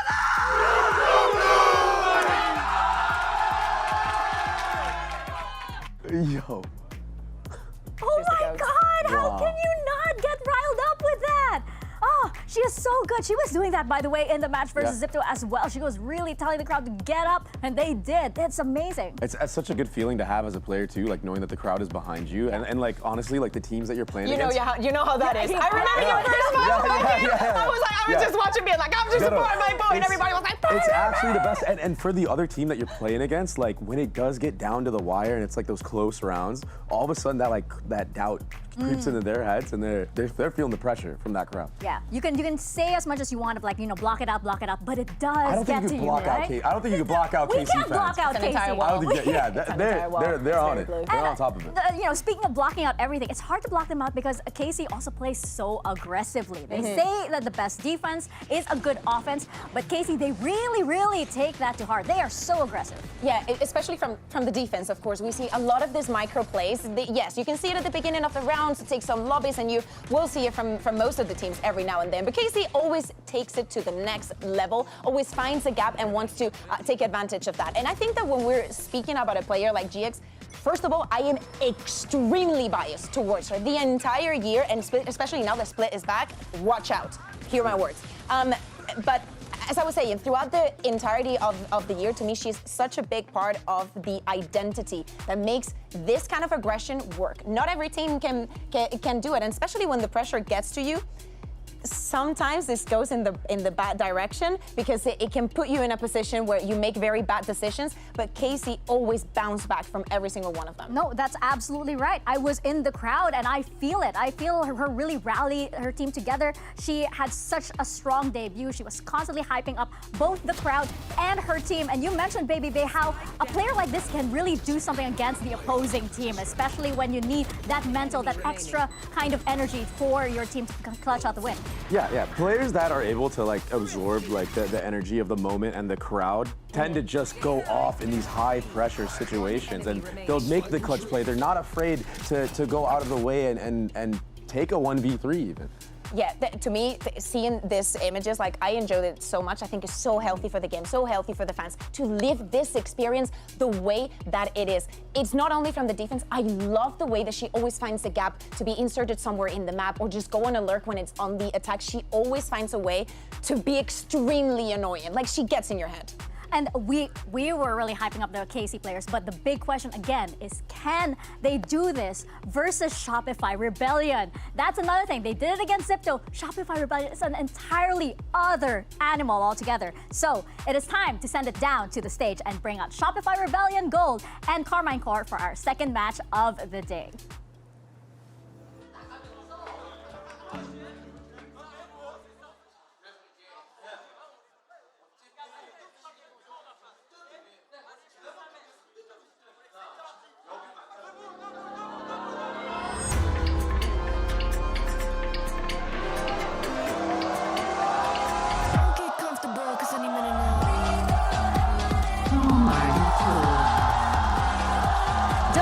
Because any minute now we've got Shopify Rebellion Gold and Carmine Core taking the stage. Carmine Core, they definitely made a splash on the GCC stage previously, but can the blue wall put a stopper to the unstoppable force that is SRG, the defending Game Changers champions?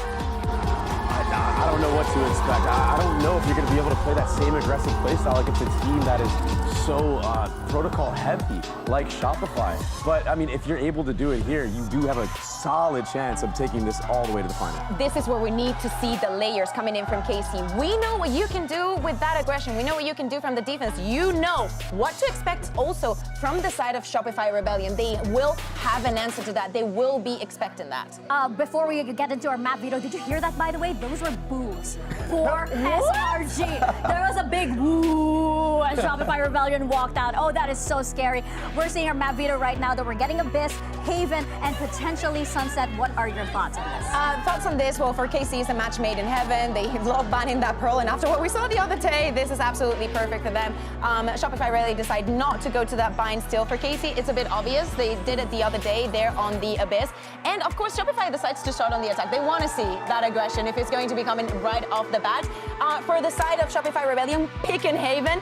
10 out of 10. Of course. Because they haven't lost it in over 400 days. That is a very long time in game changers I'm speaking of. So, of course, it's somewhere that they're extremely comfortable of. And if it is something that we can take from the match that we just had, is that when you are certain that you can play a map, go 100% for it. Yeah, I feel like Abyss now. I want to see KC's Abyss again because like, Zipto was another team, but Shopify Rebellion, those are the big questions. Can they do the exact same thing? Can they take that mid control? Alkia just pulling out the outlook. Can they do that against somebody like Donovan? Somebody I want to highlight as well is Anacelia. I mean, who like we aren't really shining a light on enough, I feel like. Having 10 first kills on KO, like usually you think of first kills, first deaths, you're going to Duelist. But what is happening here? It's the wall! It's the blue wall. I'm actually kind of like, I'm kind of like touching the couch right now, seeing if it's gonna move. I feel it shaking over here. Wait, is it just me? I kind of feel it. I feel it on my feet. I'm not kidding. Are we psyching ourselves out here? Are we kind of like, are we actually doing this to ourselves right now? But that's just the effect that KC have, right? You can definitely tell that they came prepared. Shopify Rebellion, though, I feel like they're like, yeah, okay, whatever. We'll see when we get in a game. And right now, bringing out our agent select, Agia on the Jet. I cannot wait. But we have Dodo not on the Yoru here on Abyss. Who do you think's coming out on top here? Yeah, this is a really interesting composition from Shopify if they actually lock this in. I mean, having the Killjoy on a map like Abyss, it's not something that you see every single day, right? And also, I mean, double controller with a Viper, that is locked in. So this is definitely like kind of like a cheese look. But I mean, what better way to absorb aggression than having a double controller, right? And then a Killjoy turret as well. I think that having Noya who can play the Viper, I think to a very good level, also thinking about how the game has changed and how even stronger, if it was possible, Viper is right now, thinking about who you have in front of you, it's a great pick for the side of Shopify Rebellion. I do not expect to see any changes on the side of KC. I think that the mental, of course, is going to be very important. I do not think that for Shopify Rebellion is going to be a problem having the blue wall not cheering for them, because as we were hearing from Donut, they know that they're here always to prove something. Yeah. So they kind of already wrote that for themselves, right? Okay, we're coming in here as the underdogs, quote unquote. It's kind of weird to say that, but that's the mentality that Shopify Rebellion have. We're gonna see if that indeed carries over as we prepare to send it to our first map. We are going into Abyss right now, and our squads are set. So let's hand it off to your casters. It's Pots and Pans. Yeah, thank you. What a start to things. It's a rare occurrence. Shopify Rebellion are not treated like holier than thou. I mean, that crowd booed them. Yeah. Right? KC have the fans behind them. The atmosphere in here is pretty hostile, but let's talk about the game because it's what happens on the server that matters, right? So coming into Abyss, what's the first thing in mind here? 'Cause we've seen these two teams now once, right? We've got a little bit of tape to look at. Where's your mind going? I'm looking straight at Akia. I mean, the desk touched on it. This player was absolutely explosive, and she looks so comfortable on this map. So I'm sure that Shopify Rebellion have all their protocols ready to shut down a Jet. And this agent hasn't been meta on this map in quite some time. But Shopify, look at this comp as well. I mean, both teams are bringing out kind of unconventional looks to start here. Now, we know that KC's double initiator comp will absolutely be ready to set up Akia for success here. And it looks like Shopify, they want to get mid control really quickly. Yeah, but it's Glance waiting. So, seems very aware of this and already deals with a lot of it. Looks behind and clears deeper in towards middle. So again, good information and somewhat denying that there's pressure there. They can now maybe reattune their focus towards this B side. Because Shopify Rebellion are What here. a shot. Mel with a great start. That's the site now ready. Yes, GX is close, but handled. Oh man, all those cries suddenly getting a little bit quieter. 5v3, and the plant gets to go down. Oh, Down. They're getting two there. Just a little bit of misdirected mid from Dodonut, and you saw that it drew 3 defenders from KC all towards mid, but it was just a ruse. Spike Shopify, planted. they were already regrouping towards that B main, and now Safa, she's just got to be sat here wondering, I mean, how many exits can I get? Let's just collect some orbs, maybe collect some money, but Timmy the Turret position has been revealed. Yeah, this is going to be pretty tricky. Could actually get the kill on Dodonut there, who was happily on the hunt. Wanted to min-max her potential and a couple of kills. So yeah, starting to build towards that ult. That's something in their mind. But as a start, Shopify set the tone, right? Once we get into that server, they've set the tempo. But I do want to look a little bit towards Dodonut as well, because again, just have a little look here at that start. That It's entry lovely from Mel. That's yeah, really on the nice. Lucilia, just falling like that without any utility. remaining. Sure, it was a great shot from Mel, but the anchors on these sites, they've got to do a better job at getting the information so they can actually posture for a defense here. We're going to have to learn quickly. This will be a very clean round, I imagine, if all goes right. Only classics. That crowd. Something, isn't it? But Dodonut still landing shots. And I think when we first saw her, when you're rolling your mind back to that first series, up against MIBR, kind of a bit more of a role player, kind of filling that void really well on the waylay. Doesn't have to be the headliner, kind of seeing the likes of Neuer, Sarah pick up that slack between. But this is already a very explosive beginning.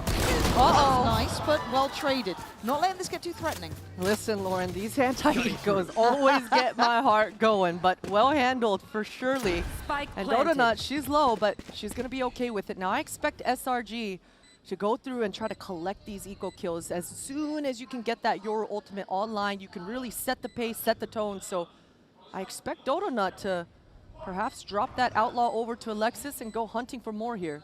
Yeah, let's see if that happens.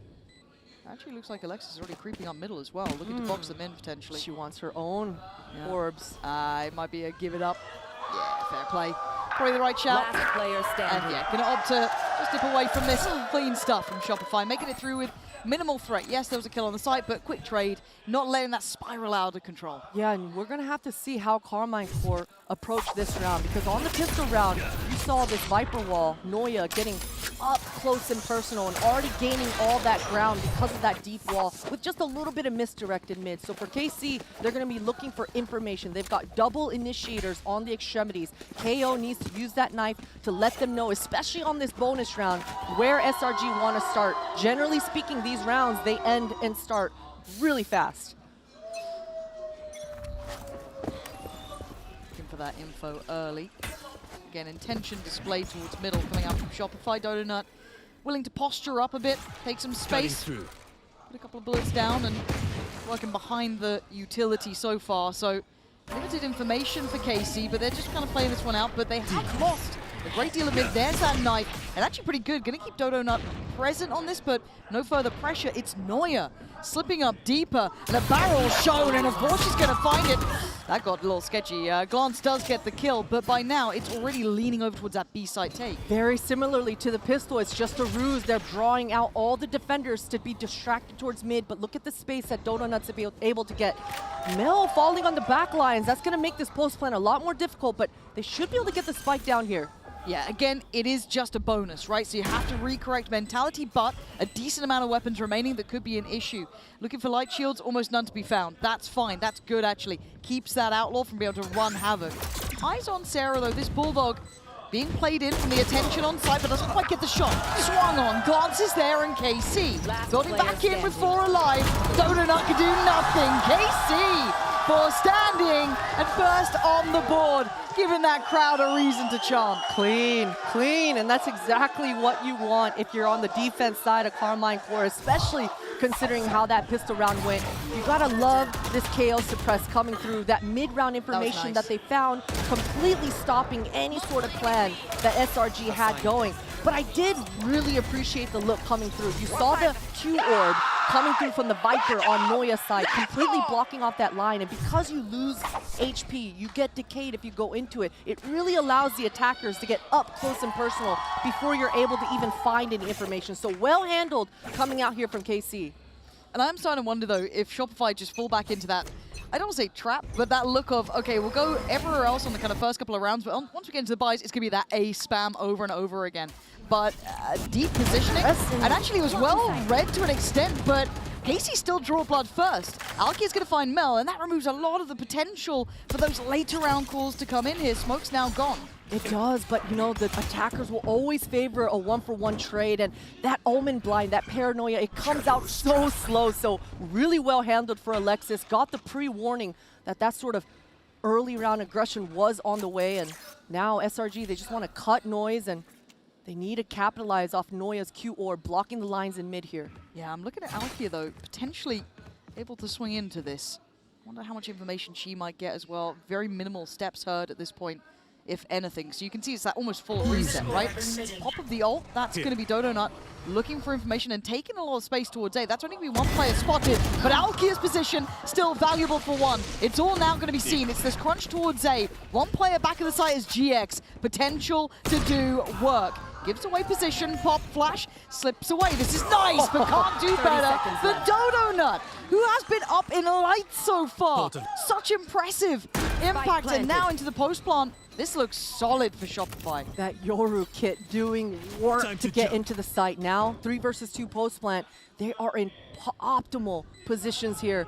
Casey have to do so much work. Safia, she's able to clear it out. That dart's not going to give too much information here.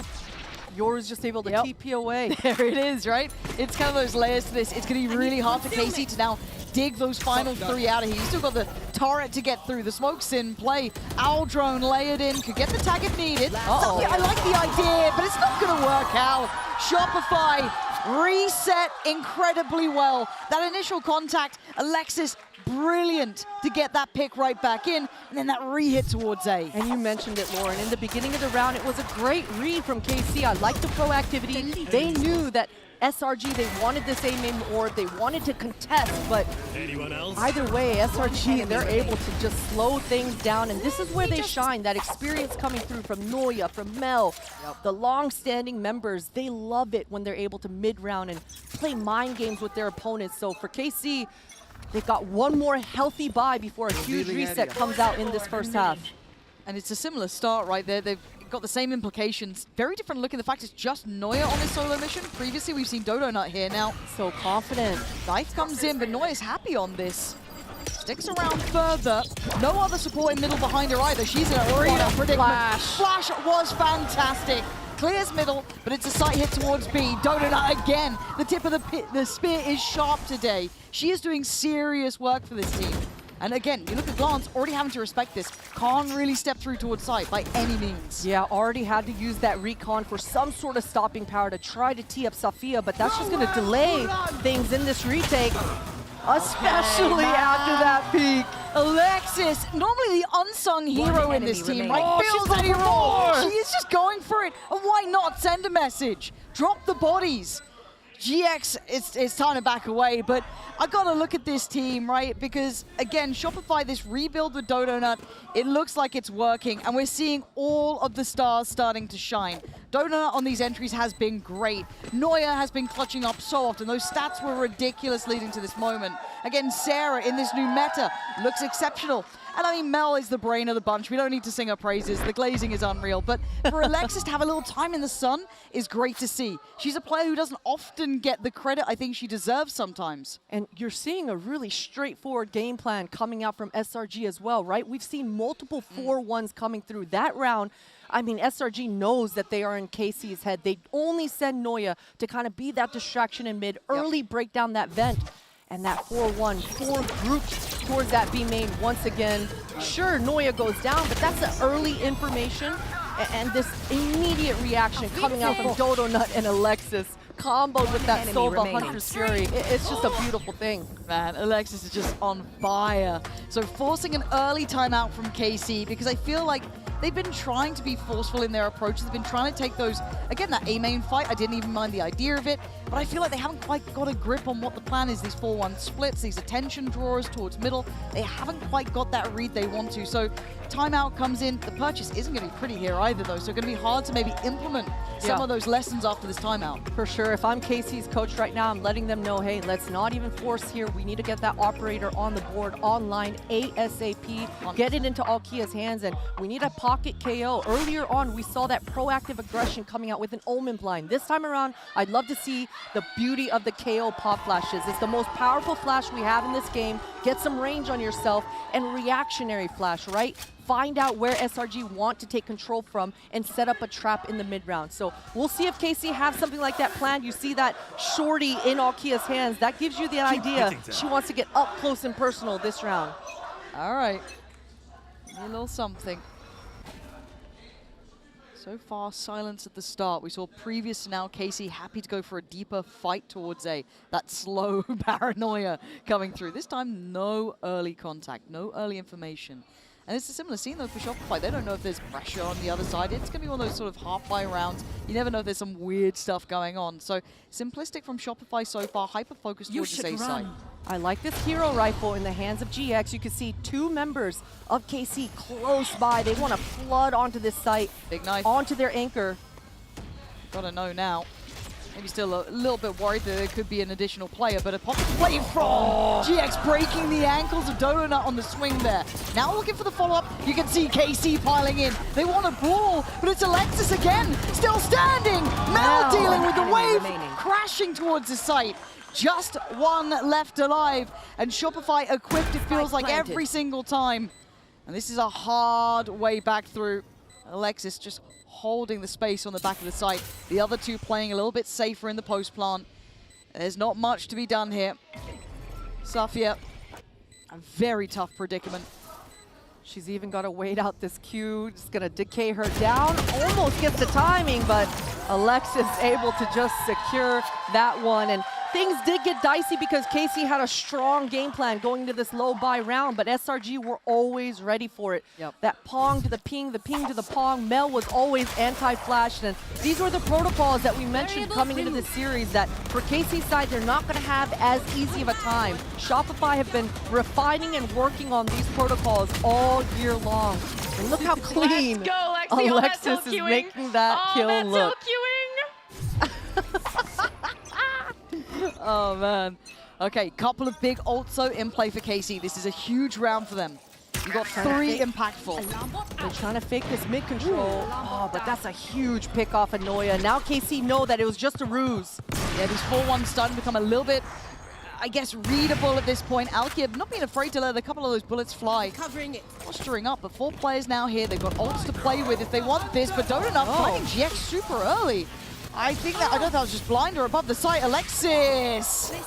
Quick on her feet. Donut's still waiting for someone to pour through on Heaven. Outthrown there, Flash comes in.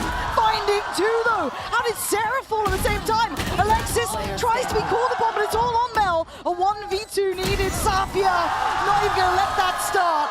The 3 players remaining for KC, proving they got a fire in them now. Beautiful opening pick coming through here for KC, and I'd love to see a replay, hopefully, of how Noya went down.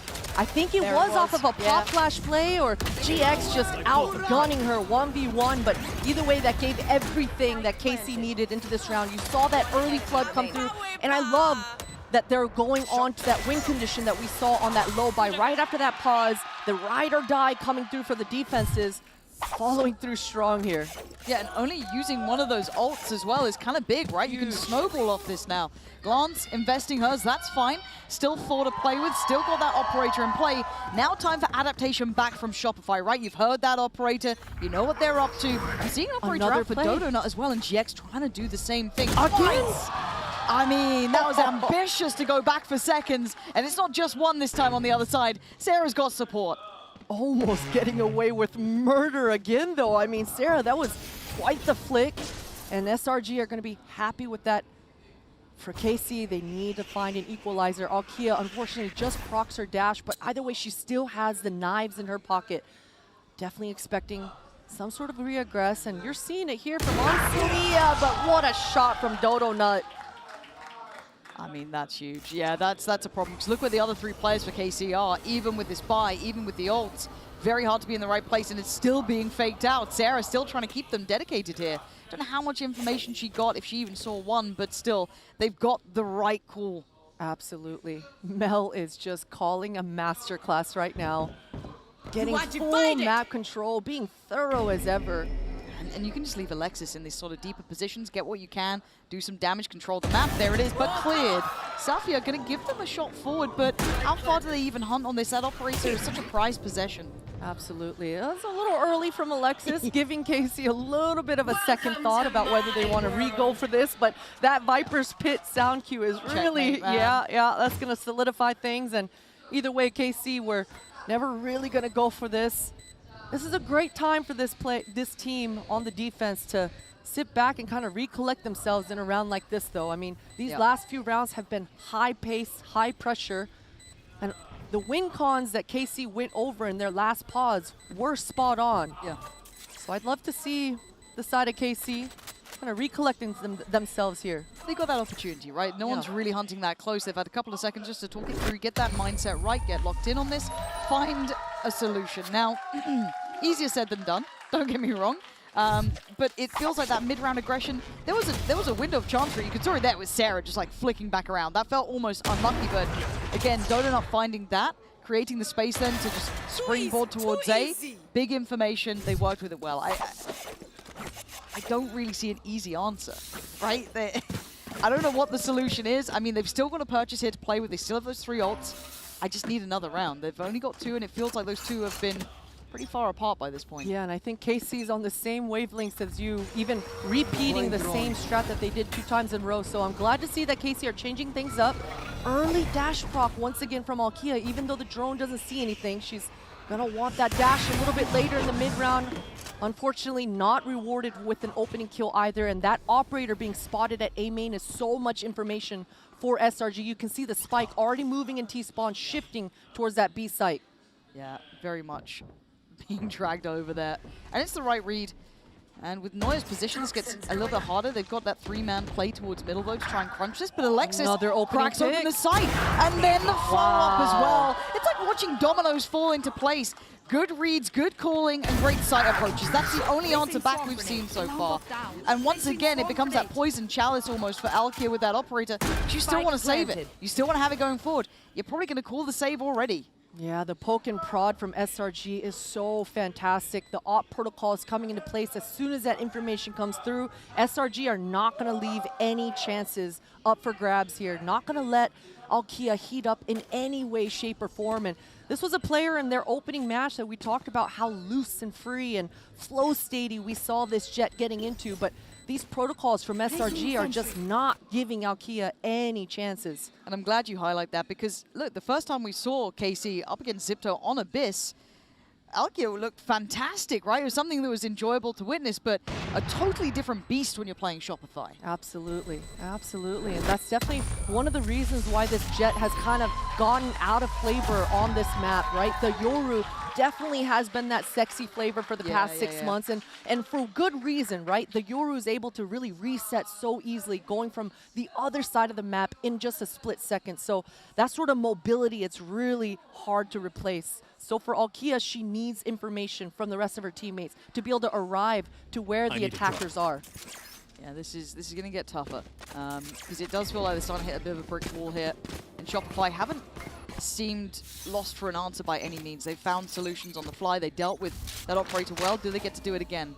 Similar start, similar look, but no deep exploration coming in from Alkia with that operator sitting a little bit deeper on site. Close enough here for the knife to come in. Should get some confirmation of attendance. How much do they read into this now? They've been conditioned to be worried about that 4-1 split. These fakes have been coming in, but it does look very all-in. A big opportunity for Alkia. Right place, operator here. Ult gonna come through, that's an issue. She will have to respect this already. Evacuating the site. Everyone getting off to the side, and Dodonut has a clear line, but look at this. The rest of her team weren't able to get in. It doesn't matter though. Dodonut on top of the site. The crossfires are already getting created for SRG here. Yeah, almost given too much respect, given too much room to work. Freedom found fear being shown by KC. And a double stack towards heaven. Sarah eviscerates Glance. Oh, it's too easy. Shopify Rebellion locks the hell in. It's Neuer on the operator now. Hell, just give it around. It's just Safia left alive. And maybe can go down swinging. But I doubt the round will go any other way. 8 gonna be carved on the board for Shopify. They are in full control. And worrying signs for KC. Up until this point, it has been absolutely neck and neck. And this is the first time we're seeing the defense from KC just not willing to fight. A little bit of confidence being shaky. And they need a reset ASAP because this snowball is just going to get bigger and bigger as we go into the second half. These last 2 rounds are so important for KC. It becomes a necessity, right? It's not just a nice to have. It's not a, okay, maybe. It's a, we can maybe get out of a pistol round. We can make it through the second half with a chance. Held on to, it would not be enough. I like this aggression coming out for Alkia. She's gonna get in. We saw the pop flash coming through. They know now that nobody is in A main, but look how fast Shopify are. Already into the site. Safia has so much on her plate. Yeah, and no one can really help her either. Yeah, it's a quick trade. Nice work actually from Glass, playing from the tri-box. Lovely pick towards Sarah. First time to have their players in the right place from the back of the aggression from Alkia. Good info on that. But Alexis and Neuer Last player standing. just down to 1. Clutch potential off the charts, and the first gets claimed, and Alkia makes it there in time, and they get a small bit of a buffer to start playing with. Beautiful, beautiful stuff coming out here for KC. And I gotta say for Shopify, a little bit maybe overzealous coming into this round. You even saw towards the end there a green kit coming out here for Neuer. She had her Molly, she had her Q orb, and we've been talking about Neuer's Viper coming in on this map, being able to cut off those long lines in middle to make the defender second guess where that his is coming. So be curious to see where Neuer places her Q orb in this round. The KC fans are sending that energy. Yep. They want them back in this game, and this is KC's map choice. But Dota not going on the hunt towards middle. There's a smoke invested. Slows down and limits opportunities. They're going to reset on this mid exploration. This time around, Shopify Rebellion are slowing things way down. You can see that Q orb I was talking about has been placed in mid, and this is going to make the defenders respect this area. Quick rotations coming out for Glance, and she's still got that recon dart, so that should allow KC to cheat their rotates over. Oh, this is a lot on Alkia's plate, though. Flash. This is the first time we're seeing them come into her crosshair, though. Got to be ready. And a little too slow. Just off the money, and now this could be the flood. It's the green light. It's a go signal. But for the second time of asking, she has the answer. Flash, but no swing. You can see the want, the temptation. They dive down, trying to play between the smokes. And this is a great position. Spotted out one for the divide in play. It's all gone chaotic. It's pandemonium. But finally, fights being won out by KC. Mel, Sarah, still alive. And Mel's position finally considered. A quick flick, but no connection. Mel brings us down to a 2v3. A possible scenario, but the spike in a dangerous position. And a missed shot. No problem in the end for Alkia. Just about claiming that 4th round back. It gives them a small window of chance, Potter, but it is small, right? This has to be a near-on perfect second half. Shopify have sent a hell of a message.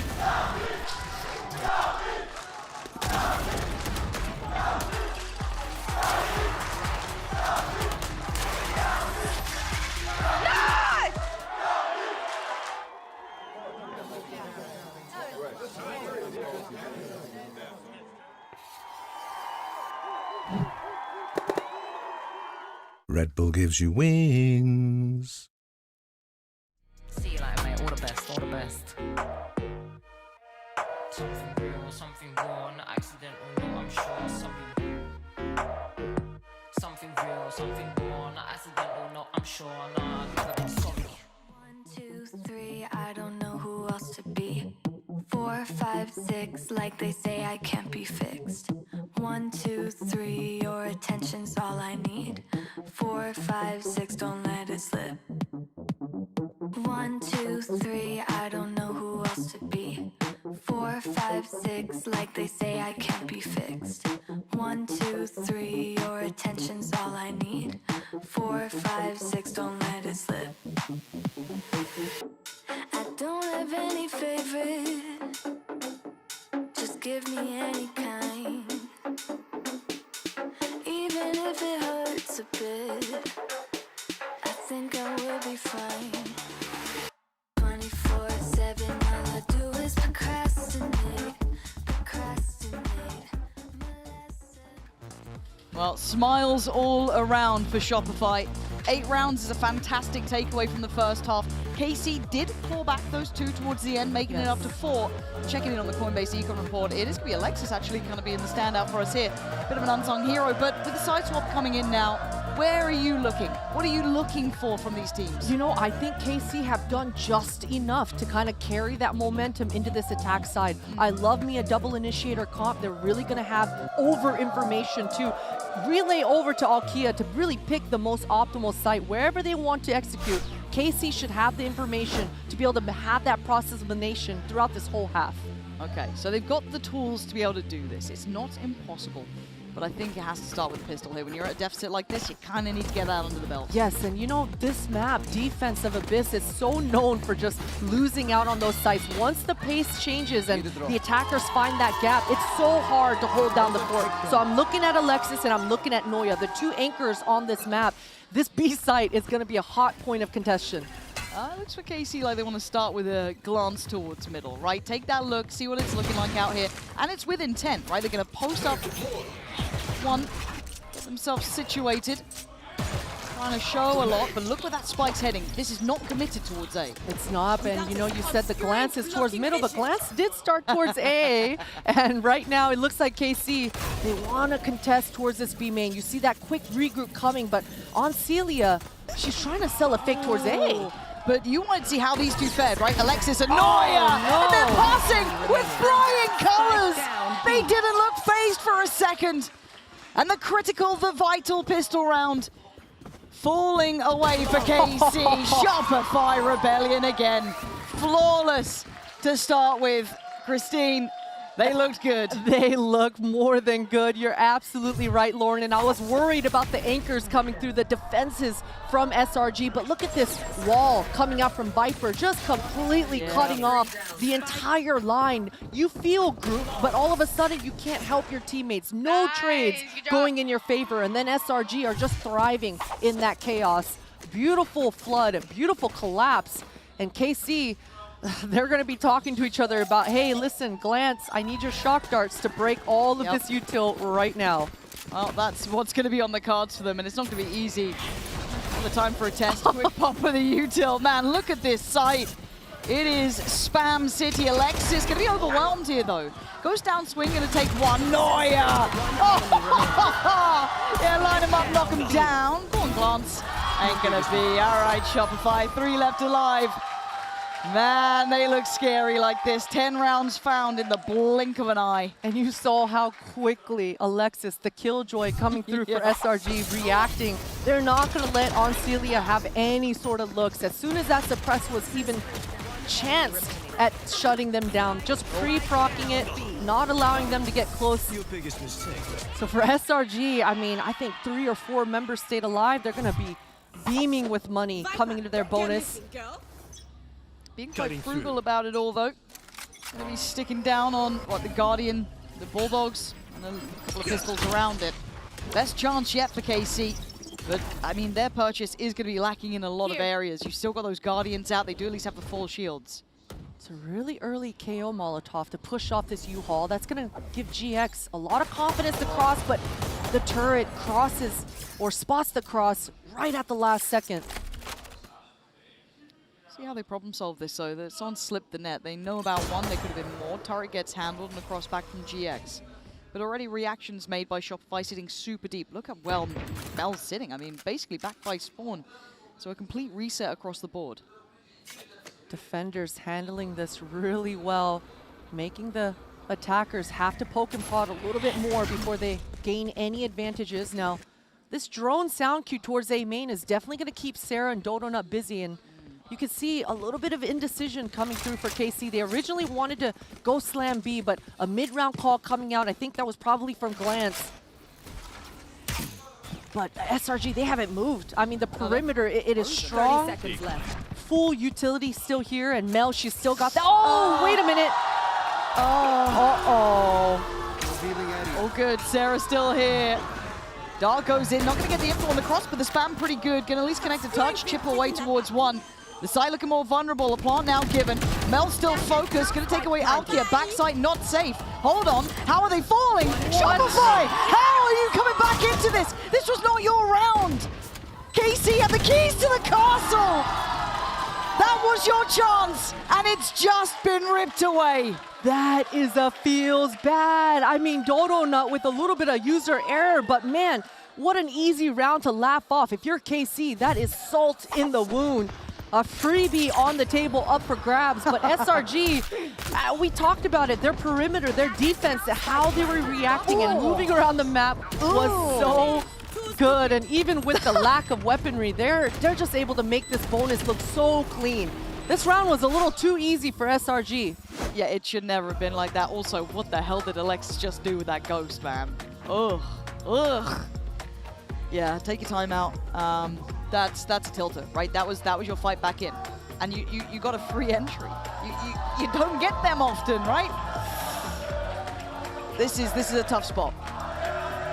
Absolutely tough. I mean, for KC, they're going back and looking at their finances, looking at what ultimates are coming back online to kind of posture for any sort of comeback. And at least for KC, they've got the crowd on their side. They've got the energy and the aura revolving around them. They've really got to look at this as a marathon, truly. Map 1, warm up into it. There's still map 2, map 3, and there's still this first half to really regain your composure. Exactly, right? It's not done yet. It's not over.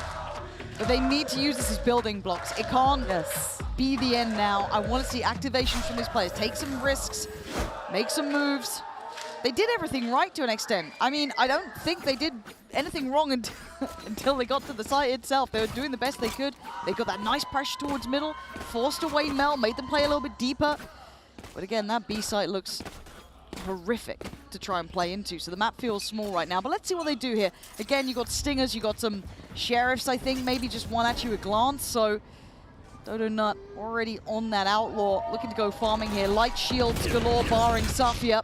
But Mel already with the beginning. GX has gone down. Oh, they're just, immovable at this point. Not getting the fights that KC would want. Yeah, broken by coming through for KC. And I think I even noticed their smoke in mid missing and leaving a gap. So KC are definitely going to have to regroup here. They were able to get the spike, though. They should be able to get the spike down here. I don't think SRG are going to risk it. Unless... I mean, after that, you get a bit curious, don't you? Temptation beckoning. Glance trying to buy him a little bit of time maybe for this plant, but they're looking for a pick. You're not going to get one, I'm going to be honest. Look at this. 3 players stacked up and Mel immovable. Glance, big shots though. Okay, hold on. Maybe. Bloody hell, Glance. You gave it a damn good go, I'll give you that. But it has got Shopify Rebellion up to 12. And not only are those feel-good shots, but it did, in fact, put the Hunter's Fury online for the IGL side of KC. So that should be somewhat of a glimmer of hope, at least coming into what might be the last round of this first map. But KC, Sova, expecting some sort of Hunter's Fury play coming out here, especially if she gets this drone tag. Would be dreamy at this point. So 3 plays stacked towards the A side. Dodo Nut going in for the flash and takes the space. Also takes huge pick. Mel away, Safia. There we go. That's much better. Good info on this as well. KC able to proc this Viper gas towards that B, and they're happy with the opening picks. Gonna go and just regroup, keep this one simple. And you can see that SRG, they're reaggressing, trying to find any sort of equalizer that they can. And there is no Sentinel on the side of KC, so at this point though in the round, they should be aware that it's way too free on the A site. We better hold our back lines. And for SRG, they just want to do money damage. Try to get as many kills as they can. Sophia is just up for an ace. Why not? Go get your ace. Alexis is out of there, by the way. Alexis is going so far away, you're not going to get it. Way to be a killjoy, literally, Alexis. So that's not going to happen, but a confidence booster, right? As silly as it sounds when you're facing 12 rounds, these small things make it feel at least possible, right? Absolutely. Brilliant start. Safia able to open up the round and then follow it up, right? Huge stuff. One round at a time, Yep. And for KC, they didn't have to use the Hunter's Fury this round either. I mean, Safia just found those 2 opening kills and made this round easy. So another round where KC is going to be able to call out one of their best strats that they have in the playbook. Revolving around 2 ultimates now, and I mean, just 1 orb away from this KO ultimate as well. Yeah, those are some clean shots. Yep. And it's exactly what you need if you're KC. W's in chat. There it is. All good. No need for a timeout in Shopify's mind. They're happy to continue going as they are. Don't blame you. And also, you probably don't want to give KC another opportunity. So keep going as you are. A couple of ults in play for Shopify too. But KC, it has to be perfect. Can't really take the foot off the gas. And it looks simplistic in approach though. Direct in towards A, deep flashes, no one there to receive it. Shopify already playing very deep off site. You saw Kia try to float and dash into that nest window, and a lot of aggression here in this post plant. They're not playing on their side of the wall. They don't want to give this Mel Astra any sort of chance in this retake protocols. Yeah, I like this. KC trying to stay postured up, trying to stay in control of the site. No opportunity to flood back in easily. Trying to be set into motion by maybe the Owl drone, but GX tries to... Wait, it's actually Alkia playing through that CT side smoke. I feel like a little unnecessary at times, and now it starts to crumble. 4 players standing for Shopify, and just the 2 on the other side. KC now trying to do what they can. It was a desperate attempt, but desperation is not the answer here. Shopify making it through this map like it was nothing in the end. A little close on this, but the defuse is there. Calm under pressure in the end. 13-5. Shopify make it out of KC's map, looking unscathed. All those boos, all that cheering made no difference. We'll be back after this.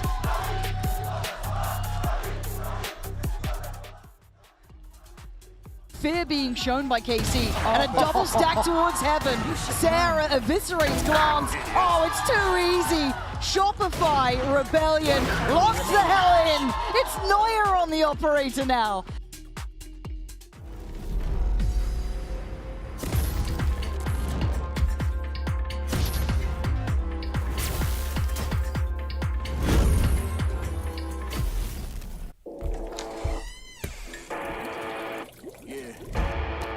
Let's go.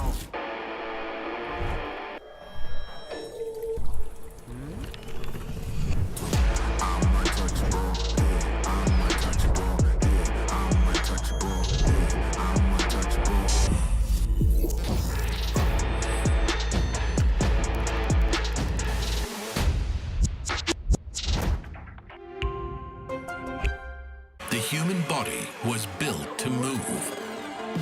Not trapped at a desk in one singular posture for 12 hours a day. It's time your chair evolved. This is Secretlab Titan Evo. Ergonomically engineered for you, gamers, hybrid workers, artists, backing your every move.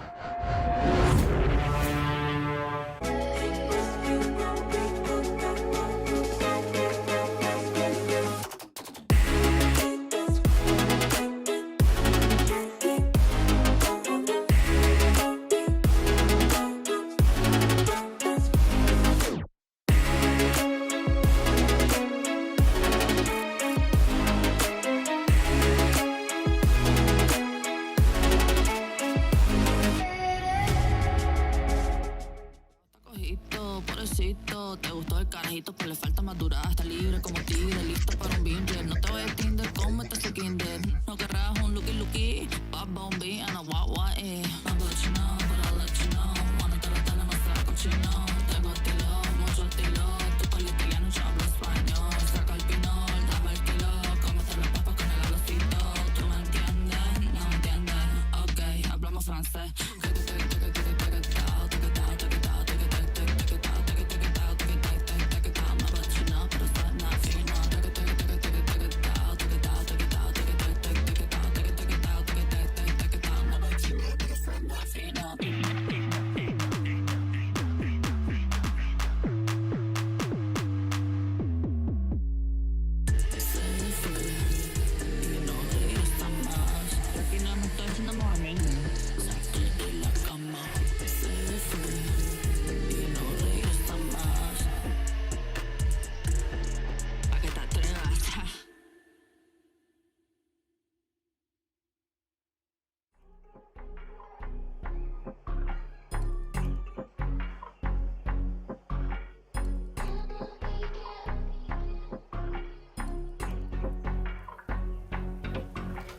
I'm standing with Shopify Rebellion Gold coach Effie's. Hi, good to see you.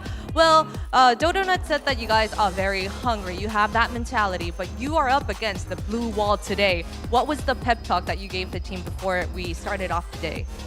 Honestly, I just told them to enjoy it. I mean, whether you're cheering for us or against us, we have to appreciate the passion, and it's a really awesome game when people are into it instead of having empty arenas. So we're just savoring the moment, honestly. 일단 선수들에게는 즐겁게 경기를 임하라고 했고 우리 팀이든 상대 팀을 응원하든 누구를 응원하는 거와 무관하게 현장을 찾아주신 팬분들에게는 좋은 경기를 열정적으로 임해야 된다고 이야기를 해줬다고 말했습니다. Thank you, Effie, and good luck to you. Bye. That was Shopify Rebellion taking the first map versus KC with basically the dominance that we expected them to. We wondered whether KC would be able to pull out the same antics that they did in their first series, and it looks as though they can't do that up against a team like Shopify Rebellion. I mean, they were getting a lot of first bloods, but the problem is the trades were so fast from Shopify. They were so dialed in and ready for any of those aggressive plays. And like Christine was saying on the cast, it's as soon as it's 4v4, that tends to favor the attacking side, especially with a strong IGL like Mel. Yeah, absolutely. They knew when also to take the fights that were so favorable towards them. And we really have to take a look at our HyperX reflex moment of the day. And this one goes to back-to-back 3Ks from our president, Noya, in rounds 13 and 14, starting off the second half with a bag. This was crazy, but it's also even crazier. We were talking about this earlier, about how consistent she is. How many times can she actually do this in this entire tournament? I think that coming into today, we were looking at Noya being like, can you do it again? Can you do it again? And I think that we saw a very good showing from probably all of the players in Shopify Rebellion on that first half because they really understood what KC's winning condition was. But yeah, we changed into the second one, and they were speaking about it in the cast.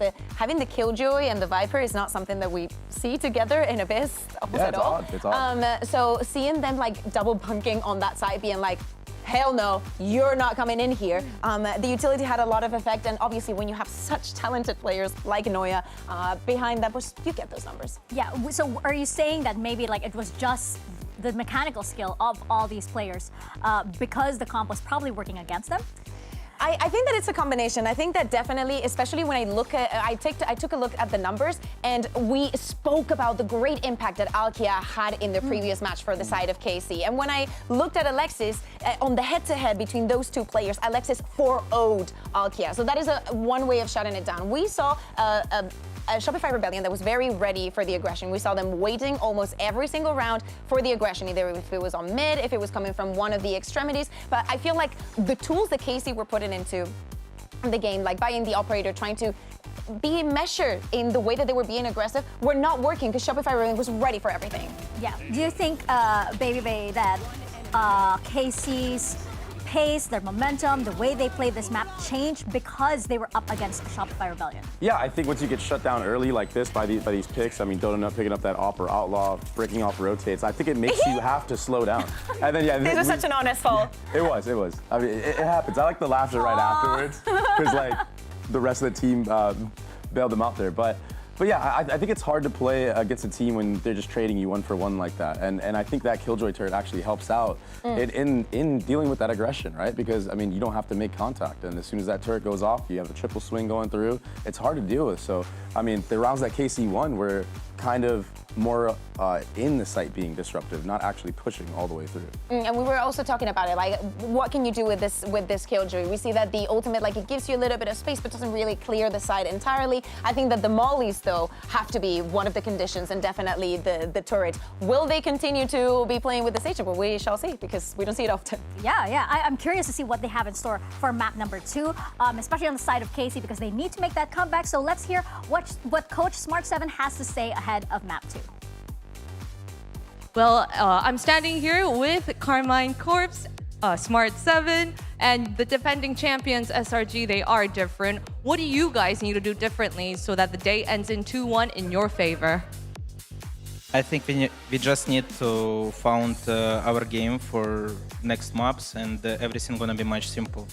On the first map, we only managed it in the last rounds, I would say, but now we're gonna see what's happening. 이제 본인들만의 페이스를 Yeah, I think that maybe KC were able to pick up some momentum towards the later half, but I wonder if this is like, you know, them finally finding their footing as we head into map number 2, because I just feel like, you know, the way that map ended with SRG, like clutching that out, I think that it's not something that KC can easily recover from.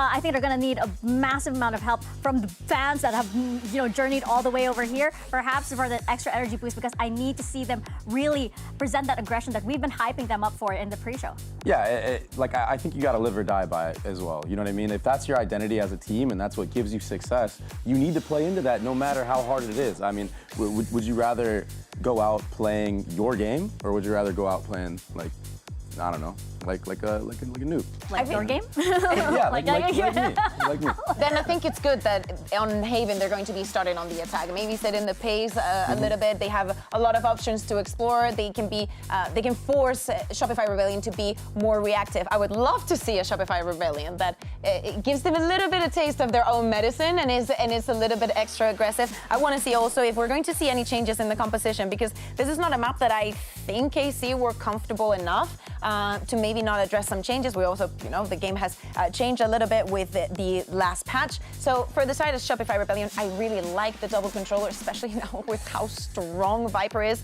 And again, Noya is playing on that, should be playing on that agents. So yeah, I think the ball is on Casey's court. Yeah, we're seeing it agent comps right now. We're seeing a lot more Killjoy here, but it fits a lot more on this map. I wonder if we're going to see KC able to make that comeback, especially since they have the Sky here in place of the Sova. Any thoughts here, Baby Bay? I mean, well, they're gonna maybe run a double initiator, Sky Sova. I think it'd be Sky instead of the Breach. Oh my God, I think I saw this in a tournament not that long ago. I think it was it Gentlemates playing the Sky Sova? I think so. It was not good. I'm not a fan. Okay. I'm personally not a fan, but I get it though. It's like you don't want to run a Breach sometimes against the double controller comp, because there's a lot of utility that you can use, a lot of coverage you can use to absorb a lot of that Breach utility. Yeah, exactly. Right? You at the end of the day, it gives you a double drone. You have the flashes that can be flexible, and as Baby Bay is saying, you can work against the Viper, because otherwise, if you have the Breach, sometimes you're not going to find the element that you want. So I understand why they're doing this. Also coming into this best of 3, they know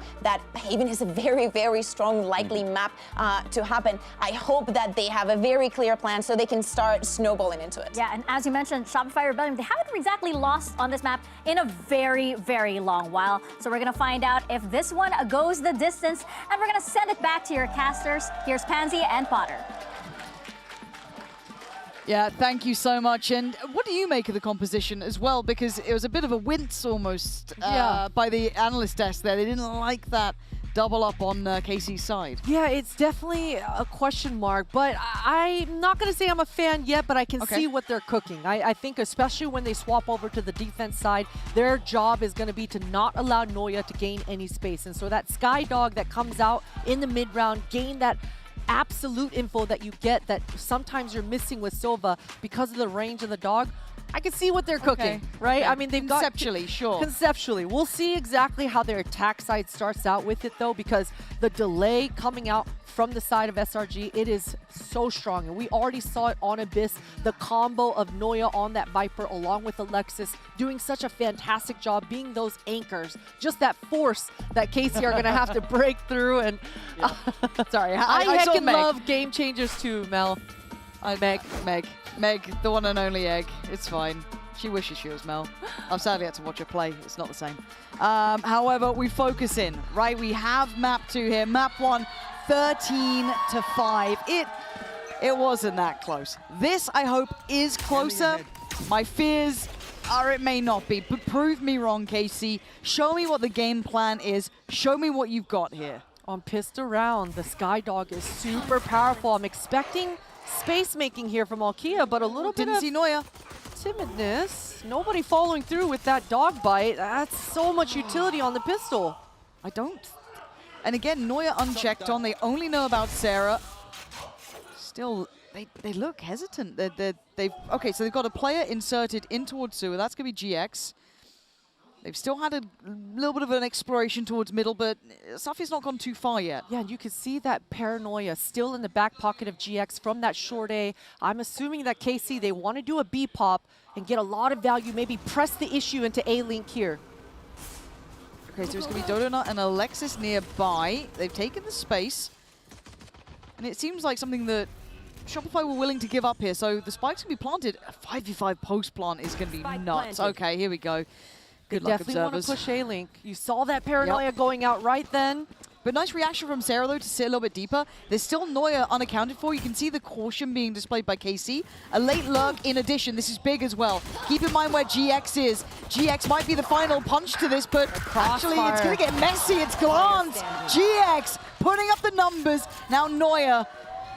Look at the HP on the other side. There's only one that's sitting safe. That's Safia. Still, Glance, 12 HP, going to be removed. GX gives away the position. Neuer fighting forward. Time not on her side. Carmine Core going to get the first here. And such beautiful timing coming out here for GX right after she facilitates that reaggress into the A-Link, just finding her time, finding space, and was always that insurance plan. The checkmate coming in for this post plant. I liked the crossfire from Shopify. At any point, it almost was strong enough, but the moves coming out, you gotta love the mobility. I mean, Glance, such a confident player, and she's absolutely gonna need a spearhead for her team in this second map.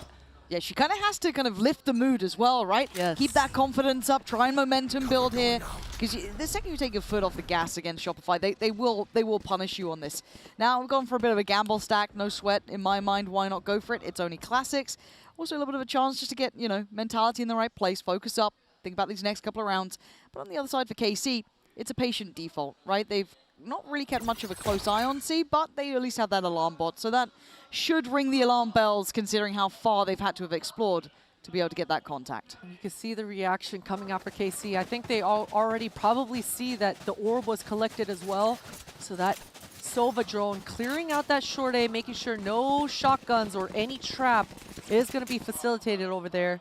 Shopify are being extra mobile in this eco, and I like the reaggress from Safia. Yes, I'm absolutely with you in that. I was a bit worried they were being too static from KC, but seeing this, her re-clearing this space is big. That should be, the fact that she's gone this far, and now there's that weird little smoke behind you, you kind of know that you've got this space to work with here. So a really good read, and KC going to take that information and go with it, right? This should be a plant.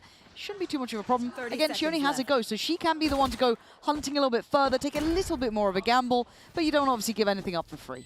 And this should be a clean round, and that's going to mean a lot for KC if they can keep it clean, especially considering how that first map went, gain that confidence, and really control the pace. You can see all of Shopify. I mean, at this point, they're just talking to each other and like, hey, you know what? Let's just die to the spike. Yep. Let's not give them any free orbs.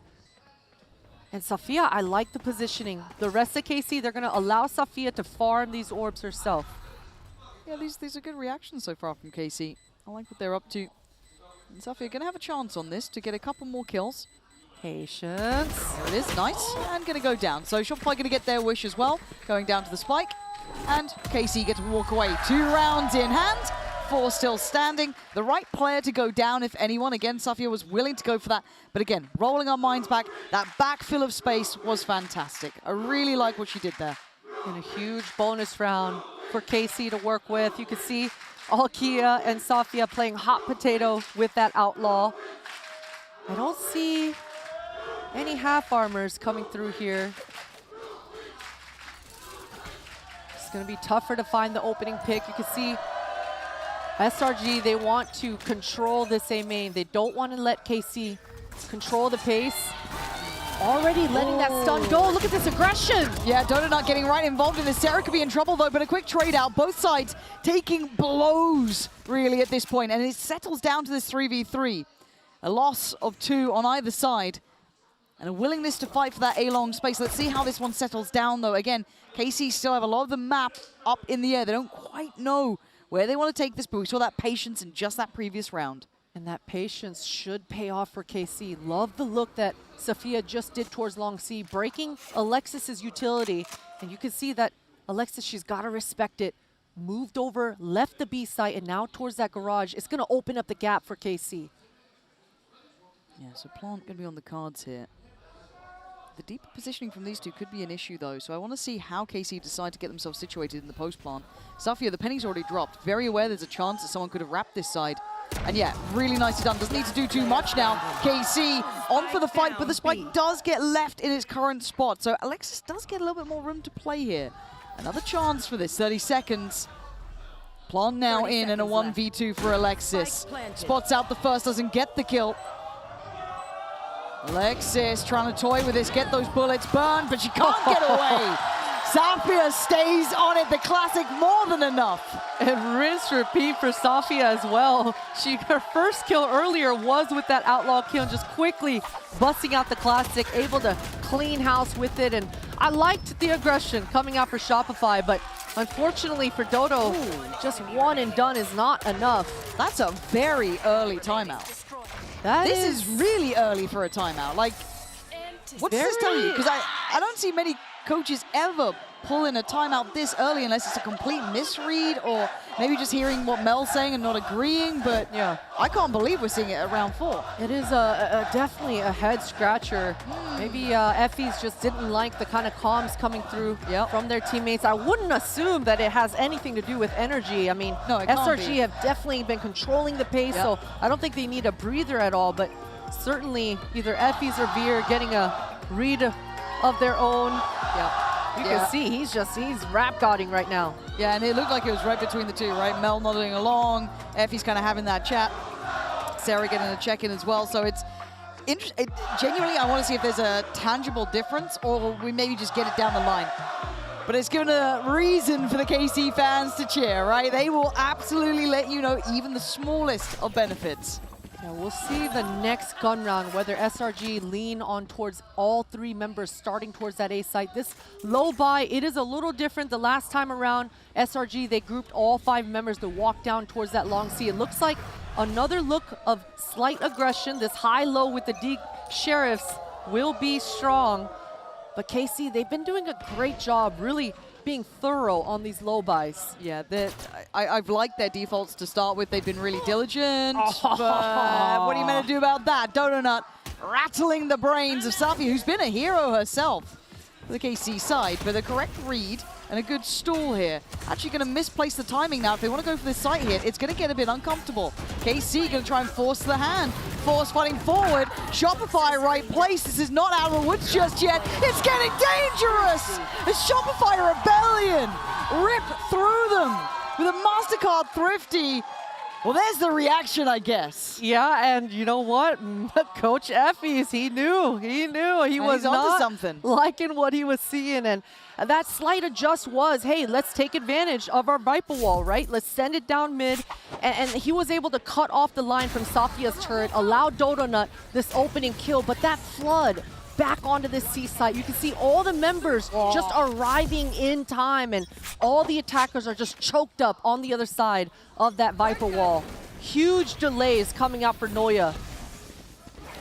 Well, this is where we kind of thought we might see the effect of this timeout, so we'll have to kind of check back in. It does look like a little bit of a positional switch up as well. Sarah and Mel mostly focused towards A, but we do see that already Noya's coming on over. But for KC, it's an early show of force. And once again, going to leave posted deep is GX. This was the lurk that worked out last time. Operator, going to be heard. Safia, lucky to be alive, walking away on 8. Safia has been going forward and breaking Alexis's utility early, so good communications coming through from SRG, telling Dodonut to be on the line, and GX has been in this position before, being inserted, and that's actually going to be huge for the side of KC. Pushing back and gaining that garage line allows KC to mid-round in this round. Yeah, the protocols are really good. Breaking of the util, pressuring around the map, forcing them a bit deeper. So far ticking the box. They still have to stick the landing, but by all rights, this is a great start.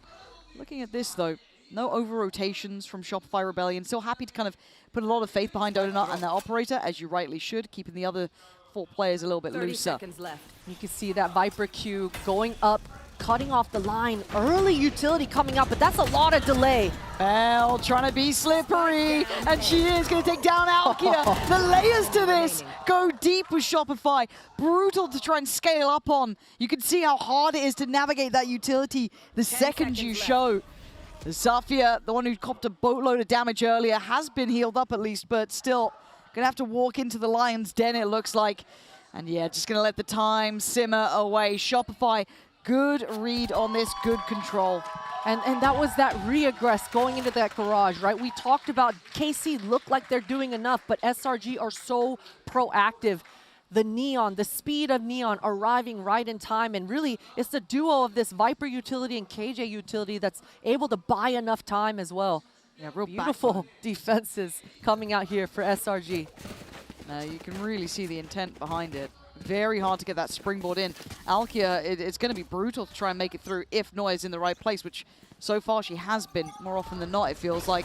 We go again, though, this time, Pacia, potentially. A little bit more direct in approach, maybe looking to try and abuse this. And they do. Alkia does well, but Mel again, still so good at holding this down and wants to stick around. And that's why. Follow-up bound, but she falls eventually. Does her damage, though. And Noya's got to slip in. And again, Donut's here. They're not going down without a fight.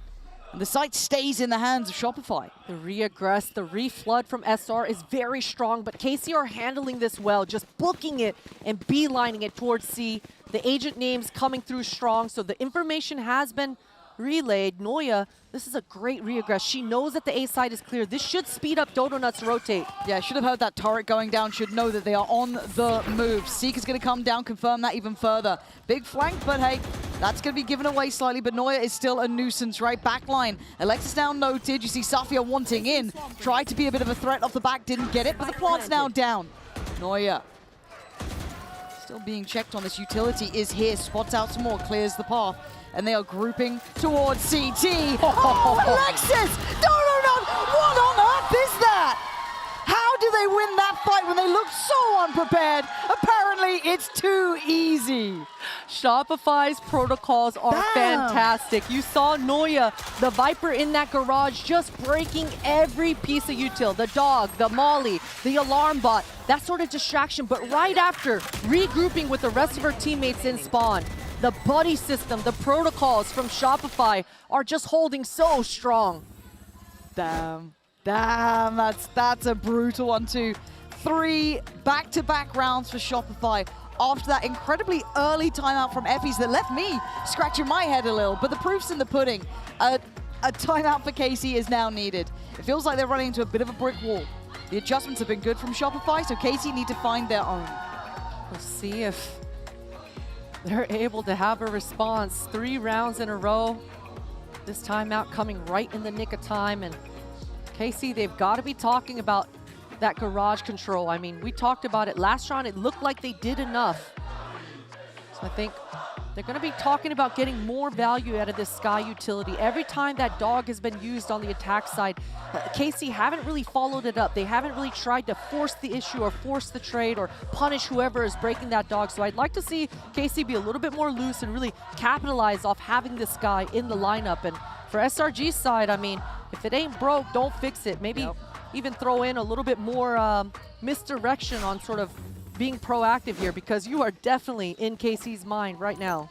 Yeah, a little rent-free for the next couple of rounds. But let's see, is there a plan in mind here on this sort of half-ish buy?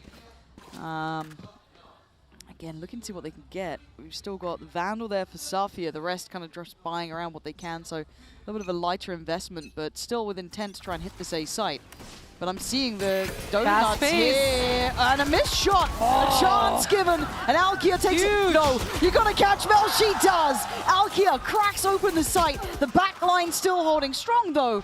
Sarah's here, but this was never meant to be an A hit. This is still looking like it's going towards B. This falls down towards Noya. KC, oh no, Sarah again, still finding such value.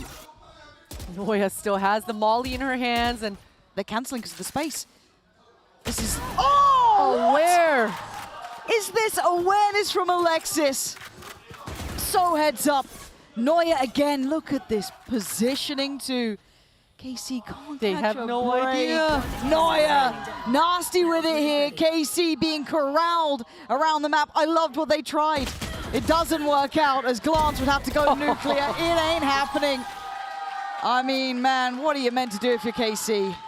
Noya playing that round so well. You know, she didn't even really get a kill towards that B, but just the presence alone, that Molotov doing enough to just push KC out, and they had enough. I mean, Alkia did work this round, finding 2 entries, completely opening the gap towards that A site, but we mentioned the flood. We mentioned how mobile SRG is being, and if Alexis is able to just find the kills on the back lines like that and being aware, setting up the perimeter, it just doesn't give those two entries from KC that bite, that oomph that they're looking for.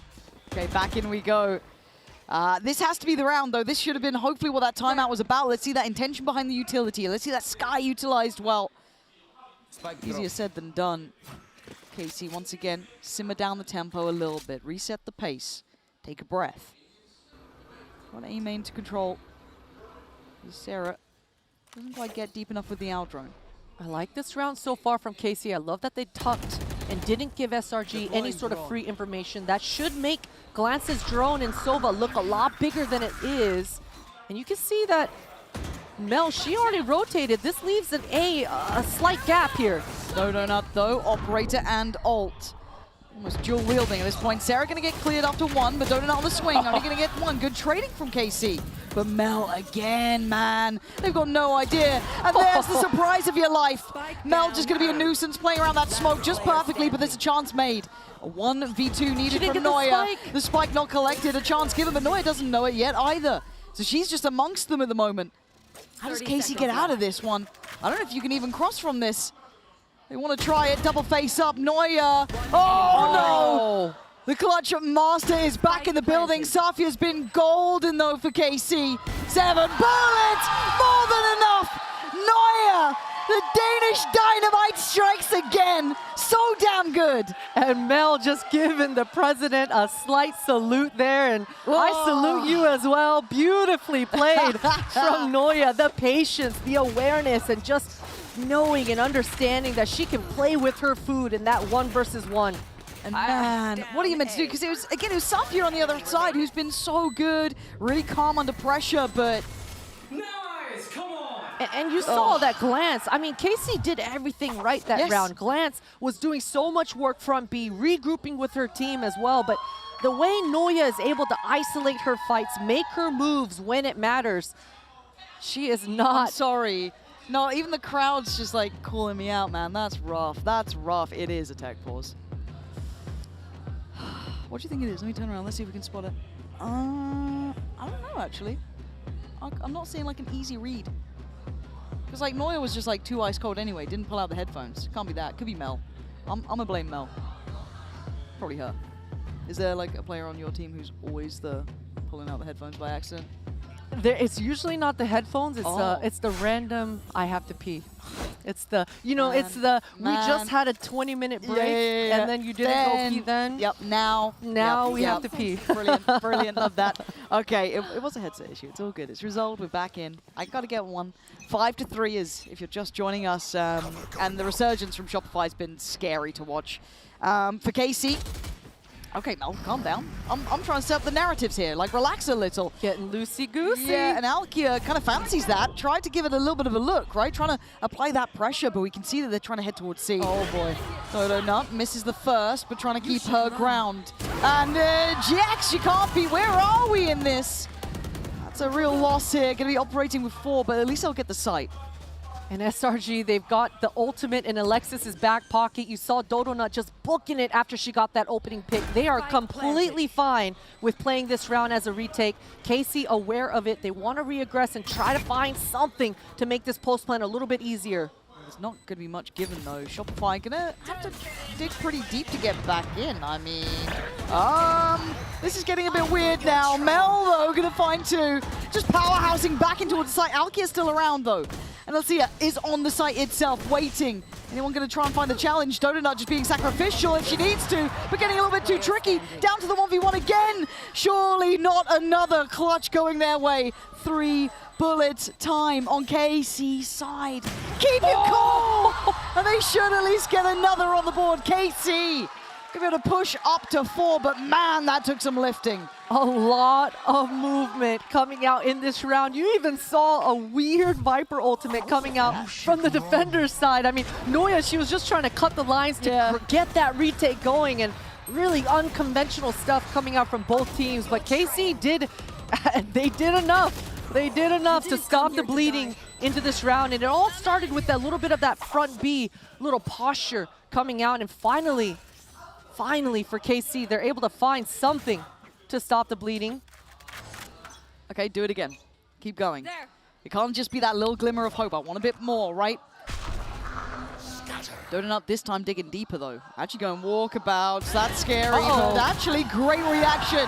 KC building on the momentum. Noya. Oh, no. She thought about it. You can see the positioning, but caught off by it. And GX gets out of there. Does the damage and escapes. Plant should be on the cards. They've once again got that C site under control. They found a vulnerability, Potter. They are looking to exploit this C side of the map. They absolutely did, and the momentum is absolutely shifting, at least in these last couple of rounds already. SRG, their money is tight. A telltale sign of how close these last few rounds have been. I mean, for SRG, they need to make sure they have a healthy bye going into the next. They don't want to lose grip of how much control they've had so far in this first half. It's a big resurgence from KC, though. Really happy they found a pressure point to access, right? The C site, be it through Garage, be it through Long, whatever it is. And you saw that already Donut was looking for another option, right? Trying to maybe get a bit aggressive down C, but an isolated endeavor does not get the reward she was looking for. So, again, at this point, you can see GX, they're having a bit of a chat as well, getting them on the right page here. Back to a tied-up affair. 5-5 KC. Giving us a game now. This is better. This is the team we were waiting to find out, can they do it against someone like Shopify Rebellion? And if you're SRG, if you're Dodo Nut, you're just kind of recollecting yourself. I actually feel for her. I can't believe that shot missed. It looked spot on. Looked on the money. Onto the KJ, just giving her some jiggles, but doesn't look like they're going to be able to afford an operator for the side of Shopify. Still that Killjoy ultimate in the back pocket of Alexis, and this Viper and KJ combo have been so deadly for the defenses to buy enough time. So for SRG, should just be going back to what works. Dodo Nut hears so much sound cue, so much noise right now. Yeah, she actually took a look through the doors too, so reading that this is going to be that BC site attack. GX though, way deeper than expected, takes away Mel. And now this should be good. Wait and see if that plant's going to come in. It is. And Safia's going to be ready. If they try and flood back through, if they try and fight through Garage, but Alkia digs deeper. Love that. Getting proactive in the post plant. KC coming alive. The fuse started, doesn't get half though. And this is all falling in favor to KC. Just Noya alive. You ain't going to get it again. KC back in the lead. And GX just loosening up there, making sure she's feeling herself after she secures that last kill onto Noya. SRG getting caught right there. I thought that Alexis's immediate reaction with that ultimate was going to be enough to find some gaps, find some picks, but the perimeter, the operator in Safia's hands, able to punish. And things got a little wonky. I mean, Mel, that was an early paranoia coming out. You could see that she was trying to activate the rest of her teammates for some sort of flood, but I mean, GX, she was so decisive. Immediate TP onto that top site and able to punish. Things are going really well for KC, at least in these first 10 seconds of the round. You love to see it. A much closer game already. Feels like a totally different tempo and environment we're playing with here. Direct approach towards B again. This time a lot more utility to stall out. That's a lot of damage taken. Mel, though, goes down for it. All eyes turn towards Alkia, and she's actually the one to strike back. Now Alkia still alive, controlling the back of the site, allows for that plant. And Safia finding the shots now. This is so much better. KC on the same page to write a new narrative to try and close out this half with that strong advantage. But Sarah on 5 HP. Doesn't look like it's going to be enough to deny the turn of events we've started to see here. Safia and Alkia holding on now, and there it is. KC controlling the game at 7-5. They are back in business. There was a drought of rounds, but they found salvation in that final hurdle. 4 big rounds to make this competitive. I can't wait to see if this closes out. If we get a third, hell, even if it goes just 2, I'm still happy. Don't go anywhere. Player standing.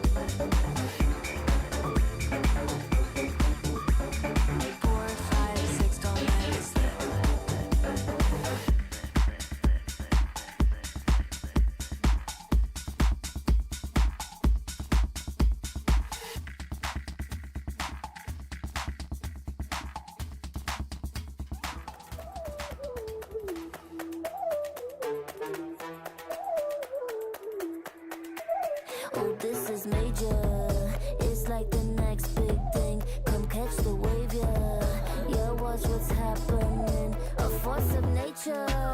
Hit 'em like lightning, be the creator of the next big thing. We're the movers and shakers, we are the dreamers, the makers. We stand on top of a All right, quick look back at the Coinbase Econ report. I mean, Alkia certainly found her footing during this glance. A massive impact player as well. Safi, I mean, you could go down the roster and find a moment that really brought KC back into this game. Yeah, absolutely, and I'm very curious what they look like, their defenses. We've been talking about this guy. Now I'm seeing on Celia, she's got a lot on her plate. We're gonna see her be the counter to Noya's pressure, to Noya's control. The Viper on the side of attack side for SRG, she's gonna be able to default, cut the long line of this A main, and so I think this A main contestation is gonna be a hot point coming into the second half. Man, it's hard to not enjoy hearing the crowd like that. There's not many things I love about the French, but I'll tell you, their fans are pretty damn good. They're pretty damn good. Look, I'm British, I have to do it. 7-5 though, as said, scoreline-wise, KC are in the lead. And I don't want to start the narrative yet. We'll have a chat about it in the third map, but how it feels to not be the favorites in-house. We'll touch back on that if it becomes a reality in map 3. Let's see if we get there. Obviously, the side swap now coming in. It will be Casey on that defending side and Shopify on the attack. I love the Sheriff purchases coming out from the defenders, just holding that long line, a high-low setup. Timmy the Turret even involved here. Damn, it's high noon down there on Ceylon. What are you meant to do about that? Shopify not gonna have the start they want to see. Great paranoia too. GX, yeah, lovely, love it. Alkia, there she is. Little pop flash, but Sarah not affected, but to be falling nonetheless. Alkia with a highlight round, 4 big kills, and a definitive start here in the second half. That is a confidence builder. I mean, we always talk about buying time, the utility coming out from the Sentinels, but Safia, after an explosive first half, the confidence to just buy those Sheriffs, don't even lean onto the utility. I love to see it coming out for KC, and of course it's Alkia to close things out, and that's what you want if you're KC, is have your duelist heat up. Yeah, man. Yes. Like, that's a huge tick in the box. It makes Shopify feel like humans, right? Because they're a team that does come with a lot of gravitas, a lot of reputation, and a lot of respect. You got to rip it away. Reset. Let's see it. Give me the one to receive the first real contact point here. That's a lot of players, but a nice, safe angle to play from. Doesn't need to do too much here. Can just backpedal away. Got to play carefully though, because that's an isolated fight. Nice again. Again, could just fall off this. Doesn't need to stay around too late, and now it's getting messy. HP is low. Mel is going to get out of there with the spike, but you look at Zilong. It's under control. KC should be looking to keep 3 standing here. Mel can't escape the fate now. It's KC up to 9. Well handled. Things could have gotten dicey at any point. I mean, SRG did their work, cutting off that line at that B-link with that smoke, but KC, they're playing nice and loose. I love the re-aggress going down to long C as well, not allowing that collapse with those low weaponries to happen. Should be a bonus. It's looking like we're seeing some aggression coming out for this bonus already, taking advantage of this sky. Nice! Let's go! Suddenly, a new lease of life in the KC side. A bonus round here, though, and a big chance for Shopify Rebellion to try and get things back on track. But GX, again, dangerous. Just inserted. I love it. I absolutely love it. And GX does get the reward towards Sarah as well. Good damage done. Great follow-up. They don't know what they're doing. Shopify are just struggling to get off the starting blocks here. Hyper-aggression from KC has been the answer to their woes. Mel is going to take the timing, though, and gain some space. She knows she's got the better weaponry. She needs to find an equalizer. Oh, but Donut decides not to plan. She wants to break the sky utility first. Okay. Mel trying to hold towards CT. Still got the paranoia. Donut behind, but it's all alone. How the hell did... Wait! Wait! How did GX get that kill? That's just a spam through the smoke. Oh, man, this is different. This feels a little different here, KC. Whole lot of upgrades. And Shopify's fans ain't used to this side of things. Yeah, they are just building and building onto their snowball. You know, we talked about that shift early on in the first half about how that momentum was swinging, and KC, they have not let go of the gas pedal. 4 members staying alive. The money is moneying. A lot of Warren Buffets on the side of KC right now. Okay, but remember the impact the timeout of that first half had. Effie's had the answer. Now, I don't know what he said. I'd love to find out. But it got them, what, 5 rounds back to back? It definitely got them those 3 rounds in a row for sure. No, you're right. The 5 rounds in a row. I'll round it up to 5. It was an early timeout, though. And this time around in the second half, he doesn't have the wiggle room that he had in that first. So this timeout's coming out right in the nick of time. And this is a broken buy coming out for SRG. So right now, SRG, they got to dig deep into their playbook. Something a little creative, something a bit of a spinner in the works. Go for something a little out there. Why here. not?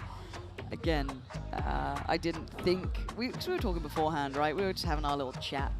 And it's been a minute since Shopify have ever felt what it's like to not be the ones on the adored side, right? The KC fans being a little bit of a sixth man here today, because it just compounds that pressure, right? It just adds a little bit more behind them. And KC have lived up to it, right? Reignited, coming out of nowhere and bringing this game back. It's not over yet, though. The last time out was filthy from Effie's, whatever that man said. I wish I could find out. But for now, they're going to be on a shoddy old buy. They've got some Sheriff, some Bulldog. I mean, what's the game plan here? Looks like they want this orb towards this long C. Get it onto the back of Sarah. Ooh, actually, they knew. Big damage, though. Safia going to be down at only 24. GX stands tall, stands her ground. Safia in support. It's stunning from KC. A complete and utter shutdown here. Just Noy remaining, 12 HP. You are not going to the seaside. You're not even getting a kill. Carmine Core flawlessly going up to 11. And GX doing so much work. That reaction, the paranoia on that long line of C, completely catching everyone. But this kill onto Dodo Nut, just peeking onto that line right in the nick of time to counter this neon wall, counter that long line. Beautiful work, beautiful work. KC, they're doing no wrong in these last few rounds. Look, I love an upset. I absolutely love it. And KC are deserving of this. They've worked hard for this. They're not there yet, though. The game ain't done. A buy-in place for Shopify, but only 5 rounds to their name. Molly plus the recon layered together towards this short A. Shopify absolutely don't want KC to get any sort of ground. And Mel is able to punish another reaggress coming out for Alkia. No, this the timing. That's crazy. Alexis was on that angle, on that line for so long and just turned away. It's such a huge equalizer as well. It leaves such an unknown quantity, right? C's now completely, I don't want to say inaccessible, but it's a really hard road back in. So, and KC are doubling down. Again. Walking sewer. This is madness. Noya gonna send away 1. Can you get a second? Yeah, you can. Noya. Alkia's going again, long C as well. This is nuts. They are so aggressive around the map. Maybe this is the read that there is just gonna be this repeated aggressive approach. But a plant in play. GX and Alkia up against 4. Noya Time on their seems to side. be aware though. I mean, but Alkia's got a window of chance, but it's gone. It's shut, surely, right? GX goes down. This should be fine. This should be 6, and it is. Noya, the one to make this look safe, Christine. I mean, I'm scared, though. KC feeling no fear, it feels like. Yeah, and that's exactly what you need. I love to see it. I mean, they did not let SRG breathe in this room at all. The re-aggress is coming from short A back to long C. Alkia, I mean, with just a little bit of more time, this round looks completely different. Especially because that last kill from Noya was a little bit more labored, but Nice round, Nicole. Let's go. for Shopify, this is exactly who you need to heat up. If Shopify are going to make a comeback in this second half, it's going to be on the back of Noya on this Viper. But have they truly tempered the aggression? For now, it looks direct in approach. Shopify Rebellion eyeing up that B site. There is a fight to be had, though. Safia is here. Glance is here. They're going to respect those smokes. And Dodonut has not found a lot of success. Seeker's already going out from the defenders. They didn't like this front B, even though the Killjoy turret and utility is all up. So it would have been great for the KC to hold on to that, but it's all good. They did get the information and they were able to slow SRG down. But look at this position from Noya. She's just ready to punish any sort of aggression. Yeah, and you can see that Alkia would love that. And she's not alone in this endeavor for now, but Noya needs to just hold this, right? Big info again, though. This is an information game, back and forth, 45 seconds. Shopify do need to make their move eventually. This is going to be hard work for Mel. Again, these sort of in-game leadership sort of calls here. The fight breaks out towards Long. It's Alexis on the trade. Good trade as well. That could open up that window of chance now to springboard towards A, but the rotations are in. They're fast. They are really fast on this. Let's see, it can be tucked in the corner. Safia trying to draw the eyes, and it's worked! KC with a vice grip in this map! Shopify Rebellion choking under the pressure of it. And Mel, you ain't got any chances now. Spike's lost. It's gonna be 12. Carmine Core against the odds here, Christine. What are you meant to do? I'm so shocked. I mean, Shopify, they never look flustered. They're not a team that is not able to mid-round. But in this round, somebody called and got a little too overzealous. They were certainly in control, but they thought they had to hit A in that moment, and KC were already quick to the punch. They read it, and they arrived in time. Look at Alkia. I mean, she is farming. And we talked about on the first map, activating this player because she looked so good when she's on her comfort. And right now, she is absolutely in her comfort zone. This is something to watch, right? This is something to watch. This is Shopify's map choice too. Historically barely touched on this map. It's been a bolt hole for them. Now they're on the receiving end, and it looks like it's aggression again, and Alkia unrelenting in this force. Dodonut wants in, chomping at the bit. But they still don't have full control here. Quick little flash over. Not enough to have probably full faith in, but it's slowed down the initial hit, drawn the rotations. How does Shopify now want to try and manipulate the map? Shopify smokes go down, so that definitely makes things challenging, but this Viper wall will allow them to cut off this A link if they want to go towards B. This information coming out from Glance, though, should allow the defenders to make their rotates. You can see Safia has the long line with this Light outlaw. shields. Yeah, light shield's in play as well. Can switch over to the Vandal, ready for this. Sarah, yeah, gonna out-drone in, but the spam is good. Safia still gonna slip the net. Plays a little deeper, gonna get caught out by this. What? How is she dodging this one? And Noya waiting to pounce. Great synergy between Alexis and Noya. You look at the back lines now, controlled by Sarah. It's just Safia left alive in a 1v3, and they're turning tail. They're taking no risks here. They are hightailing towards that A site. And it's up to SRG to keep this clean. One round at a time. They've got to make some money if they want to make this retake, or rather comeback in the second half a possibility. Alexis gaining that ultimate with the spike plant should help them on that momentum swing. Safia, her job right now is just to take her time. She wants every kill she can to keep SRG's money low. Sarah. Beautiful. Find it. Easy stuff in the end. Good work there. Shopify. It's step by step, right? This, I don't want to say it's out of the realms of possibility. They can turn this one around. They have a couple of ults now kicking into gear, right? This is starting to get there. A little bit of possibility. Money's still perfectly fine, though, for KC. Still able to get a good purchase. Shouldn't be a worry. A couple of ults themselves. They have options. Just need that final round, man. That final round for them. Take us to a third. And for KC, they're opting to not go for an operator, even though Alkia has that Neon ultimate online. They've got plenty of money, so looks like Alkia wants to go aggressive onto that A main. That's going to give a lot of information. Look at SR. They are so fast. Yeah, right off the rip in towards C. No resistance, no resilience.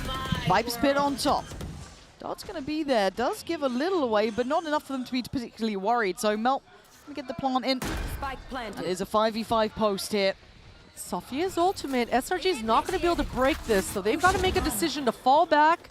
Just responding with their own KJ ultimate.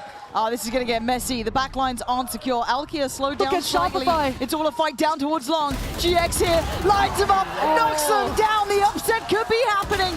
It's all down to Noya, and it's not gonna happen! Carmine Core taking us the distance, sunset on the horizon!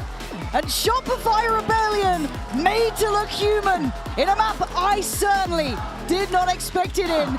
You do not want to see any other way for this to go. The third map deserved. Stick around for this.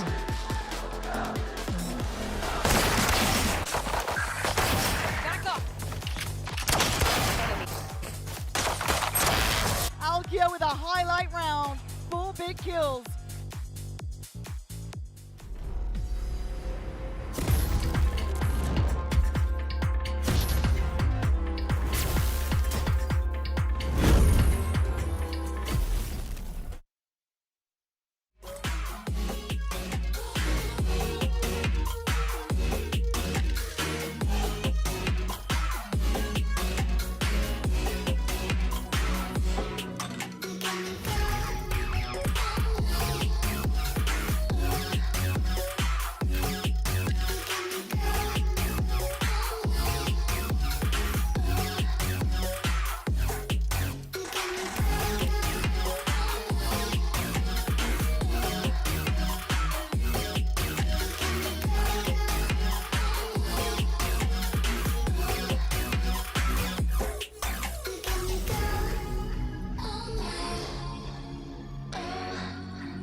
Trying to get a glimpse of me,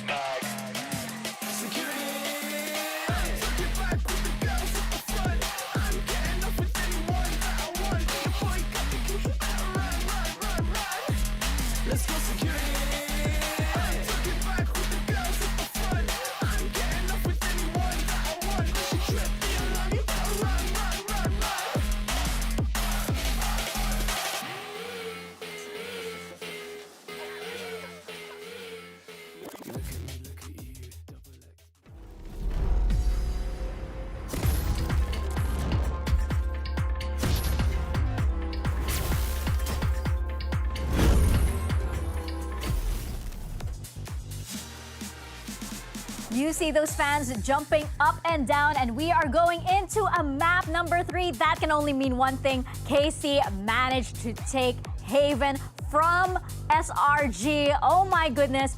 What an amazing performance from KC. We were questioning the comeback, actually. Like, I wonder what they're gonna do now. Can they actually mentally reset? And wow, the answer is absolutely. This was so impressive from them. Yeah, we were speaking about the composition, like going in, playing with the Sky and the Sova, thank you, and how it was going to affect. And I think that on the attack, we saw a little bit of the kind of conditioning that they were doing when they were using the drone in Garage to clear, and like how SR sometimes didn't know exactly how to react, because I don't think that that is something that they see very often. But it's so good to see that mentally they were able to come back, because I think that during the first game, they had a lot of ideas that they just couldn't execute, because time and time again, every single time that they tried to make a play, Shopify Rebellion was shutting them down. Yeah, absolutely. But you know, that was the complete opposite going into this map, especially towards the end. You could tell that KC managed to get their groove. They're like, oh, we got a read on SRG now. Those last few rounds, that was like, it actually had me doubting. I'm like, oh my God, SRG, I don't think they can do this straight. Yeah, it looks so suffocating for SRG in this game. I feel like KC were just running it down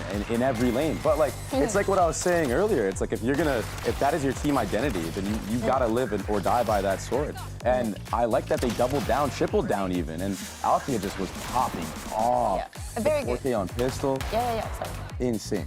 Yeah, absolutely. I think that, especially, I think that she was struggling because she was trying to execute those ideas on the first map and could not do so. So seeing this resurgence coming in from her, having the impact that she had. If we take a look at the numbers, on the left you have Abyss, on the right you have Haven. What a turnaround. I personally think that Neon is absolutely so strong, and especially in this meta. Like, I think that we have to see her more and more. And it's blue hair. What else can you do?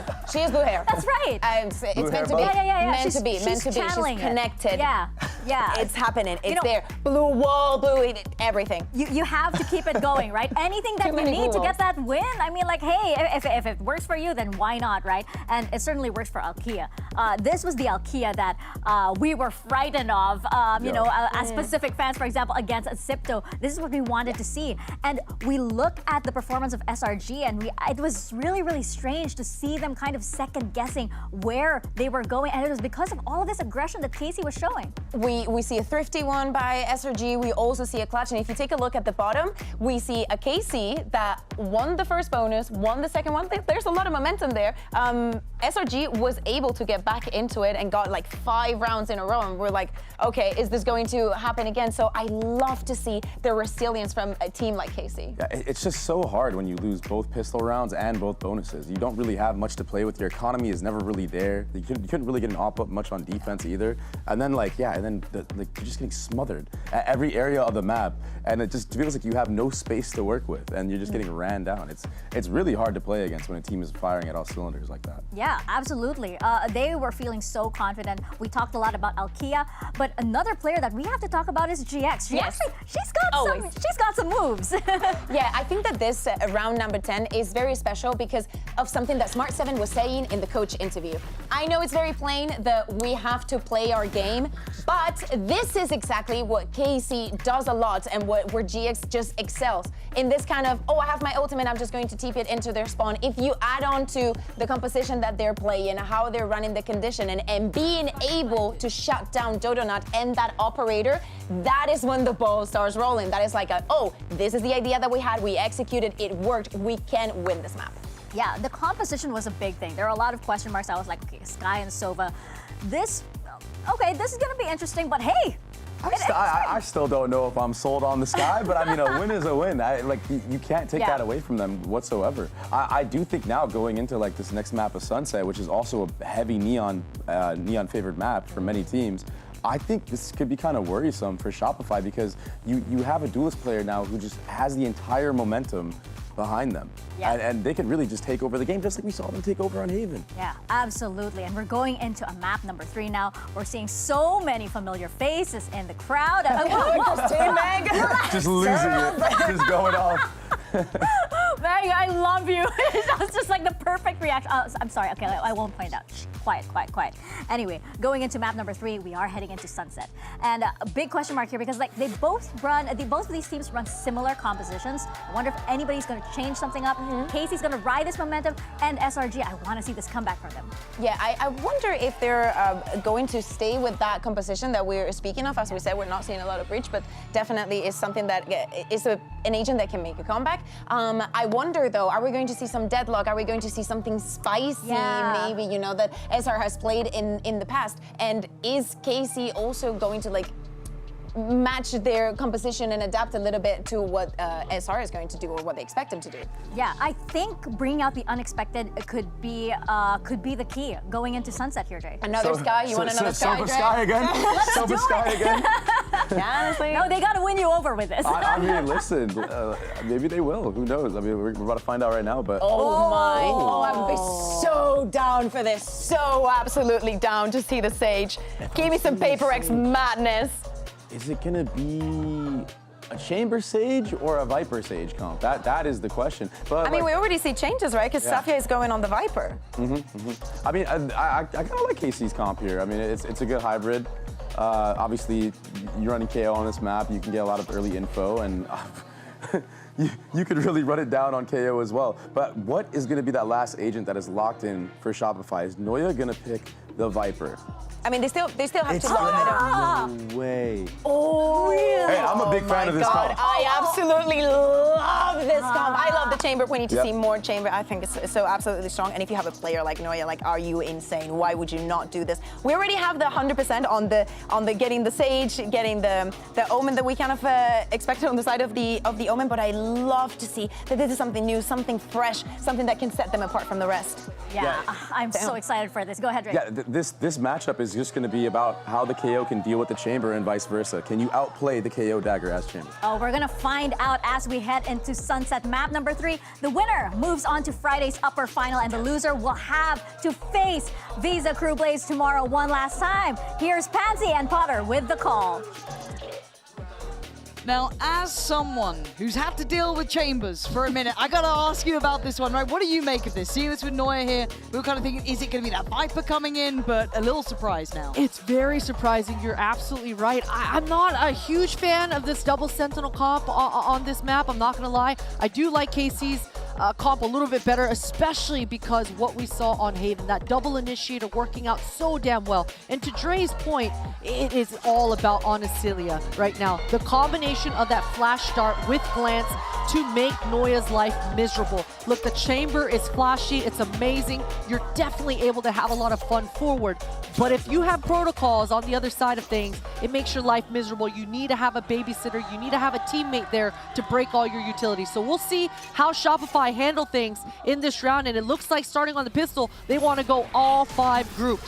Push There back it this A is. main, but the KO knife, that's all 5 members suppressed.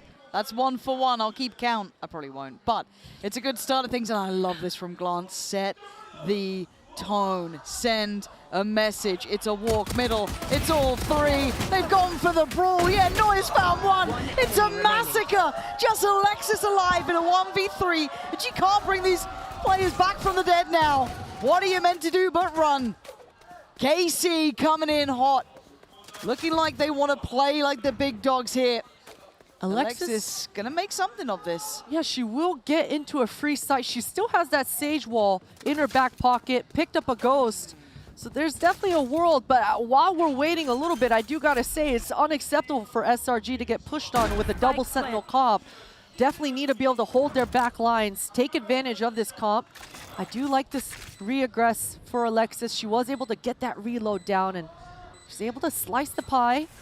And she's made a fortress for herself in backside. She only has to focus in front of her. She's tried everything she can. Finds the first, needs the second and the third to follow. Smoke goes in and they body block. They put bodies behind the line. 4 bullets, defuse. Oh, it was a valiant attempt. Just not good enough. Not in time.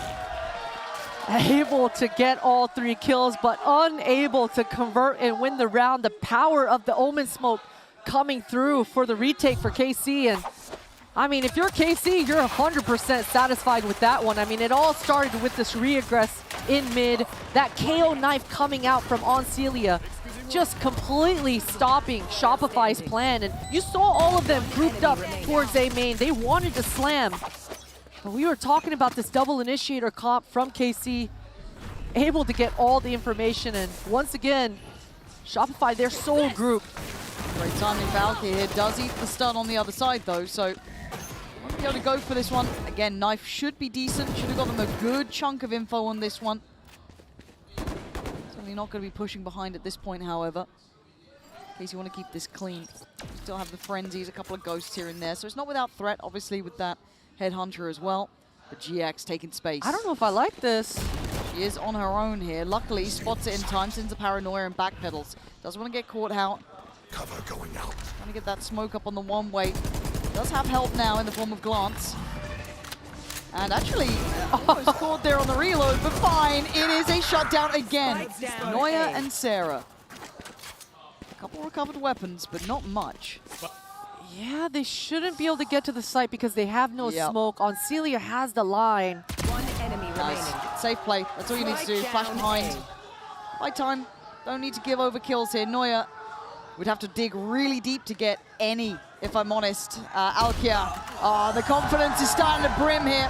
KC gonna make it up to 2. And Shopify yet to really get off those starting blocks. Yeah, and clean, all things considered. Definitely was worried for a brief moment there. The fact that GX burned a paranoia and didn't get much for it, but Either way, a little bit unsynergized from the side of SRG. We saw it on the second map. Donut so forward.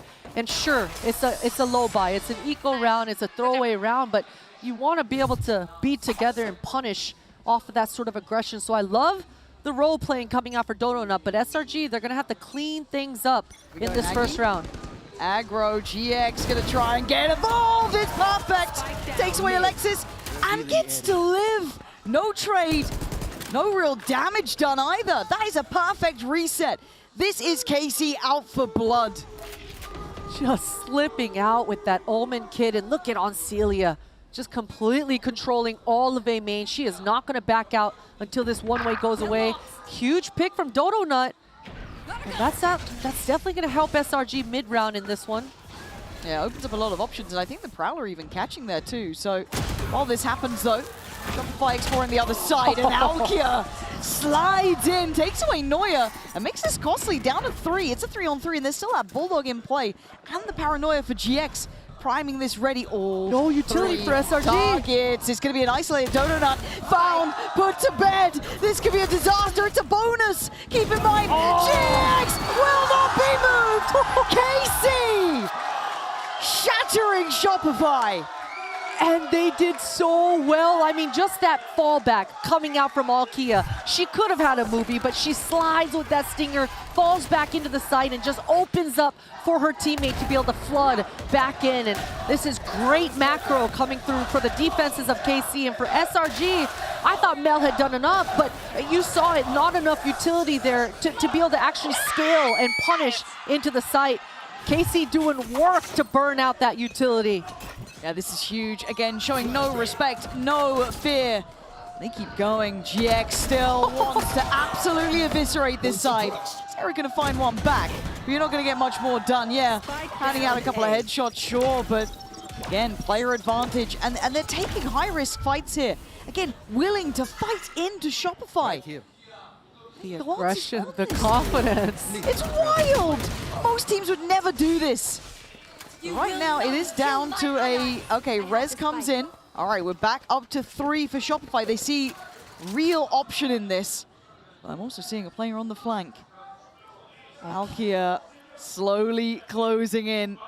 And there could be a victim to be had. Diligent from Mel. Great timing to turn. And Zafia can't do enough. Shopify needing a Mastercard Thrifty to get this one started. Oh man, and they couldn't have come at a better time.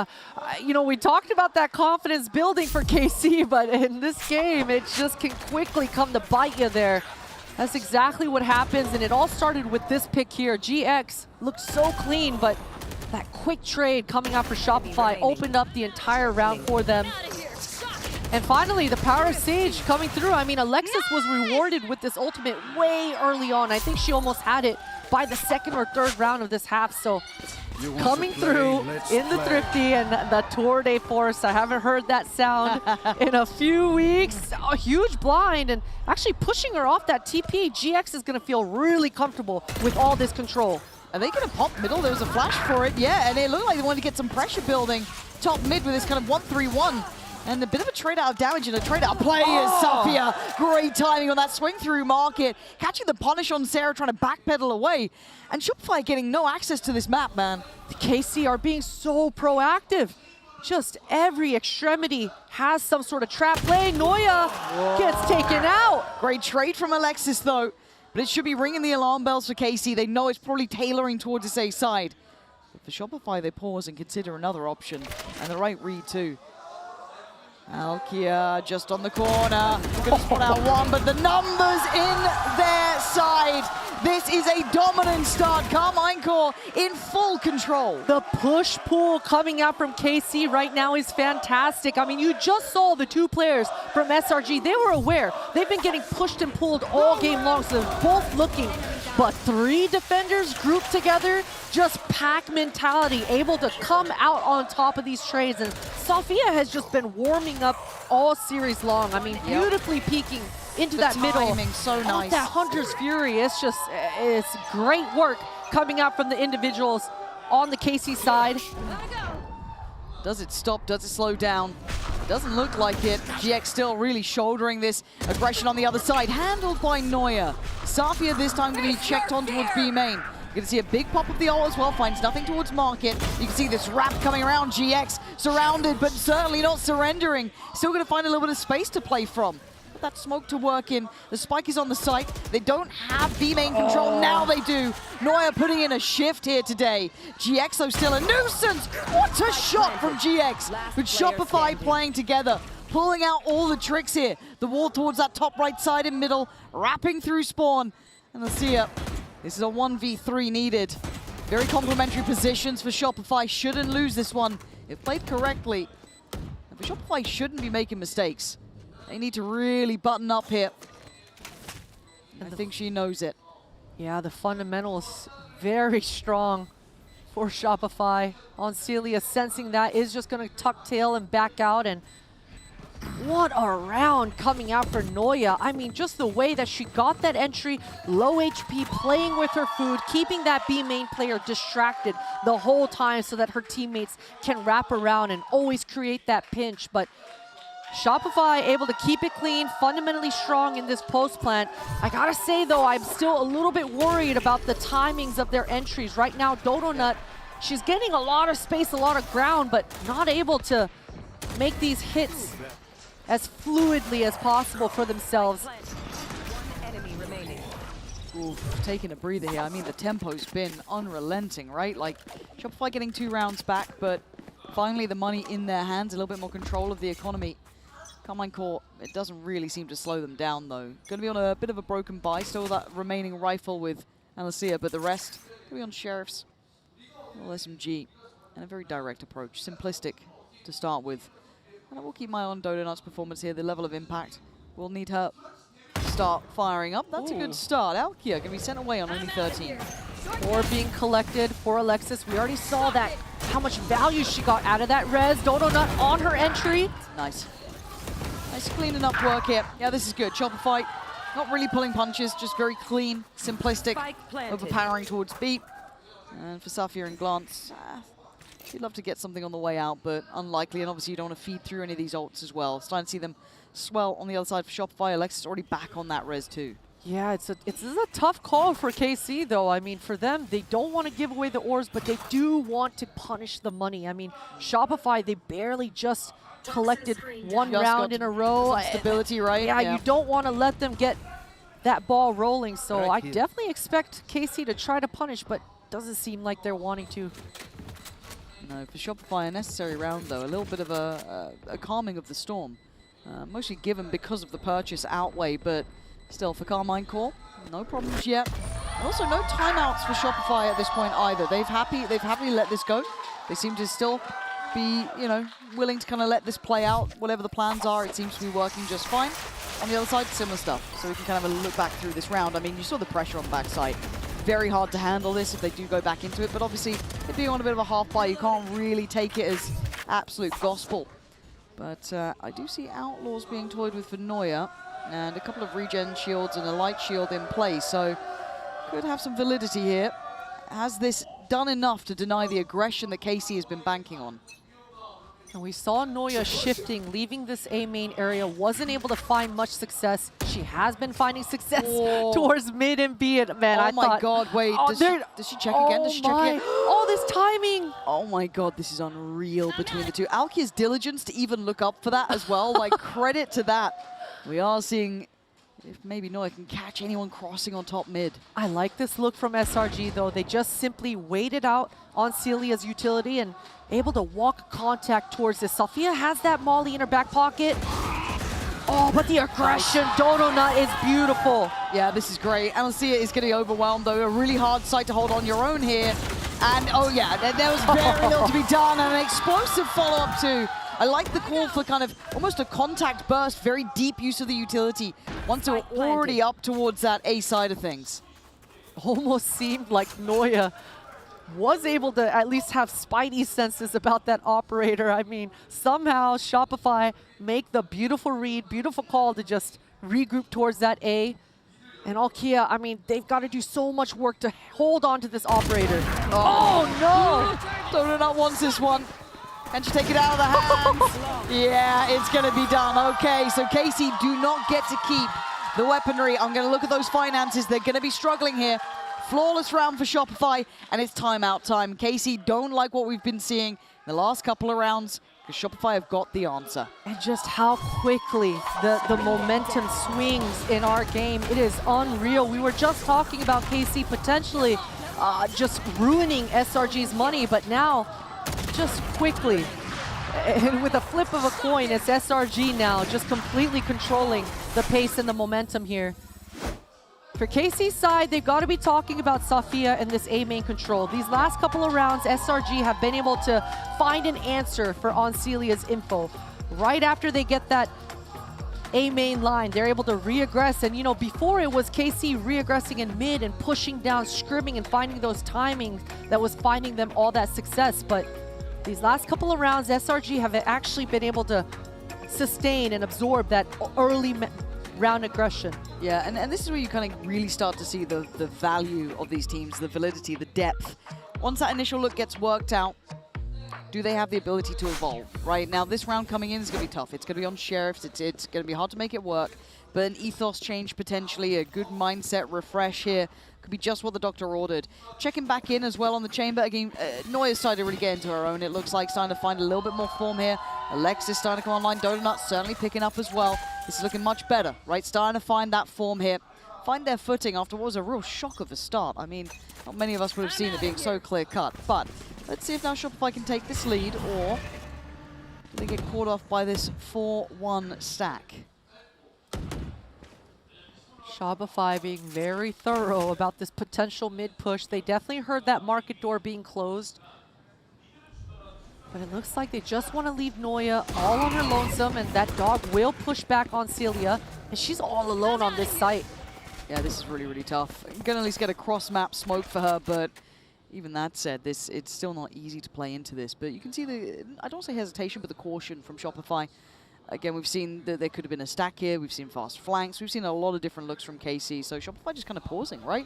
Get that initial contact, kind of force Analysia deeper off this angle, and then just, again, slowly going to scale up. They do not want to get flanked again. Noya just making sure there's no chance on those back lines. I still like the gamble stack from KC. You know, it wasn't obvious in the beginning. You might as well take a risk. They decide to stack towards that B. Unfortunate that Shopify decide to go towards A, but oh, they might 3-2-1 this spawn push, and all of KC are pretty ready here. Yeah, I want to see how this kind of unravels, because both willing to go for a fight. Noya going to spot out at least one. That's enough to be a little bit of a warning, but it's tough to play back in. That wall is going to be frustrating. It should be towards the tail end of things, however, but where the spike's planted, it's not easy to get through. You're going to have to try and break the wall. You can see what Shopify have done here. Built themselves their own fortress. GX has found Noya, though, so that could open up the floodgates. Pressure's going to be late now. Mel does well. Tap on the spike. Yeah, KC dwindling numbers. It is just down a glance found. Shopify taking the lead. Being a little unorthodox. I think Sarah does get lost in that mayhem, but still, they should be fine for the money, fine for the repurchase. No problems on that front. Clean, clean. Exactly what you want if you're Shopify, trying to regain yourself in this first half. Things were getting a little wonky, and this is a huge round coming up in this first half, especially considering how back and forth it's been so far. For Alexis, that Sage Res in the back pocket, definitely looking to see Noya going for an early pick. Looking at this mid piece again, I kind of like the ideas we've seen around it. Alkia this time on patrol, on duty over towards A, operator ready. Noya's been good at this though. This time a little bit deeper on the line, hasn't explored further yet. Safia trying to work it out as well. This is what we're looking for, is adjustments and how they want to approach this too. Prowler towards market, kind of gives away a bit of the game, but Alcia is already going to find Alexis, so that res is down. That's the first person gone. But it's a fast B split. Dodo Nut has been able to re-wrap, and look at Noya's positioning. She's just waiting for the pinch. Yeah, this is getting sketchy. And Mel's going to find GX. Safia overwhelmed. Good trade. Sarah will let that happen every day of the week. Noya there to kind of be the full stop to the sentence. Plant now in time on this side, but it is a 3v3. No smokes, though, for the side of KC. On Celia's ultimate on KO should buy them some time. No utility being used for Dodonut. And no trades available on that position either. A very isolated spot there. And now you got to look at the last two. Sat a little bit deeper. Ice towards Neuer. Ice towards Mel. Good plant for them here. Oh, great trade. Hold on. Oh my God, Analysia. How did you get that follow-up on Mel? I do not know. But it was heaven sent for KC. 5-5 now, still very much in this game. On Celia taking full advantage of that KO ultimate, giving her that little stimmy, that speed to be able to shoot her gun and move a little bit faster. And I think I want to say that KC probably communicated to each other about Mel's positioning. I think they saw her TP up there a little bit earlier on. But beautiful stuff, and you can see how hyped KC are getting. I mean, that was such a huge swing round coming through.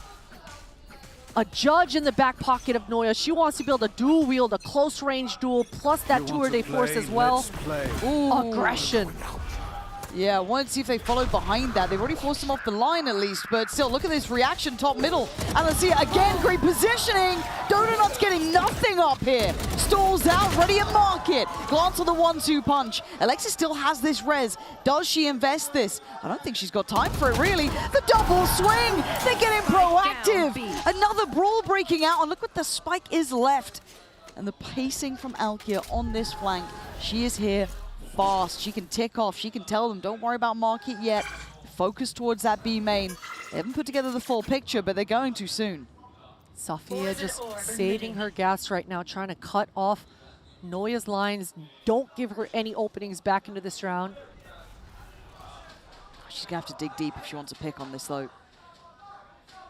Sofia waiting back sight. They're still a bit paranoid. You can see this. They don't quite know where these players are. You've got... again, it feels like it's so tailor-made, it's so obvious, but how do they recover this spike? That's the hard part now for Shopify. They have to try and find their way through this maze of players. A very unorthodox position from Alkia. Mel trying to work towards this spike here, trying to draw eyes. Safia the first to bite, but not giving away too much. Noya giving a pixel, but the trade's great. Alcia is there. Noya! Nuclear in approach. So fast to hit that shot. Still needs the plant, and Alcia is slowly wrapping on the site, the reposition for the expected line. Noya! A cut above the rest.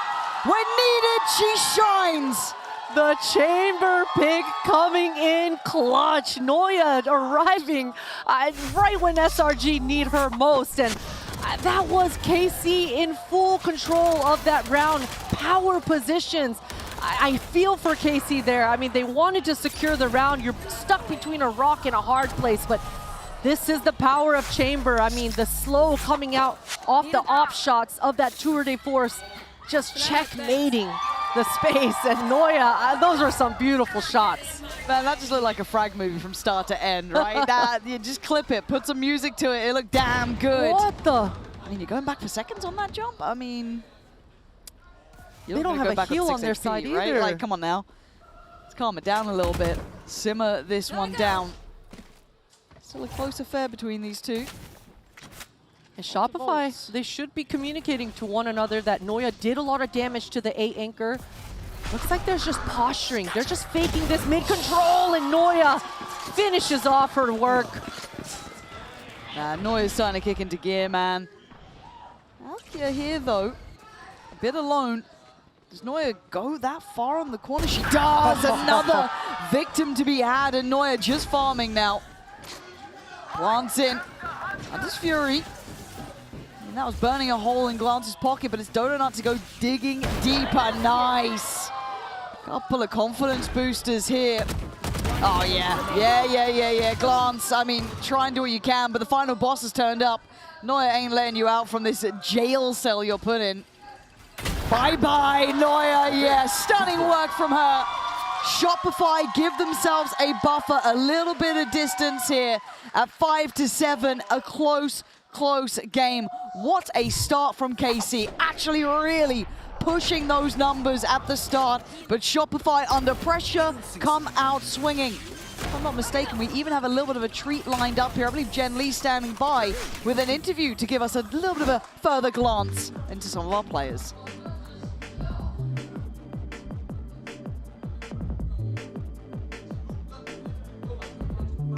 guys, Jen here with Katya, Glance's friend. Now, you guys must be really good friends for you to fly all the way to Korea and join Glance in her journey.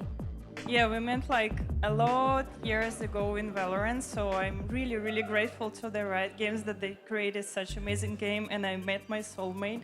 And I'm really happy that I see her right here, and she made up to like this level, and she put all her energy, like efforts, all her time, like whole her life in this, like what she really loves. So I'm really proud of her. I love you. 일단 카티아님은 글란스 선수와 엄청 절친인데 발로란트를 하면서 친구가 됐고 그리고 예전부터 이렇게 친구 사이였는데 글란스 선수가 이렇게 열심히 하면서 꿈을 펼치는 모습을 계속해서 지켜볼 수 있으니까 너무 감격스럽고 참 좋다고 하면서 글란스 선수에게 사랑한다고 얘기를 해줬는데요. 그렇다면 이제 글란스 선수 좀 에너지가 필요할 것 같아요. 응원의 한마디 부탁드리죠. Any message to Glance? You know, send her good luck energy? Yeah, of course, I give you all my energy, like all my support, and please always know but you already know, of course, that I'm always by your side, and I always will be, like, whole my life. 네, Glance 해줘. Glance 해줘. 해달라고 합니다.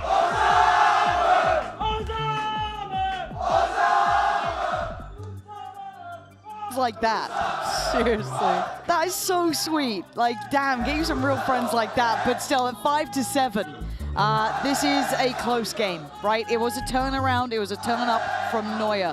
Coinbase econ report on the screen just for you folks to have a little glance towards, a little look at.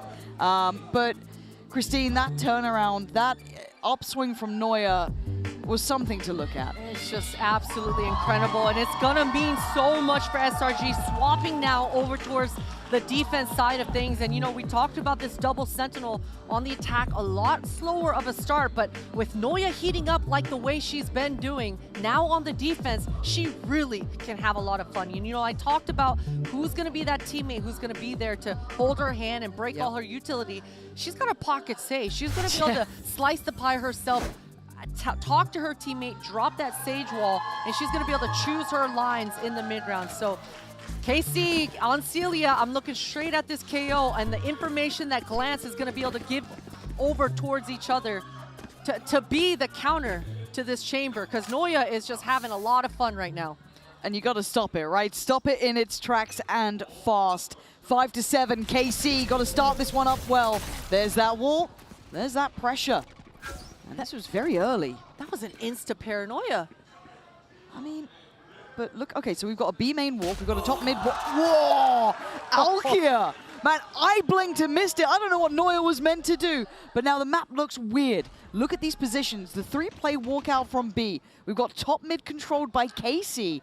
And you can see the hesitation with the spike. They're like, where the hell are they? This seems bizarre.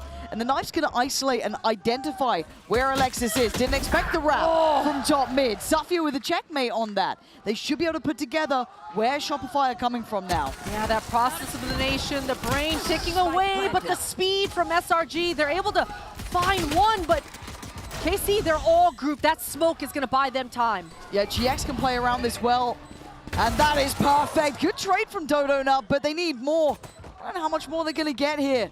Safia down low. Oh, wait, hold on. It ain't over yet. Look at the HP on KC. Mel, Dodo Nuts making mountains out of molehills. I don't know how they just did that. We need to watch a replay from Dodo Nuts POV because that was ridiculous. Low HP, and you know, we've been talking about the synergy. We've been talking about the new duelist from Dodo Nut on this international stage, and she is heating up. Those were ridiculous shots.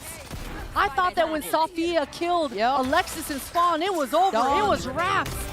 And especially when that smoke comes up, my God. Even Mel is surprised. Same, like none of us knew what was going on. That is wild. Holy moly. We got Stingers coming out. They're behind this, man. KC, they're coming in with a big fight here. On the other side, a decent purchase to that Outlaw in play. We got Guardians, Bulldogs, the whole shebang, and KC gonna just pick up the tempo again. It's Pacey and Shopify. Do not give a damn. It's a shutout. 9 rounds to their name. That is a statement shutdown coming through. You know that KC are hyping themselves up like, we had that pistol, let's just force buy, let's get back into this, and just slapped right back down. This round was over in about 3 seconds. Damn. Oh man, that's tough. Okay, KC, you're gonna have to suffer through this one. You're gonna start seeing those double digits against you. You start feeling that weight of this game. Heavier and heavier. There. The nightmare of anyone who's on a pistol. That down wall. On the other side. And Alexis dropped a really early Sage wall, and you can see that she's playing solo towards this B, playing soft, using those fundamentals well. KC was able to break a hole into it, and you can see the movements coming out, what it's making the defenders do. Alexis and Mel together, they have to respect this B main. And KC are using that time to regroup towards A, but they're trying to dodge this long line, potentially expecting a push from the SR side of things. But right now, they're just stuck in their own spawn. They don't really have any answers. Now, back in my day, there was a couple of teams who do this, the kind of like, almost like faux timeout, right? That kind of take this, have a chat, because odds are you're probably not walking away with much. You could see it there as well. It was GX mostly having the conversation in this. Again, they can pick back up and they'll still try it out towards A. Yes, you get to offset the timing a little bit. The problem is there is a judge here. That's a little bit hard to push off this angle with just those pistols. 30 seconds left. It is Sarah. Full control. Spike down A. And for KC, this round was probably never going to be the one that things turned around on. But see what we can do with 15 seconds. Plant wouldn't be bad. Don't know if you're going to even get that. She's gonna try her damnedest, but there's Noya on the line. Yeah, KC just trying to use every tool available at their disposal, really trying to use those mind games to make SRG think that they're regrouping somewhere else. 30 seconds left. But a little bit early, I gotta say, from Sophia to go out on that A main. Yep. All good though. I mean, it gave Sarah a lot of orbs, and we know this A main contestation. The orb is up for grabs for Sarah. It would be huge for a retake scenario for themselves later on in this half. Let's see if KC's ready to punish, because 3 members of SRG, I think they want to set up Sarah. There they go. Ooh, okay, gonna be revealed, and actually Alexis left for dead. Does she get away? Oh my god, she gets out of there. That feels so lucky. Good work initially. Sage kit coming in clutch, and Sarah was able to grab that orb. You can see she already made that rotate over. So Shopify, I mean, Noya, she's just going to pop some shots, get off the site, TP off, and Shopify have a strong retake coming into this round. Yeah, top mid smoke just went through for KC. Door gets shut. Clearing through middle. Tense stuff now. Just getting this out. Gonna hear some of that util though, but it's double stack top middle. High flash and Alkia's timing. Is it right? It looks good. It is.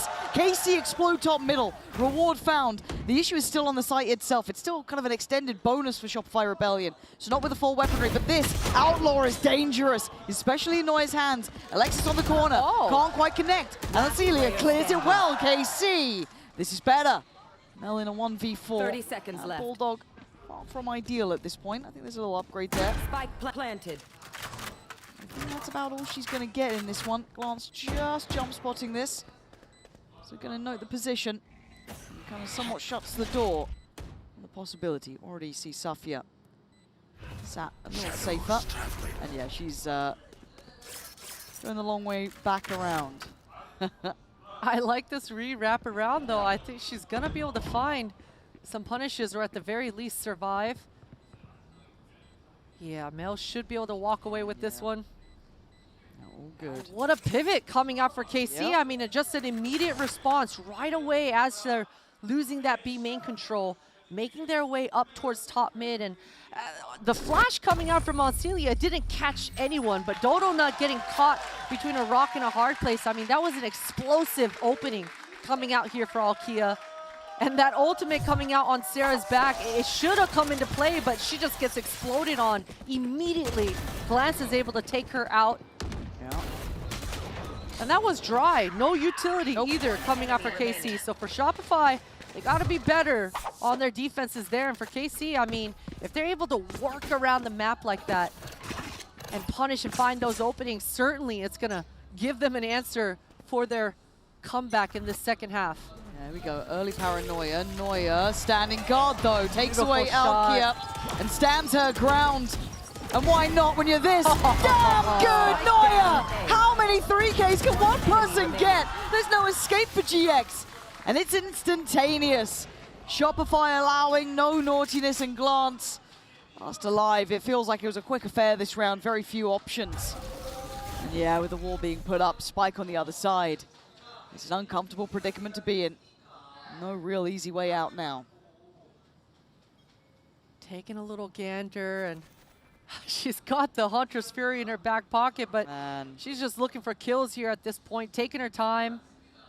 And for SRG, they're gonna make sure they are gonna keep this round clean. They do not want to lose any more money. They've got to make sure they're dominant in this third. For Glance, I mean, this goes back to what you talked about a couple rounds ago. I mean, this is the IGL for KC side of things. It's perfect time for her to tuck and just reinforce, recollect. This would be a perfect moment for one of your teammates to just say, hey, that round's on me, my bad, all good. No worries. Spin on it. It looks like they're having that chat, right? Like that kind of scene there. Again, for Shopify, though, it's another step closer, right? We're getting towards 11. It's as much as logically, hands up, cool, that's on me, no worries. Fresh start. Next round, you don't get so many rounds left to do that with now. It's starting to get to crunch time. Now, does KC have another timeout? I haven't quite kept up on that. I feel like they might still have one left here. I wouldn't be surprised to see that utilized pretty damn soon. For Shopify, they have no issues really in mind here. Ult-wise, they've got 3 big uns ready to go if needed. For KC, it's time to put up really or shut up at this point. It's been a bit of a drought of rounds, right? It's getting to that scary time where Neuer's starting to get 3Ks every 2 rounds. She's on 23 to 10. Neuer's having a game here. 15 seconds and we're back underway. I mean, I just heard it as well. Neuer investing the ult for this one. KC, if you've got something up your sleeve, bring it out now. This would be the time to try and stop the rot. It's been a slow and steady march back for Shopify. On the verge now of getting up to 12 rounds. Push to the third map, sure. Still looking in control. Neuer trying to find an early pick with that tour de force procced. Vandal in her back pocket as well. I wouldn't be surprised if there's a shorty in the mix as well. And she's just making it look so casual. This time around, KC, they don't want to risk it. They don't want to give her any more movies. And I'm curious to see when Sophia is going to try to take care of this chamber trip towards this B main, to try to keep both defenders towards this area. That drone is not going to find much, and I mean, Neuer is just going to LOS it and re-go back onto the line. Yeah, both kind of points of contact have already been somewhat found to a degree, right? That Prowler middle catching towards Alkia. Door gets broken. Okay, trying to add a question mark towards Market. Popping up the ult, it's going to be Alicia going through, trying to take the space. It's all but bait, it's all but a ruse. Neuer gets curious and goes down. Does take GX with her, but the A side not completely vulnerable. Mel is there. Takes away, it's all 3Ks all day! Oh my God! What are you meant to do, Potter? They keep doing this to the man. And we got to see a replay. We barely caught it at all, but I'm wondering if KC, they didn't use the flash from Oncelia. How the hell did Mel get away with just a free line like this? I mean, 3 members from KC peeking one by one, and it's just not good enough. Shopify, we talked about their protocols. We talked about their defense. This is where this comp is meant to shine. And if it's not Neuer, it's gonna be Mel. Each player taking turns, just dominating and eating up these gaps. For KC, it's just salt on the wound. Yeah, this is getting brutal here. Alexis trying to be quick on her feet about it. Dodo not going hunting, can't quite find him in time. Neuer gets curious, and you know what happened to the cat. Neuer goes down, leaving in this 4v4. Alexis has a corner to play in. Casey are on the site though. And then, okay, Mel's gone down. Wait, this is starting to look a little bit better. Casey and all the chaos, maybe still alive. Maybe not. Dodo not on a tear. They're taking turns getting 3s. Last one alive. Shopify Rebellion maintain that they are the golden standard here today. Changers. 13-6, take it to a third, and they still elevate further. Potter, they got pushed, but they pushed back harder. Statement series for Shopify. I mean, especially with the fact that it is Dodonut carrying at the end to cross the finish line. I mean, I love the fact that she was looking free and loose to just send a message out there. Say, you know what, I'm Dodonut and I'm here to fucking shine. Hell yeah. On the other side though for KC, it takes a special team to push someone like Shopify to the third to look that deadly. You just can only imagine how far this team can go, threatening throughout. But the moment is it's certainly Shopify's. Finally seeing them put under some pressure there. That's what we wanted to see, pushed to their limits a little further. And again, a moment to look at here. Every single player having their time in the sun, putting on a great game, standing tall and showing us what they can do when given new threats, new problems, new puzzles to solve. And we will be having a lovely interview as well in the Verizon post-match interview. It will be with Neuer, so you'll want to stick around for that, obviously. And guys, we've got to hand it on down to them. It's always a treat to hear from them, so we're going to hand it out of there and go down to the stage. Congratulations, Shopify, still undefeated now. GG's, Noya, please join me over here. 네, 쇼피파이의 노야 선수 만나보도록 하겠습니다. 가장 먼저, 아니 이제 체인버까지 이렇게 잘하면 도대체 어쩌자는 건가요? 대회에서 노야 선수 개인적으로 체인버를 잘 꺼내지 않는데 이번에 선셋에서 픽한 이유부터 물어보고 싶네요. 노야, congratulations. But you on chamber, we think we like that very much. But he's just an agent that we don't really see you a lot on, especially when it comes to these matches. So why'd you decide to, give him a go? I think we had a hard time figuring out what to play on Sunset, because since the Cypher changes, no Sensi really felt good. And then it was like hey, let's try something we tried before that, it failed last time. I was horrible in Chamber last time. But then this time, Effie just told me, stop thinking and just peek and kill them. And I mean, it's what works. That was the key. 먼저 이 체인버 픽을 하게 된 이유는 사실 이제 패치 업데이트 이후에 사이퍼가 너무 좀 좋지 않아가지고 다른 감시자를 뭐를 쓸까 하다가 아무리 봐도 이제 형 감시자 중에는 체인버가 조금 뭔가 써볼 만한 것 같아서 체인버를 선택하게 됐다고 하고요. 그리고 저번에는 뭔가 좋은 모습을 보여주지 못해서 체인버를 좀 손에서 놨었는데 이번에는 그냥 팀원들이 아니 그냥 피킹하고 보이면 쏴서 죽여라 라고 얘기를 했고 진짜 그렇게 플레이를 하니까 좀 좋은 퍼포먼스가 나온 것 같다고 얘기를 했습니다. 그리고 오늘 약간은 좀 쇼피파이도 시험에 들었던 경기가 아닐까 싶어요. 특히 여태까지 패배가 없었기 때문에 헤이븐에서의 패배를 좀 어떻게 받아들였는지도 궁금하거든요. 어떤 얘기를 했었는지 물어보도록 하겠습니다. Let's talk about your culture behind resilience and your mentality because you guys haven't lost and that Haven loss, how did you guys deal with that? What were the talks? We had a backstage talk where we were just focus on our own game plan, stop panicking, listen to each other, calm things down, slow the rounds down if we have to so we don't skip steps. And I think it was much better on Sunset. We really took our time and didn't rush anything.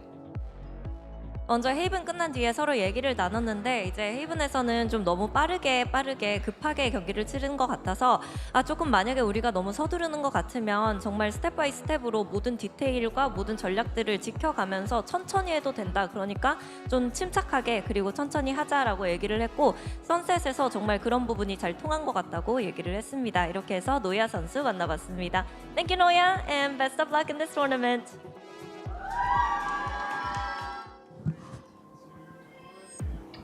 Shopify Rebellion taking that series, and what luck because we have Mel, the Melange, with us, joining us on the desk for a quick interview. Congratulations.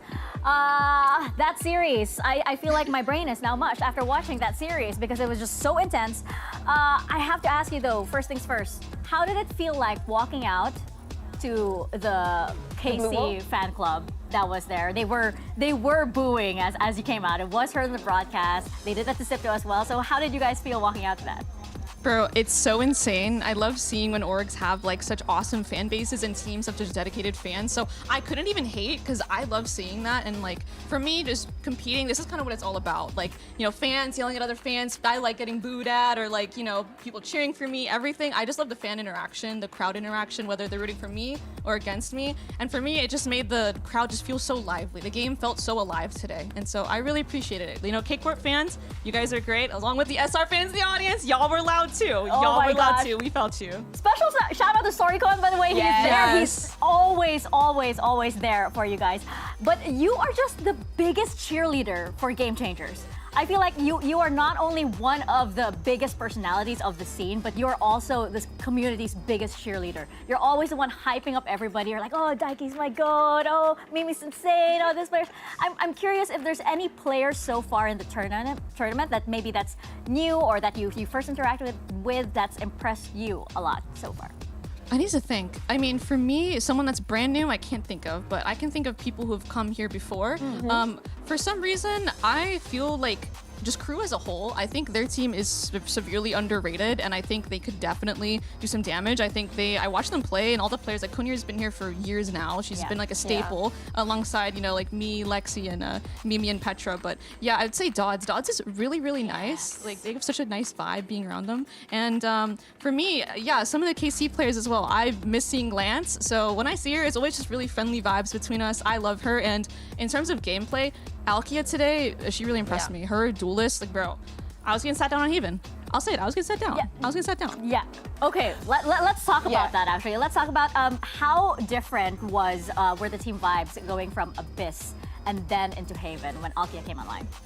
I think on Haven, maybe we went into it, I can speak for myself, with the mentality of like maybe we had already won it because our Haven has historically been a very good map for us. I mean, like this year we beat TSM, like our first challengers win was on Haven. For over 400 days. Like it was a whole year. It's a solid map for us, right? So maybe we came in with a little bit of overconfidence. We didn't give it maybe the love it deserved, but I think that after that, we just found out we had to play our own game. I think their comp kind of took us off kilter a tiny bit, something we had never really seen before, and they played it well. Like, bro, I'm on attack. My first call is instantly getting countered. Like, even Loic's call, boom, there's 3 stack C. It's like, they had really good reads, and they had a great game plan, and shout out to them, because I think the Haven was just well played by them. Yeah, okay, Haven was there. You definitely come back online for the last one. We see a different composition. We see the Chamber, we see the Sage. Was this something that was very premeditated going into this tournament? This is something that you really thought through, and especially with the changes that we're seeing in the game, you see the strength in this composition?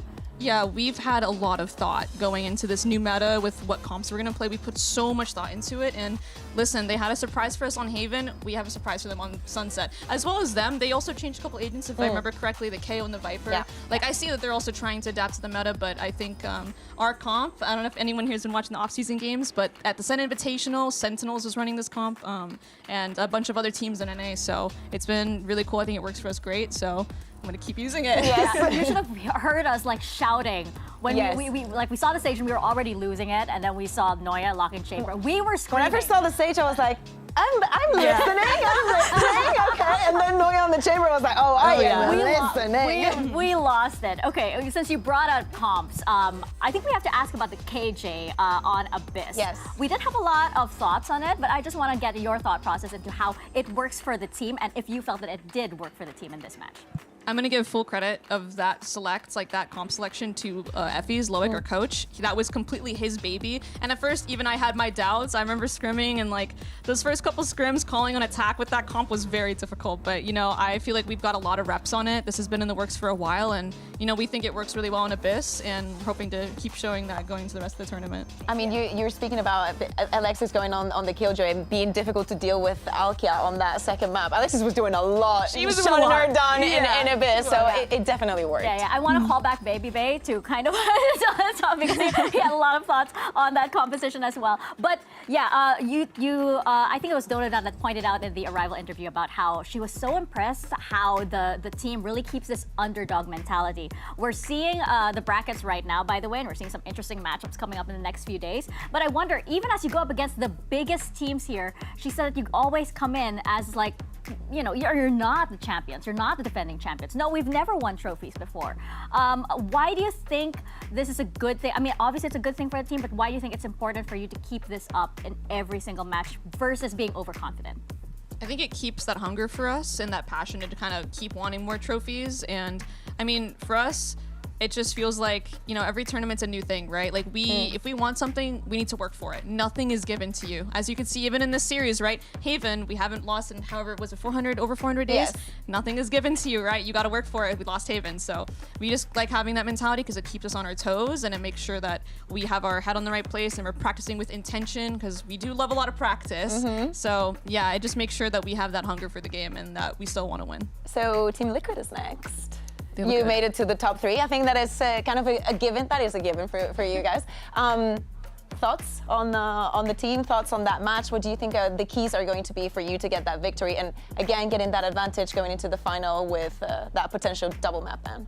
I think speaking of hunger, they're a team that is very hungry, and that's a team like we have to match, like hunger for hunger, right? yeah. Like they really want it bad. You can tell. Daiki as well has been severely impressing me at this event. She's been fragging, calling well. I think that series was really interesting because the first 2 maps were just washes, and then boom, finally the 3rd map is what we thought it was all going to be. So yeah, we're just gonna study them. Never underestimate any opponent, especially Team Liquid Brazil. I would argue they're like favorites to win as well. So we're gonna make sure we catch up on all the prep we need and try to go into it and try to win. Oh my God, Mel, thank you so much for your time. I wish I could keep talking to you like all day because Sorry for yapping. It's no. You can yap. You're always welcome to yap here. We love that you yap. Unfortunately, we don't have time to have Mel yap, but that's why she has a podcast. You should probably go check it out. Yes. Where's the camera? Is it right there? That one there. The one in the middle. That one in the middle? That one. Listen. Oh, you have one here. You have one Right there? Yeah. Hello. The tall one, I think.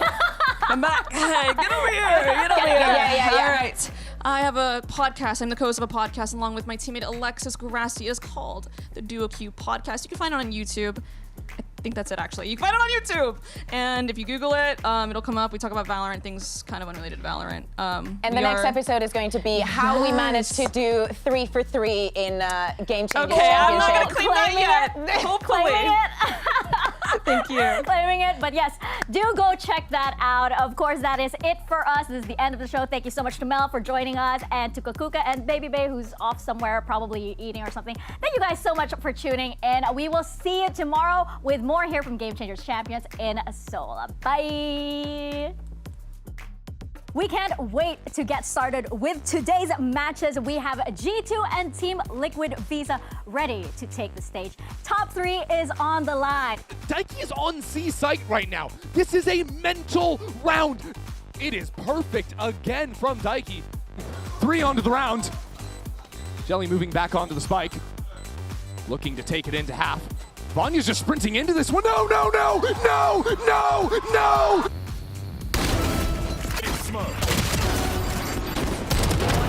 Remaining. Okay, here's the sell. A stomp on map 1, a stomp on map 2. The split has to be good then, right? Amy sees a gun. Nice shot. And Amy is still not dealt with. Turns the flash. Brilliant shot. Amy! She has been a monster this game.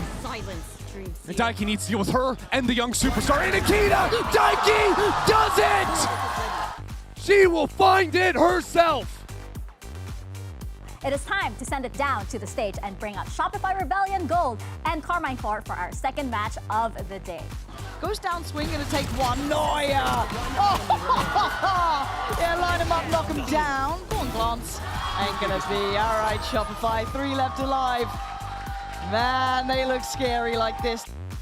Shopify make it out of KC's map looking unscathed. All those boos, all that cheering made no difference. Back up. It's all down to Neuer, and it's not gonna happen! Carmine Core taking us the distance. Sunset on the horizon. I'm out. Look at the HP on KC. Mel, Donuts making mountains out of molehills. I don't know how they just did that. KC and all the chaos, maybe still alive, maybe not. Donut on a tear. They're taking turns getting 3s. Last one alive. Shopify Rebellion maintain that they are the golden standard here today at Game Changers.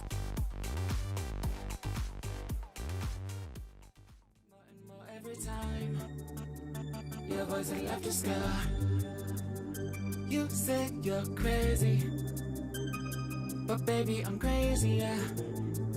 Now you get to look and see, it has to make you burn, has to make you burn, has to make you burn, yeah. I wanna watch you burn, I wanna see you burn, I wanna hear you burn, yeah. I wanna watch you burn. Did you get what you wanted? What you were hoping to find in me? A willing victim. Maybe I needed you. I know that it scared you. Yeah, I wanna watch you burn.